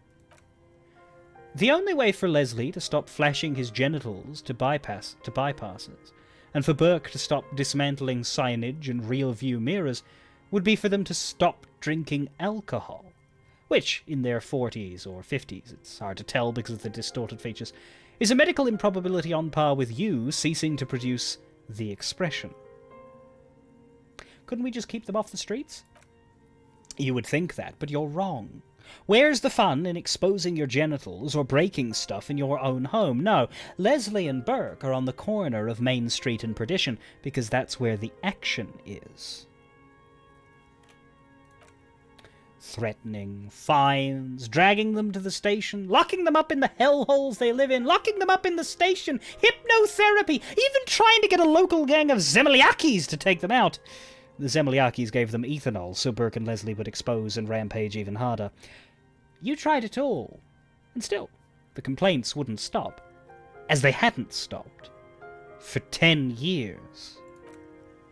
It's plain to see from the files that you, Satellite Officer JV, and Special Consultant TH had more important cases to attend to. You uncover cross-reference to several ongoing investigations, each brought to a standstill every time you drive down Main Street. Because there they are, on the corner of Perdition, and what is Leslie doing? Public indecency. Good, you're learning. If the files are to be trusted, that's all there is to it. That and Burke breaking things, and the fact that they're both drunk. But then again, so are you. The case becomes considerably less comic one day, when Burke takes a swing at your ledger. He must have confused it with the property he likes to damage. But the joke's on him. The officer is also drunk. Way more drunk than Burke there, and let's be fair, you also have party eyes. You slam the hardened plastic board in his face and then proceed to beat him unconscious with it. In the process, the ledger sustains damage. The compartment within, reserved for permeable documents, is jammed shut. You stop your assault on the now unconscious Burke to open it, but you are unable to do so. The officer began to cry, reports Leslie, who is at this point tending to Burke. Kill them. They broke it. He came at us. And at us. I think he was trying to kill Burko. While trying to kill Burko, you slowly come around. The permeables compartment is open. You smashed it open on poor Burko's kneecaps. The good news is, Burko can't walk anymore. Can't get out of his apartment. An invalid. With Burke to tend to, Leslie cuts back on the indecent exposure. Maybe he flashes his genitals to Burke, who knows, but both drunks are off the street. The complaints stop. The unsolvable case is solved. Which is also why the officer responsible narrowly escaped a disciplinary hearing. The end. Do you want to read another one?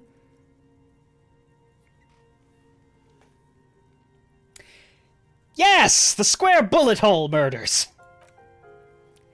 It would be very interesting to read about these, wouldn't it? I mean, there seems to be a square-shaped entry wound in the victim's forehead. She's been sitting there for weeks, on her rocking chair, with a square hole in her skull, staring at the wall, her mouth agape. But that's all you got.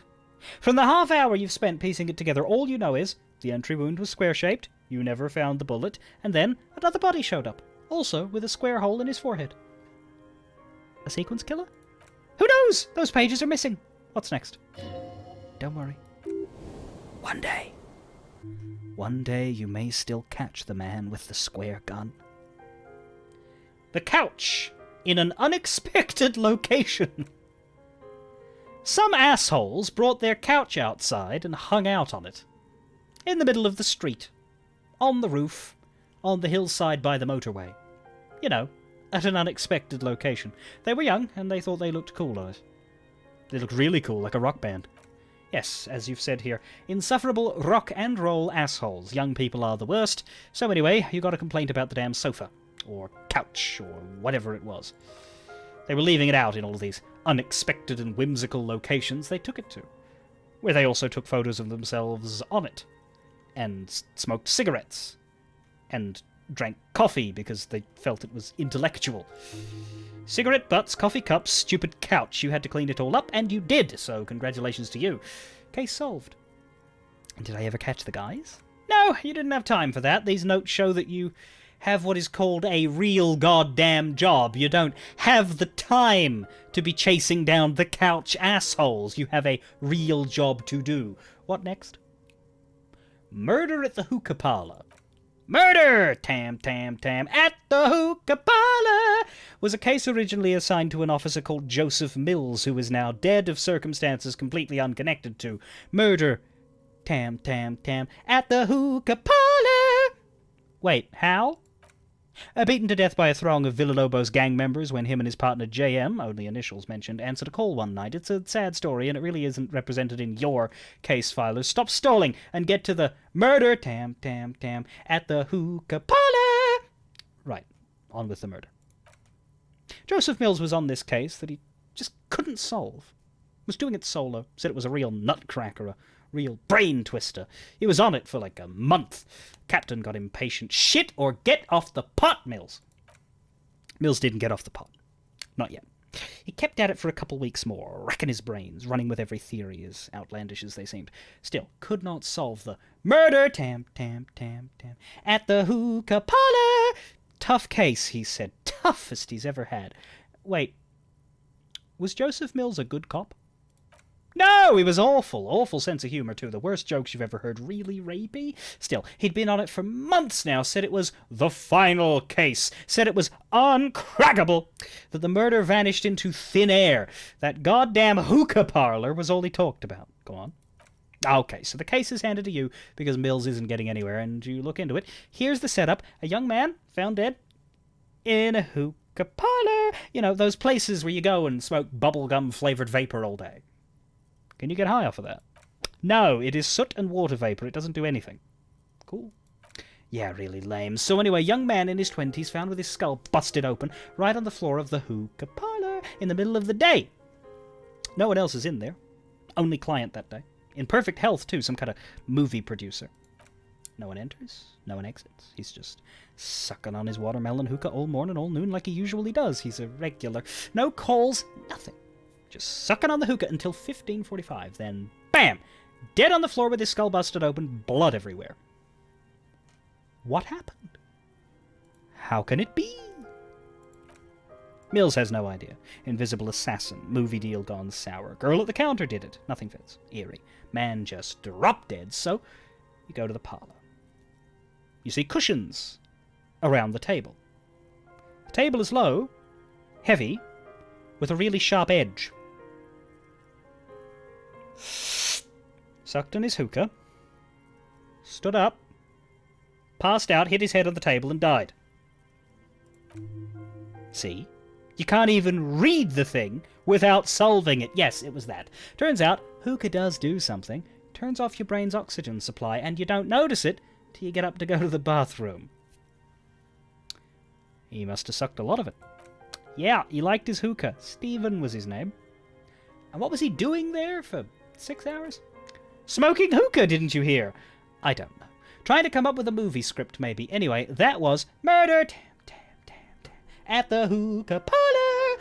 Joseph Mills was not a good detective, and about 30 minutes has passed piecing it together. Next. That's it.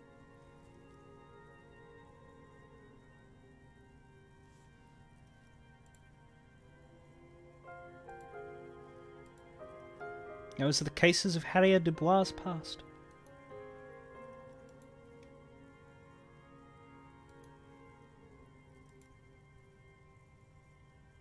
Pretty much the only interesting one is the unsolvable case, and that, of course, does leave the unfortunate taste of police brutality in one's mouth at the end.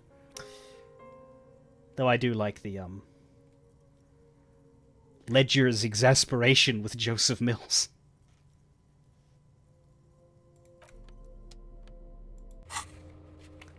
As I said,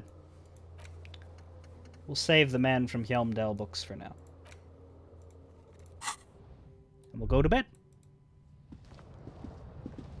Bring on day 5.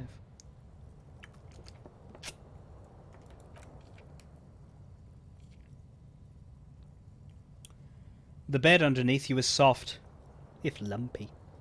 Waves wash the sand underneath the hut, then they grow distant to your ear. In the quiet hum of the organic heater, you fall asleep. I'm gonna set voiceover to full because we want to hear reptilian brain and that talk in our head. Like a deftly cast fishing net, sleep pulls you out of the world and into its dark shore. The rough mesh chafes, tightening around you, it digs into your brain. Dark shore, my ass. I know what this is. How have things been going for you out there? Helped anyone lately? Yes. Saved anyone lately? Murdered anyone lately? No. This bastard isn't even listening to you. Because you know you are a murderer. A disco music listening psycho killer who offs poor people and then forgets about it. Shut up. I just want to sleep. Hear that? Iceman wants to sleep. He doesn't care about killing people. That's nothing to him. Black water under the brain. The thing he's really scared of.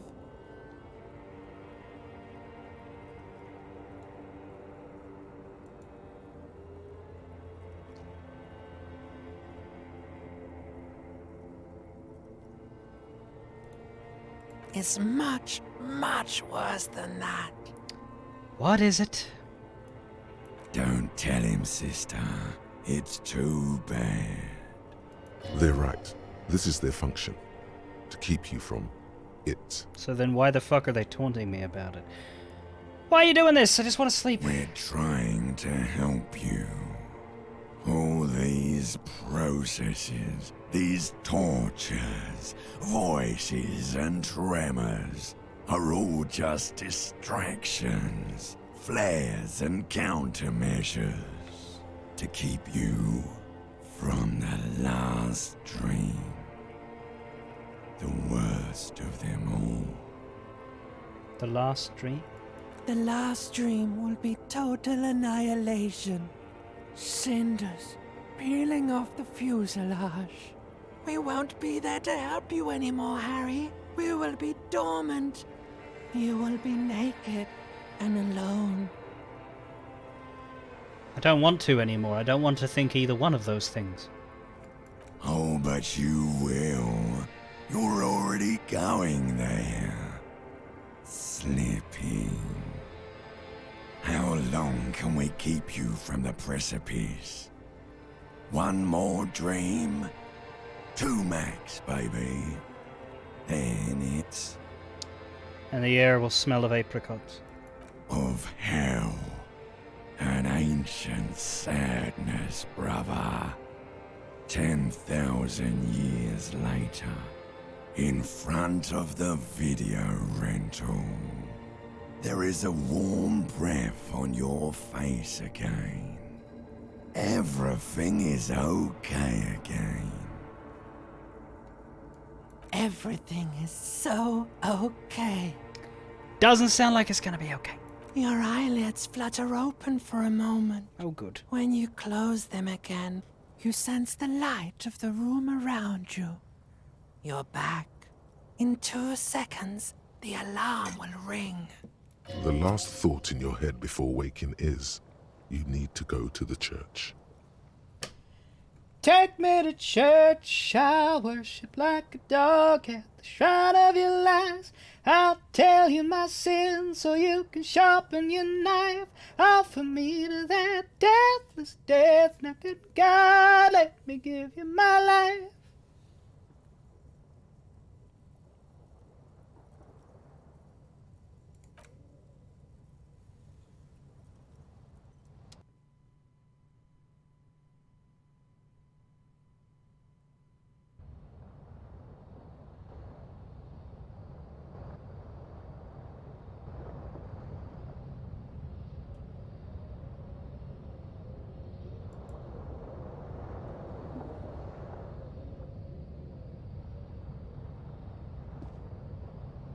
Up for another day, Harry.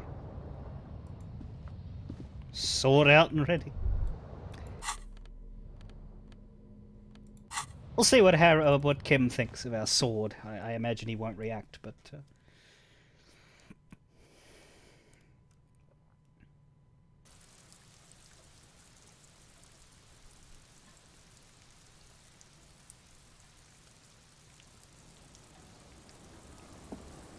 Yes? No. Swap it out for the pry bar, because that's more practically useful. How are you, Lillian? Want to talk about our walk? I see you haven't left our little Martinez yet. Still running around. Like some kind of cross-country law official. This place is kind of growing on me, you know. Aye. But don't let it grow too much. This is not the place to settle down. Now, what's on your mind, Officer Harry? Now that I don't need to protect your opinion of me, given we've already been on the date and I've taken your sword, that's my motor carriage in the sea, by the way. Oh, that's good to know, I guess. Why is it in the sea? I got drunk and apparently drove it into the sea. This calls for a funeral, if you ask me. Are you suggesting we honour the carcass of my former motor carriage? Aye. Feels deserved, don't you think? Falling in the line of duty like that and all? I don't think they have funerals for motor carriages. And why so? Our things are part of our life world. They're made with human sweat and they share human history. We should care about them as we care about humans. To some extent, at least. Life world? Someone's been reading up on last century Gottwaldian philosophers. Play it cool now. Alright, I'm in. But organising a funeral takes a lot of time and effort, doesn't it? Also, fuck off, narrator, I'm sick of you. Oh yeah? You won't even be able to get it out of the water before early June. And where are you going to bury it? Who to invite? What music to play at the wake?